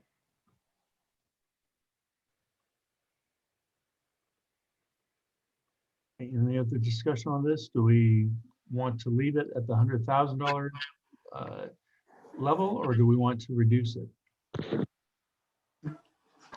Rob? Yeah, I'd like to reduce it so that the highest level is $25,000. All right. Robert? I would like to keep it at 100,000, maybe drop it to 75, because, we're moving a lot of resources in construction and, the projects we're building, and to have to come back to the board for every $25,000 or $30,000 as a chief administrator, I mean, it's not only time consuming for the board, calling special meetings, but sometimes, you have to move on things really quickly if you want to get certain pricing. So I think, $10,000 is too low. $75,000 is a good between 50 to 75,000 is a good number for me. Right. I would ask Nicole or Steve, like the Station 4 that is under construction now, those amounts have already been approved by the board, correct? So if, even with the existing spending limit of $100,000, all of the expenditures related to Station 4 have already been approved. Is that correct?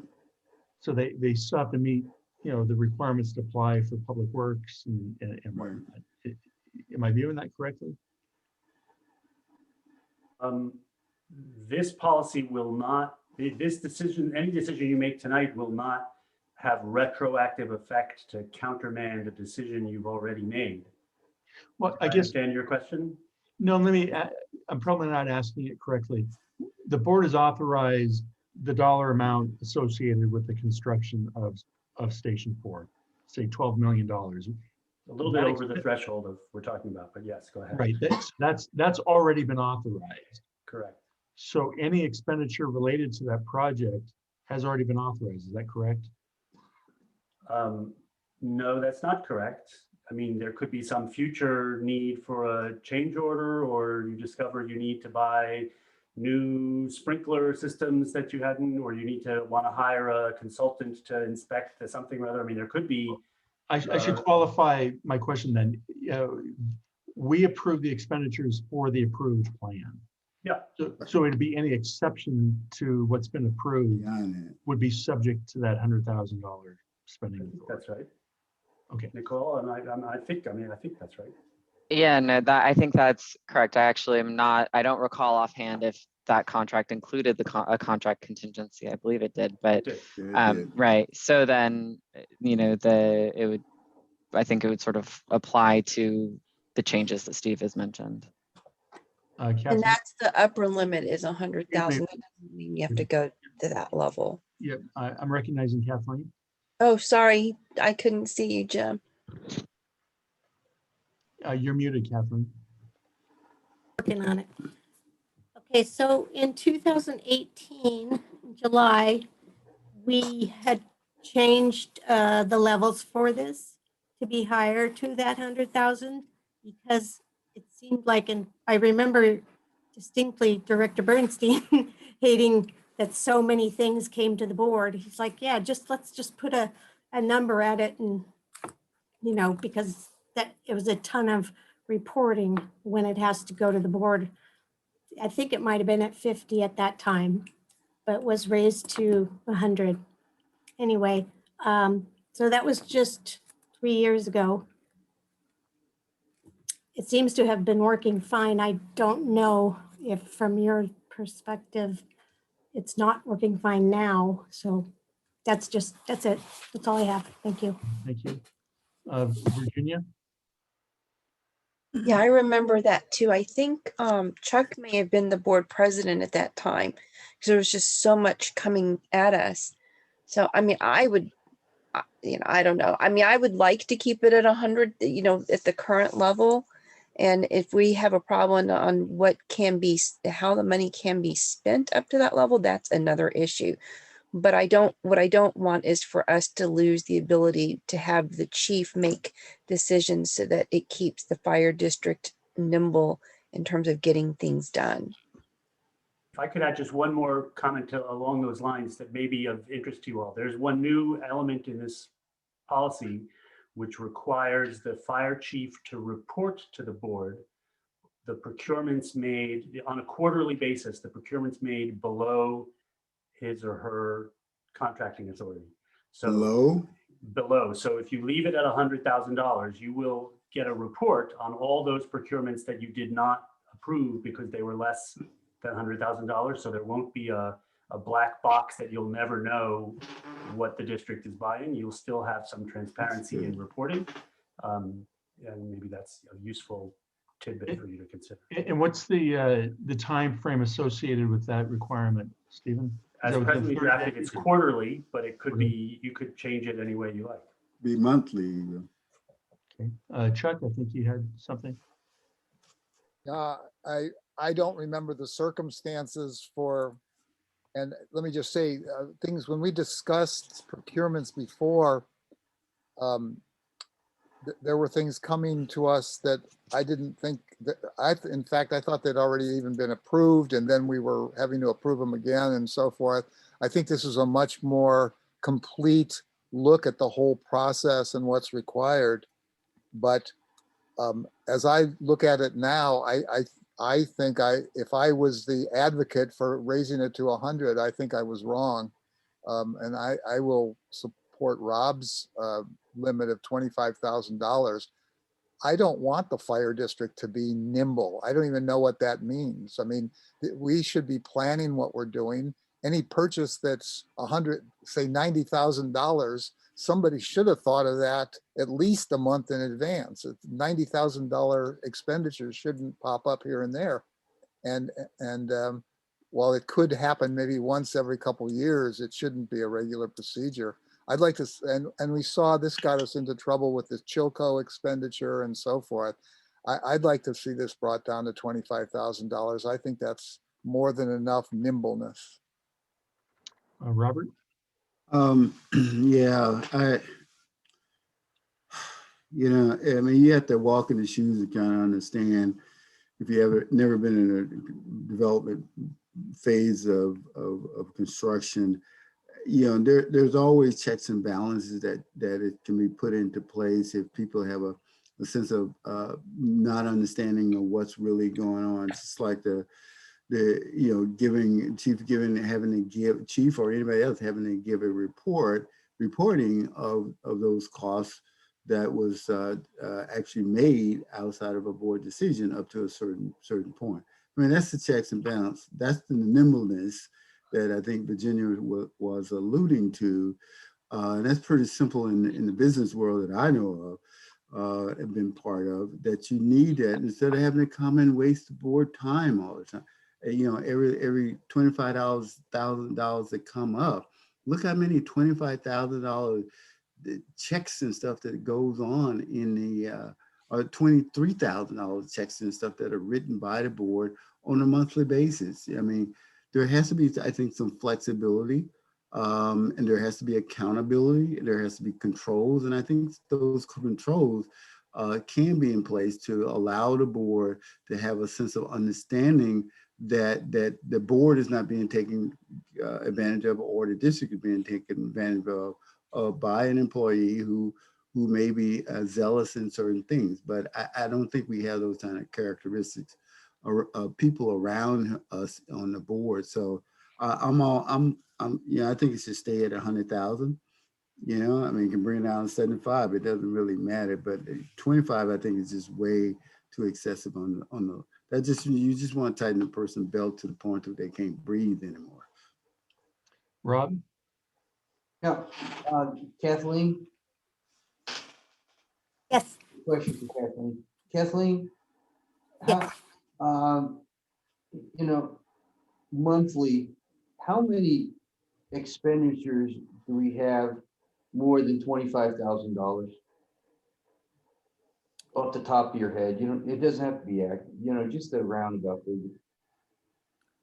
I couldn't tell you off the top of my head. It's not many, because I know when we do the treasurer's report, we give the expenditures, the biggest expenditures for the month, and it's usually the PERS and payroll. And so there's not a lot else that even comes up to the 100 level.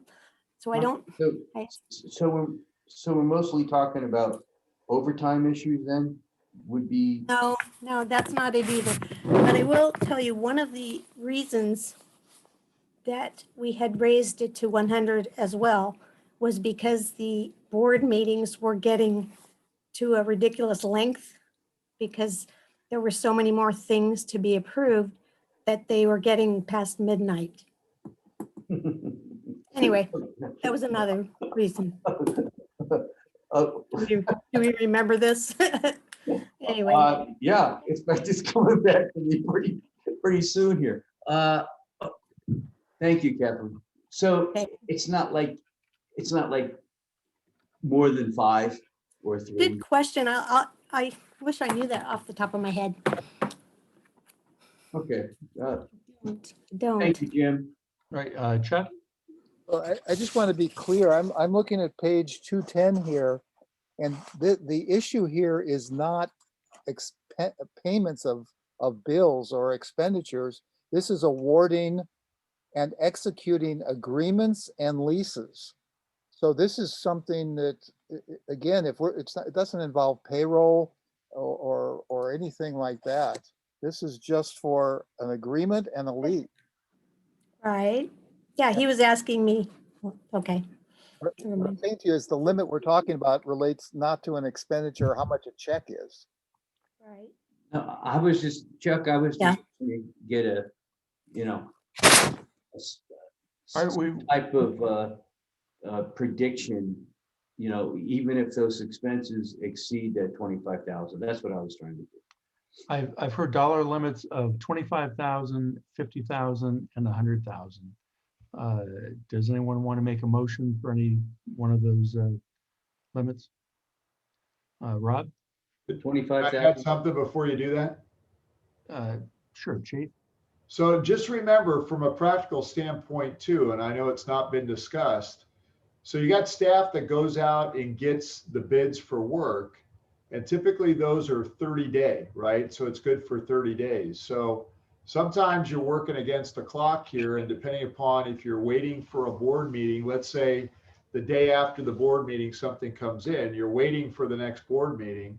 And we've had cases where we've had to go back out and get the price updated or go back and refresh the bid. In the meantime, that could work against you. So there's a lot of things in the weeds here. If I was going to suggest anything, I mean, run a month or 2 or 3 so you see what is actually going on before we jump into the middle of something. And then you'll have a good, Kathy will have an opportunity to put that together for you, and you can see some of those things that are going on and probably make a more informed decision. Because the meetings were going along the way that we did it before, because you got literally everything that was coming in, and then it creates a different set of problems when you got to go back and execute something. Because remember, the firefighters are involved with different aspects of purchasing. So, it's not as if the day after the board approves something that firefighter's on duty. It could be 4 days later, maybe that falls on a weekend, and now you got to wait 6-7 days, and then is the bid even good anymore to get it done? So there's a lot of practical reasons why it is the way that it is. Okay. Thank you for that. Rob, did you want to make a motion? Yeah, I like to make a motion to make that limit to 25,000. All right, is there a second? I'll second. Okay, the moved and seconded. Any further discussion? I do have a question. Chuck? I wanted to ask Stephen how these limitations relate to having an account somewhere. Let's say there's a place that does repairs on fire engines. And could the board vote to have an account more than that, which would kind of circumvent or avoid? I'm not sure what constitutes an agreement, if you know what I'm saying. I think I know what you're saying. I think the answer is yes, the board can do whatever it would like in this area, including saying the threshold is $25,000, except for X type of repairs, which you're authorized to do more of, or work from vendor Y, which you can go, you have limitless flexibility as to what kind of authority you would like to delegate to your chief. But I wondered if it has to be in the rules, or could it be something, let's just say we could open an account at Home Depot for $50,000 and the board would approve that account. And that would authorize certain kind of expenditures if it proved necessary and helpful to do so. For example, you could certainly do that. Okay, thank you. All right, any further discussion? All right, Michelle, would you call the vote? Director Crawley? Director Crawley? No. Director Jones? No. Director Solano? Aye. Director Bernstein? Aye. Director McLaughlin? Aye. Right. Do we have to address this percentage issue in D? Yes, please. Yes.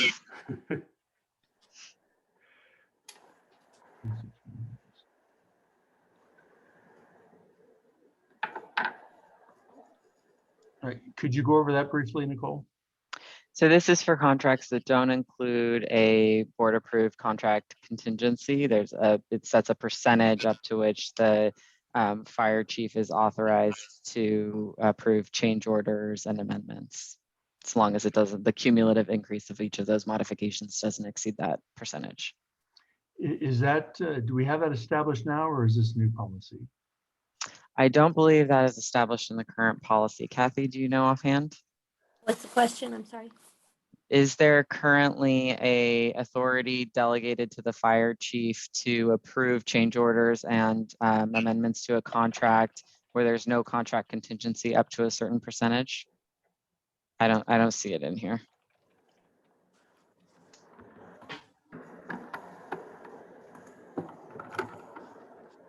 I think he can make changes up to the contingent amount though.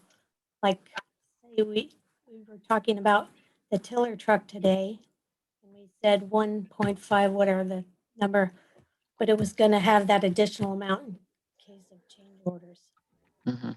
He can approve up to that, but there's nothing in there that says a specific percentage or anything. I think that's what's approved, like on the construction project. We have a contingent number, the percentage at the time. Mhm. You can approve up to. Chuck? Yeah, I'll make a motion just to kind of get this going, that we insert 10% in section 8D in lieu of the 2 X's at the percentage. All right. Is there a second? Second. All right. What Discussion? percentage? 10%? Kathleen, do you have any thoughts on, when we exceed, or when a contract is exceeded, do you have any generalized comments about how much they usually exceed? Question. Could you ask me the question again? When we have a contract to purchase a good or service, Right. and for some reason there's it exceeds, it's a change order, can you generalize about a typical change order? How much does it exceed what's been authorized?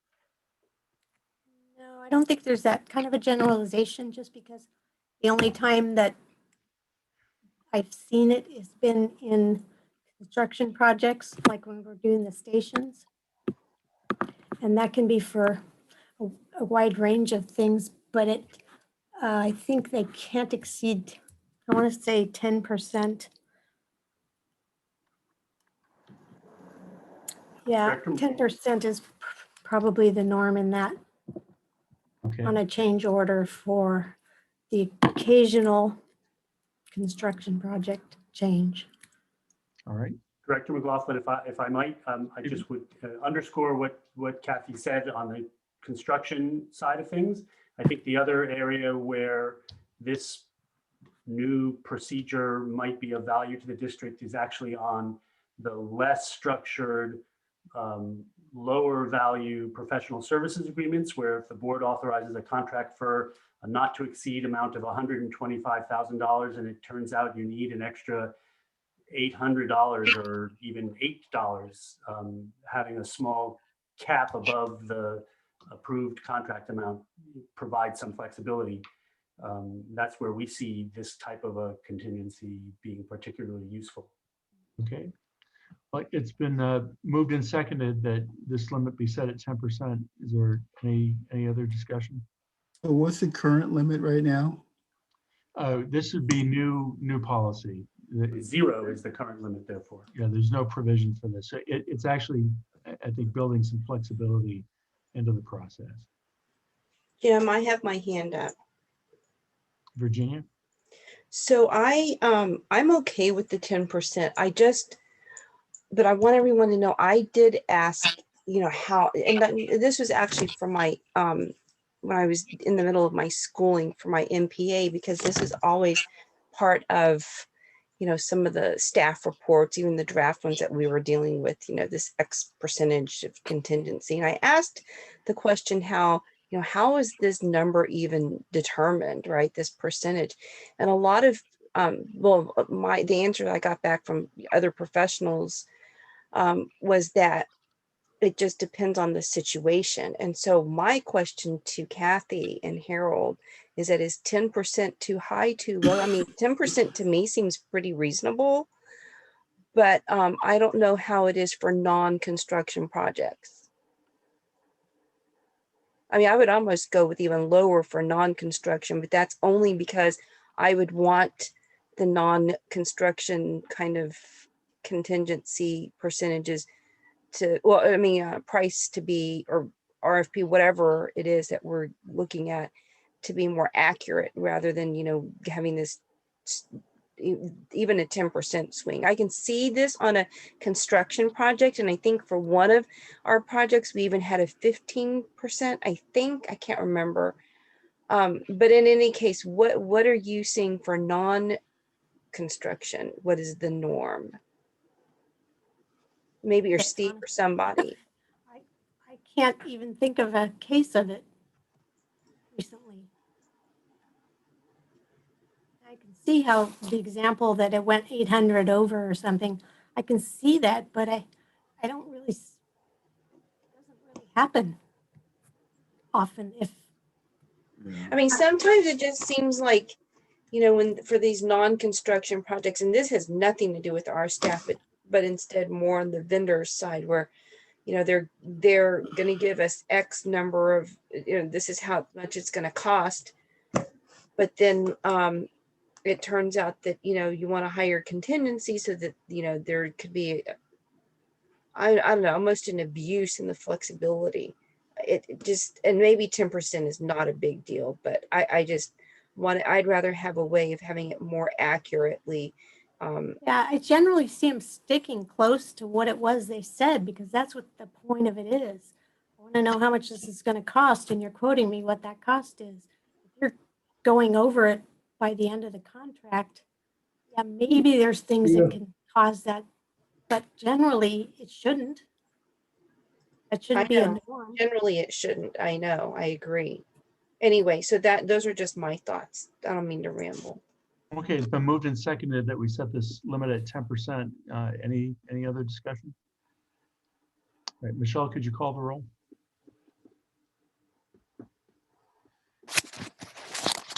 Director Crowley? Aye.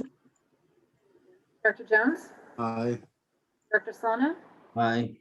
Director Bernstein? Aye. Director McLaughlin? Aye. All right.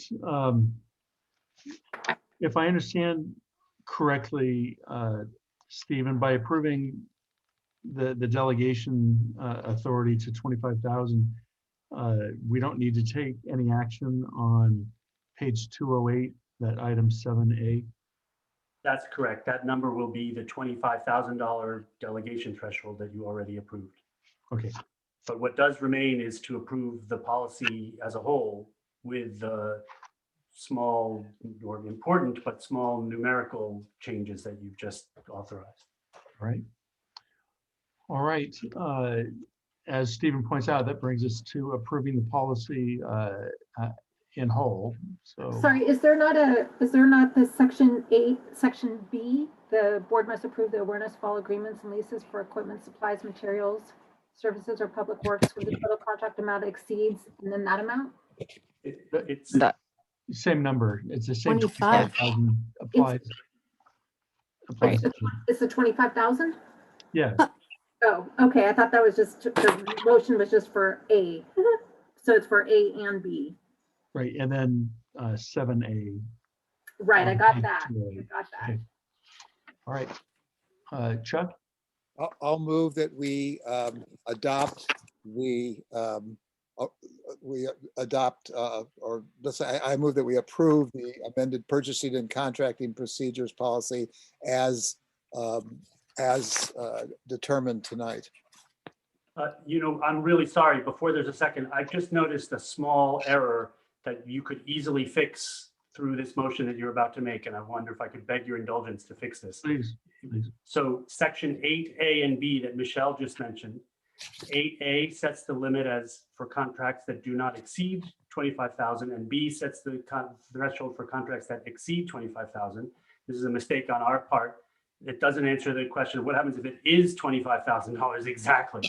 So it's just a mistake in the drafting. I would suggest that you include in paragraph B, which should read when the total contract amount equals or exceeds $25,000. Right, thank you for that.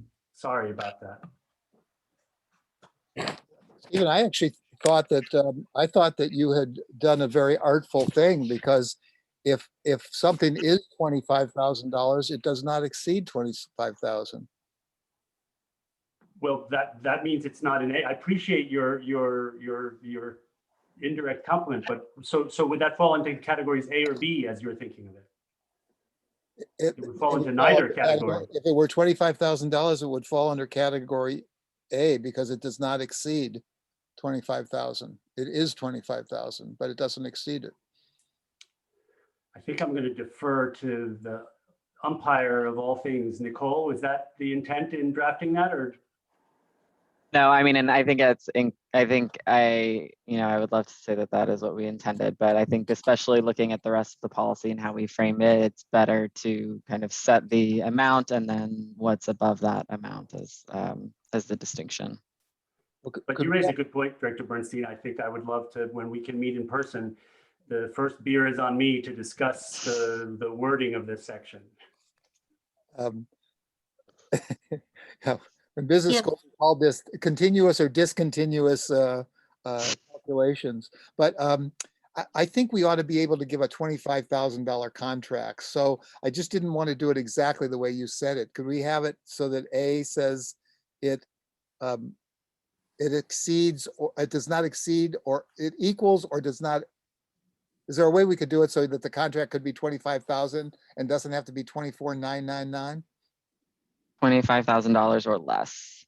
Okay, 25,000 or less. That's what I would recommend. And I'll make a motion that we make that change. $25,000 or less in A, and approve it as we've discussed tonight. All right. Is there a second?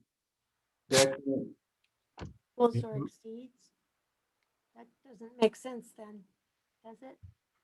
If you said on A that it's 25,000 or less, but then on B you say equal or exceeds 25,000, that doesn't. So that would duplicate. You would have to exceed 25,000 for B if it's 25,000 or less, right? For A. Exceeds 25,000, not equals or exceeds.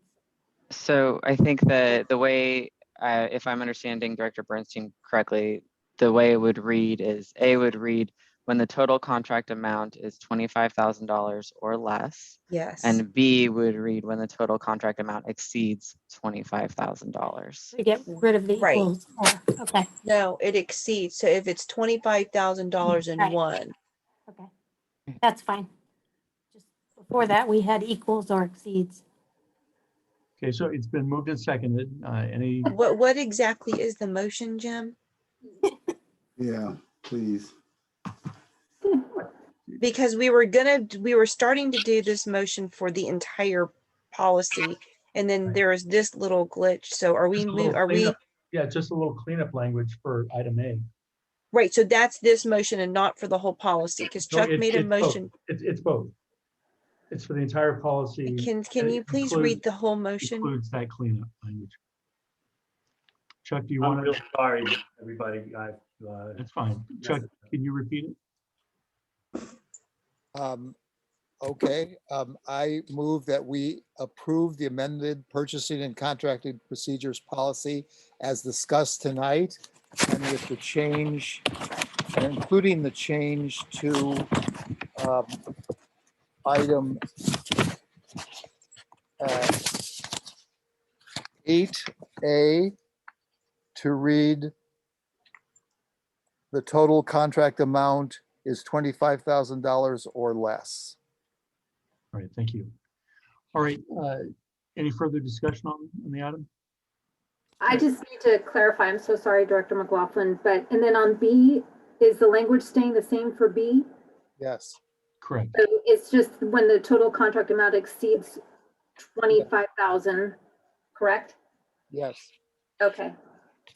So that's all in one motion, right? Because I think I'm having a problem with this being one motion, either in the logically, I probably shouldn't be having this problem, is that I don't agree with the 25,000.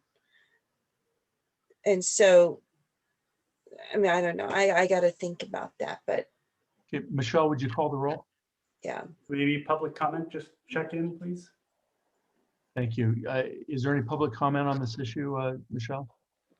We have no raised hands, no. All right, thank you. Would you please call the roll? Director Crawley? I don't know. Can I get called on last time? I've always been called on first every No, our time. policy, our policy is that the president goes last and the roll. Or gets whatever, I know, but I've and the been roll- called and the- first. And the roll gets called in the alphabetical order. No, it doesn't. Does it? Our policy reflects what I just stated. Well, that's not true because Chuck Bernstein should be before me. I have not been calling the roll. I So know, I would ask know. Michelle, would you please adhere to our policy? Call the vote in alphabetical order with the president last. Thank you. Director Bernstein? Aye. Director Crawley? No.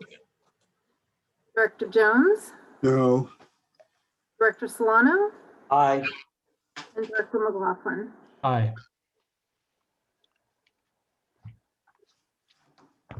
All right.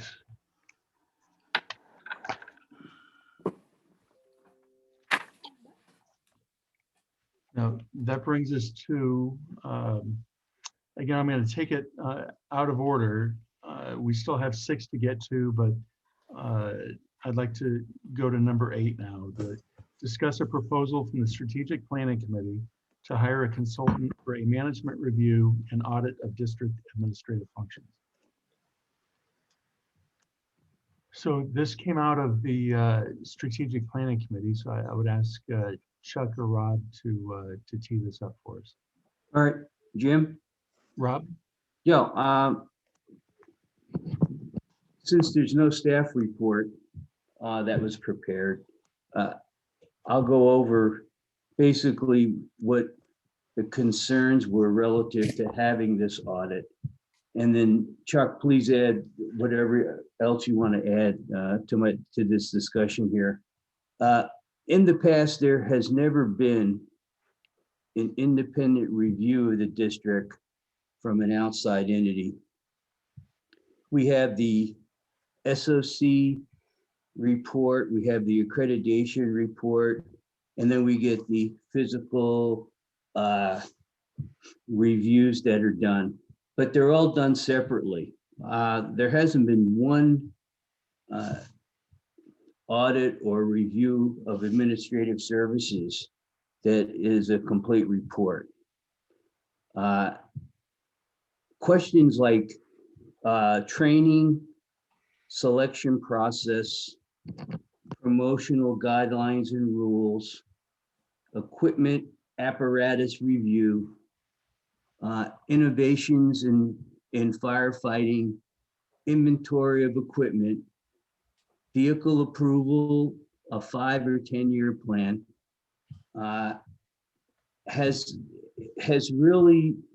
hasn't been a compiled report presented to the board or to our community. We have questions of management staffing, man-hour review, overtime, and a purchasing review, which our ad hoc committee had completed and just recently passed by our board. I think this would help, since we are going to be picking a new chief, that this chief has this information available to him or her. And perfect example of this was what Los Altos Hills did in their audit of their fire district. And they had specific questions that they wanted answered through their management audit also. So this is something that I think is needed, and it would be a great tool, not only for our incoming chief, but for the combination of compiling all these reports, the SOC accreditation, our physical review, and then the RFPs that are going to be completed, one in emergency management and the other one in the purchasing of our bonds and our fiscal abilities. So, Chuck, you want to add anything? No, I think that's a good summary.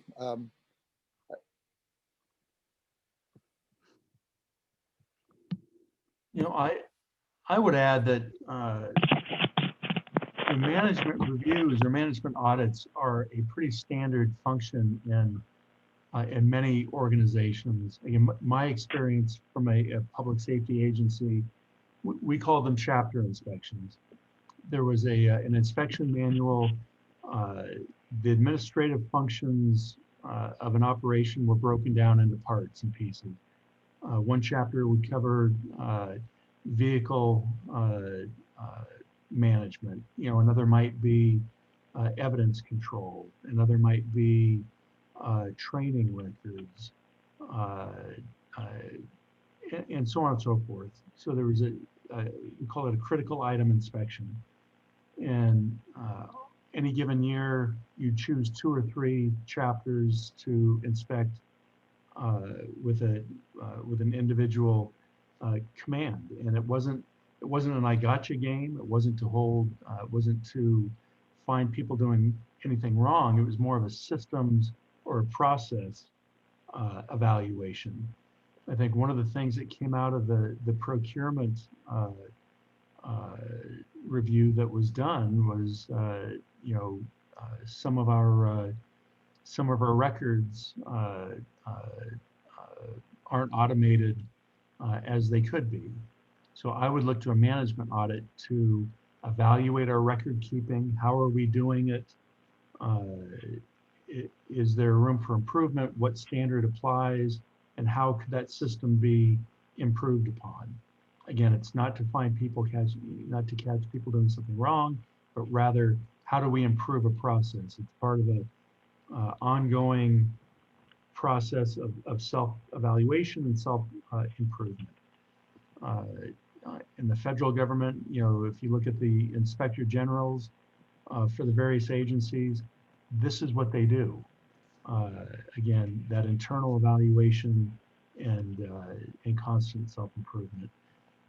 I think it should be made a permanent feature. I think we should adopt a policy where this is done on a regular, periodic basis. I think it's how we get better. It's how we move things forward. So, Kathleen? possibility, Rob, of getting a copy of So the, Kathleen, can I get a copy of the report that the city of Los Altos or Los Altos Hills, whoever had done? Rob, It's on the internet. I looked for it. Was it the city of Los Altos Hills or Los Altos? No, it's not. It's Los Altos Hills. I'll send it to you in a few minutes here. Okay. That'd be great. Thank you. so any? And does this, I'm sorry, I don't mean to interrupt. I'm Oh, not quite please- done. Please, Kathleen. One last question. Does this include IT and how different things in IT are done or any of that? Or is it just, I would view it as a comprehensive effort. So yes, it would be, the administrative functions of the organization.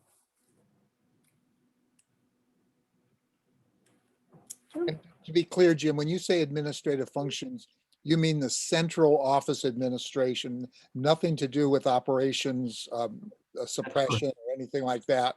That's correct. And what about fire prevention? To the extent, yeah. I mean, just as they touched on IT and training records and Hey, could I, Jim? Yes, Rob. Yeah, Chuck, we could, as an organization, identify what areas we want an intensive look at what our policies and procedures are, the way Los Altos had identified certain areas that they were interested in. So it wouldn't be uncommon for us, let's say that we want to review our promotion guidelines and rules and regulations. That would probably be a section, or even IT, why is IT in a closet and maybe they need the additional space, different equipment, where are their servers stored, what's their storage area network, is it in compliance with certain IT guidelines? I mean, those are things, Chuck, that we could ask in an audit. Okay, thank you. Virginia?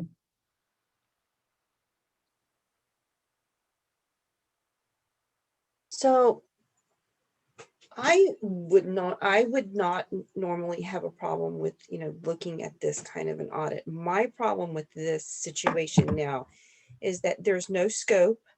I don't know what the cost is going to be. I mean, this is why I want the spreadsheet of how many of these kinds of audits or studies or whatever we're going to do. I'd like a total cost of something like this. What would this cost?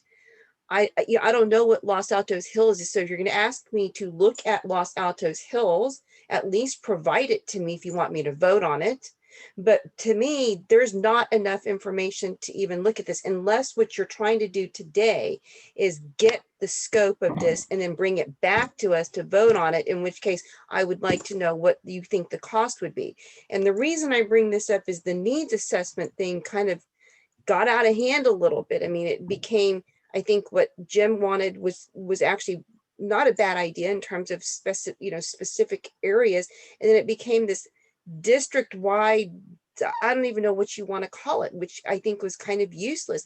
I don't want to spend money and have this information be useless. And right now there's less of a scope than there was for the needs assessment. And then I'm now being asked, go find the Los Altos Hills plan or whatever on the internet. Well, if you're asking me to vote for something, then you should provide me the information. Jim? Rob? Jim? Yeah, I just sent the report that was done by Los Altos Hills on their audit. Did you get it, Kathleen? I haven't even had this. Rob has the floor. Rob has the floor. I'm trying, Jim. Okay, go on. I'm trying to answer her inquiry here. I will send this to her and she can look at it. I did not receive it, Rob. Not here. What was that, Kathleen? I didn't. I did not receive it yet. Okay, well, I sent it to you. So are we voting on this? I haven't even had a chance to read whatever it is we're supposed to be reading. I mean, it's ridiculous that we're expected to vote on something when we didn't even get all the information. Actually kind of presumptuous that you're going to have 3 votes. I think it's very untransparent and quite frankly, unethical to ask people of a governing body where we all have the same vote to vote on something when we don't even have the information. That's really bad. If you want transparency, that's not transparent. I would like to read the item as it's presented in the agenda. Discuss a proposal from the Strategic Planning Committee to hire a consultant for a management review and audit of district administrative functions. I would like to reiterate, discuss a proposal. I understand and I can read. There is no proposal. There's nothing that's written for me to even talk about or discuss. And that's my whole point. So I don't mind looking at this and discussing it, but at least the Strategic Planning Committee should at least give us a proposal. There's no proposal here for me to even look at. So I'm only going by what the Strategic Planning Committee said in a meeting that I didn't and cannot and will not attend because I don't want to violate the Brown Act. So I don't think it's fair to me as a board member who represents all of the district residents to have to rely on something that I don't have in order to even have a discussion. Okay, Robert? My assumption is in this, this regarding this management audit that the Strategic Planning Committee came up with, I assume there's some smoke somewhere. I understand, I heard someone, I don't know if it you, Jim, or someone said that there are looking at different functions within an organization was what the previous place where people employed did on a regular basis. And I guess that's okay to set aside funds every year or so to be able to look at each area within the organization and see if things are running smoothly or if there's any bleeding that's going on. And that's why I asked the question: is there smoke somewhere that we need that's there, versus just wanting to know? Because just wanting to know is, I mean, if spending the money on just wanting to know, is that the best use of resources at this point in time? There's already 6. This would be 7. This would be 8 different RFPs is out there that got staff working on it to try to nail down to bring back to this body in preparation of the new chief, in terms of just knowing that there may be some problems, there might not be any problems for this person. I think if whoever gets selected should be astute enough, hopefully astute enough to be able to come in, make some assessment on their own as to areas that they may want to try to tackle. Now, from a board perspective, if we want to intervene right now and try to get a handle on it ourselves or information ourselves, what are we going to do with this information for the new chief? Just tell them, here's the information, go fix it?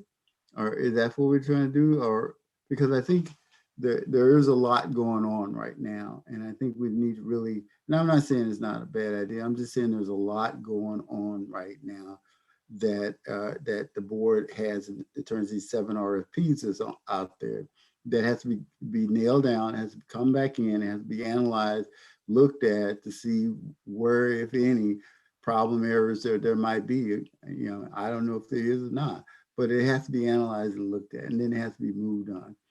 And if we're trying to do this patrol for me now in June, we only got a couple months to make that happen. So I'm just saying, we're running real fast now for a variety of different reasons. But I really do think we need to slow down and take a breath and breathe a little bit here on these reports that we're trying to, that is being suggested we need at this point. Rob? Yeah, Jim, I just sent every one of the board members a copy of that Los Altos Hills audit to their emails. And the questions that I have, and I'm sure other board members have, that I would like reviewed is the selection process. I mean, do we know what the selection process is? Have we compared our selection process with the other fire agencies, not only within San Mateo County, but within the state? What are the promotional guidelines and rules? What type of testing is done? I have no idea.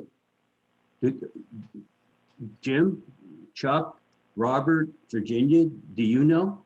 I don't What kind know. of testing go where? I don't understand. What I testing think- on what? Yeah, I don't know what you're talking about. Testing on what? Or selection process for Just let me what? know. I don't know. Selection process Well, I don't. for a I'm proposal asking- to do this? I'm asking the question. Do we know what the promotional guidelines and rules are within the organization? Do we know what the selection process for new firefighters are? I thought we weren't Training. getting into Do that. we know what particular? Please Have don't you- interrupt me, Virginia. Have You'll you get your asked the time, chief? sure. Have I asked the chief? Yeah, Why? it's not funny. I'm just asking. I'm Well- asking. It's not the time meant to be funny. I've gotten 3 different answers as to what the training guidelines were for this agency. And I haven't been satisfied with what the answers are. At least the state of California has what they call California Post, which is the actual police standards for the state. I haven't gotten a fire standards guidelines relative to what the actual training is, how many hours that each one of our recruits receive, and what's the comparison between state training and San Mateo County training for our firefighters. What's the difference between hiring a lateral firefighter or hiring a basic recruit? These are things that I think need to be reviewed within our organization. Rob, may I interrupt you? Sure. I would suggest that, there was no staff report accompanying this agenda item. I would suggest that this be referred back to the Strategic Planning Committee for further development and, preparation of a staff report that can come to the board at our next meeting. The hour's growing late, and I'm not sure that we can proceed any further on this item. Jim? I see you, Virginia. Actually, I saw Kathleen first, and I saw you. I don't think Rob was finished. Oh, I thought he was done. Sorry. Well, would you like the Strategic Planning Committee to prepare a staff report to do staff's work? Is No. that what you're implying? No, to work with staff to develop a report. Okay.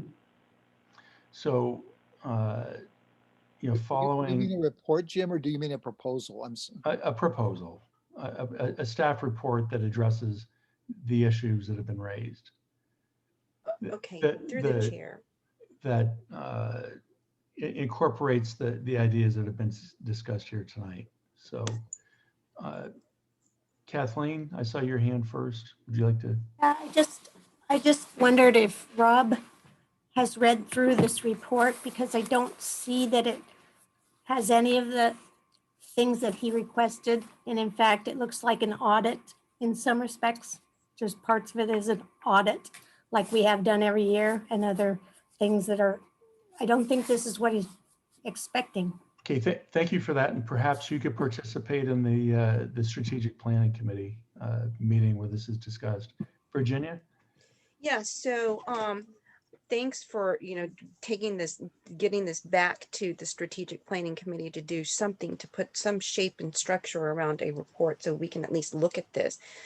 I would suggest right now that maybe since we're on this, we should talk about the scope, because I just heard earlier tonight that we were not going to be talking about fire suppression administration or operations, and what Director Solano wants to do is all about that, the testing and the selection process and all of that. So, if that's where you want to go, that's not what was said earlier. So that to me is the whole, what was said about not going into suppression administration and operations is not what, unless I'm misinterpreting it, what Director Solano was saying. So I would suggest that if y'all want to do this, that if you, and I know it's late, I agree, it's very late, that the board should put some parameters and structure and scope.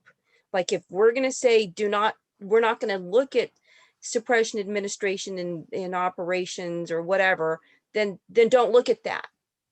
Maybe what we do is take, like IT, Director Solano brought up a good point. Well, they're in a room, is that really the best place? I don't know. I mean, because this is a huge, huge thing that I'm not even sure the strategic planning committee really has its arms around completely. And so I don't know. I mean, if you're going to put together a staff report, I think we need to give staff some direction as to what they should be writing a report on with the strategic planning committee.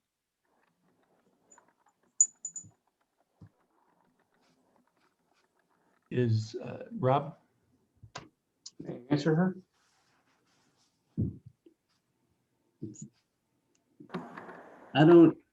When you're talking about fire suppression,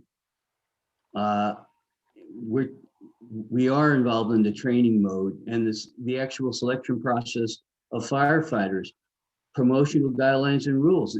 These are things that, of course, fall into administrative and operational services, but you need a strong administrative rules and regulations or standard operating procedure in order to go forward with the operational end. And do they cross over? Well, of course they cross over, because they're part of the organizational structure of why the agency or the organization exists. So yeah, it crosses over. It does. And because well, that's not what it's all involved in the same process, because it's the same organizational structure that affects every small segment of the organization. That's why it's called an audit. Thank you. I know what an audit is. I would suggest, again, let's go back to the strategic planning committee for further development and preparation of a staff report. We'll get staff's input on this. Maybe look for some examples of inspection reports that reflect what's being discussed, and have a proposal to present to the board. Jim, I have my hand up still. Virginia, I think it's your camera. I do not see your hand when you're raising it. No, it's up electronically. I don't have access to that. I don't see it.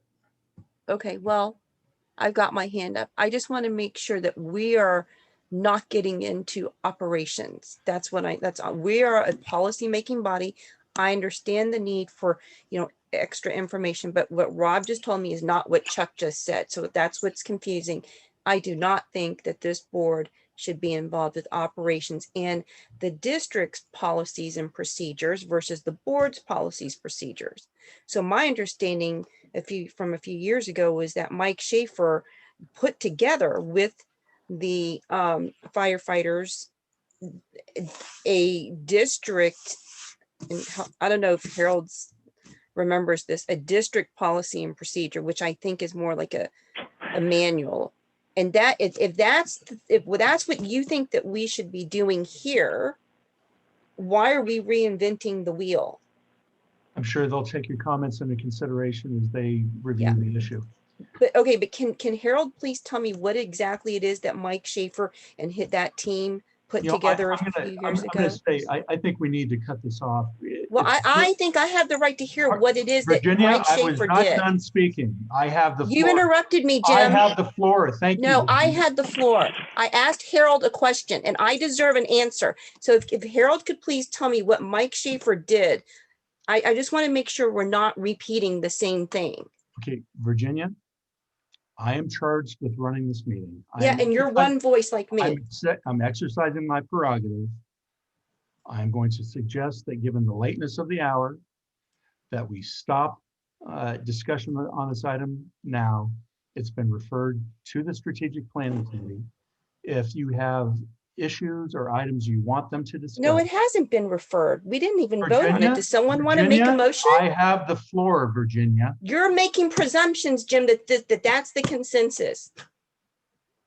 I'm happy to take a vote and I'll lose on the vote, but I at least want the chief to answer my question because I still don't understand what the scope of this is for the Strategic Planning Committee.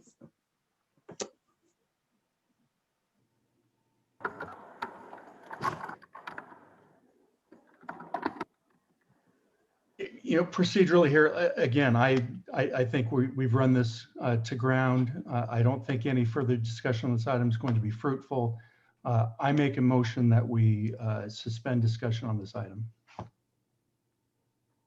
Is there a second? Suspend it? I mean, it means not for a future discussion? I have the floor, Virginia. You I are don't know out what of you mean order. by suspend You discussion. are What does out- that mean? You are out of order, Virginia. I'm point of order. What does suspend discussion mean? We will no longer have discussion on this item For tonight? for now, Virginia. Okay. Is there a second? I'll second. I'll second. All right, is there any discussion, further discussion? Okay, Michelle, would you call the roll, please? Director Bernstein? Director Crawley? Aye. Director Jones? Aye. Director Solano? Aye. Director McLaughlin? Aye.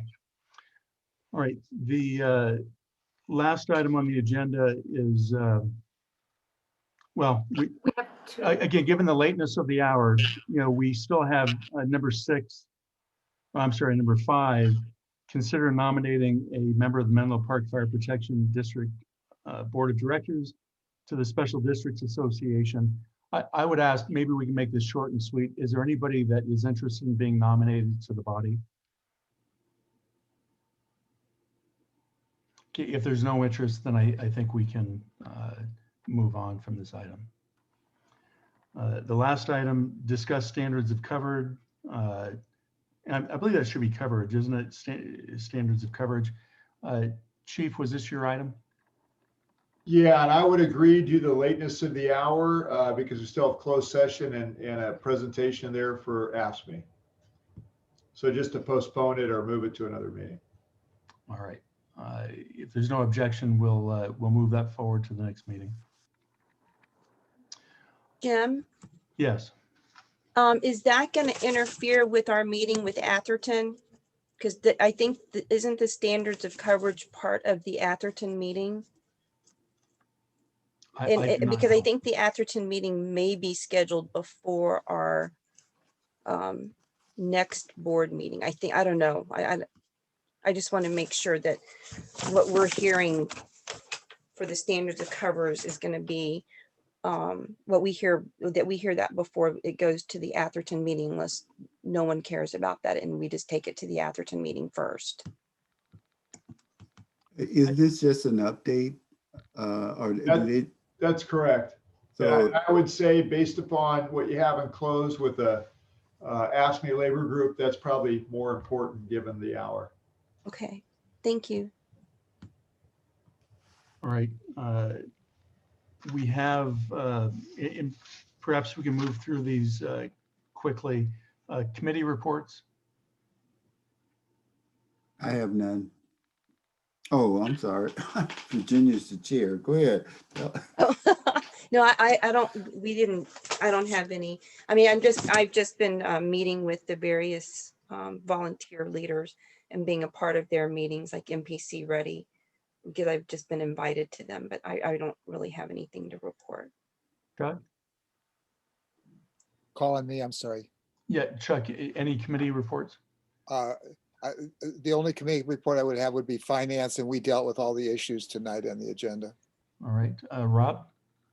Yeah, we've talked with, strategic planning, we're going to review this again and take this back to committee.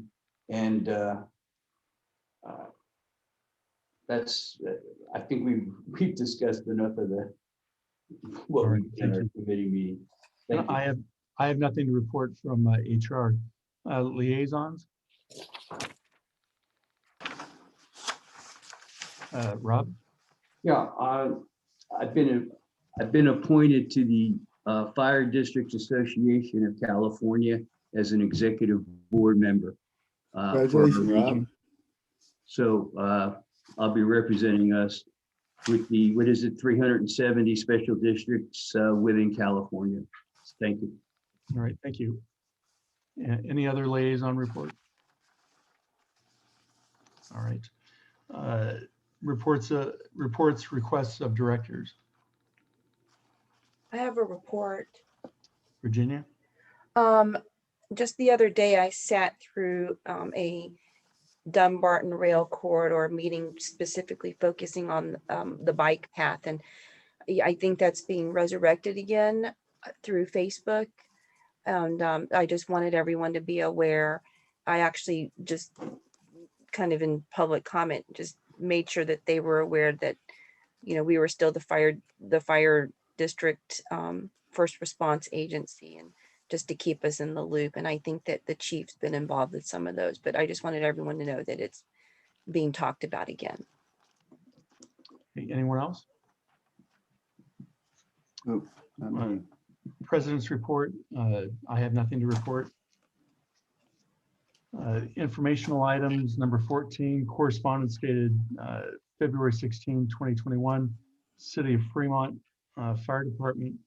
I believe that's in there for you to read. I don't know that we need any discussion on that. Director McLaughlin, before that, there was public comment number 2.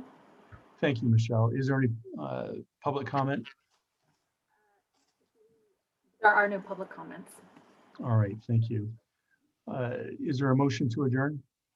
This is a motion to adjourn to closed session, and I just wanted to say that you'll use your other links to go to closed session, and then I'm going to stay in this meeting, and you'll use your panelist link to come back in here to adjourn from the open session, and if there's any reportable action. Okay, thank you, Michelle. So should we keep this open and go to the other room? I'm gonna keep this open, and I don't know if you'll have to leave here. I think you could just use your closed session link to go to closed session. Okay, thank you. Then we have an additional screen. Is that going to affect our screen, Michelle? I really don't know what it'll look like on your end. I'm sorry.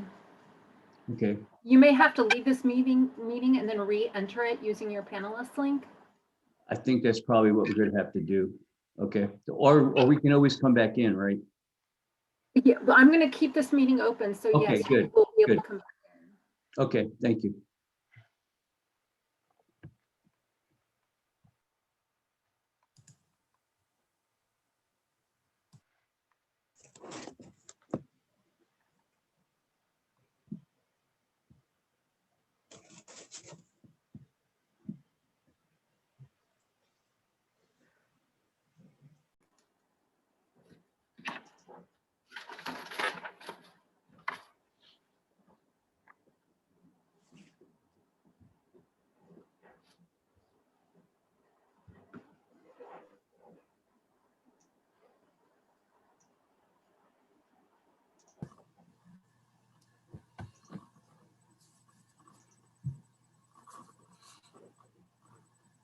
Hey, Chuck. All right. All right, hey, we're all here, another day older. There are no reportable items from our closed session. Could I get a motion to adjourn? So moved. I'll second. Michelle, would you call the roll? Sure. Director Bernstein, Aye. Director Jones, Aye. Director Crawley, Aye. Director Solano, Aye. Director McLaughlin. Aye. All right, good night, folks. Thanks. Good night, Jim. Good night, Jim. Everybody. Good night, all. Good night.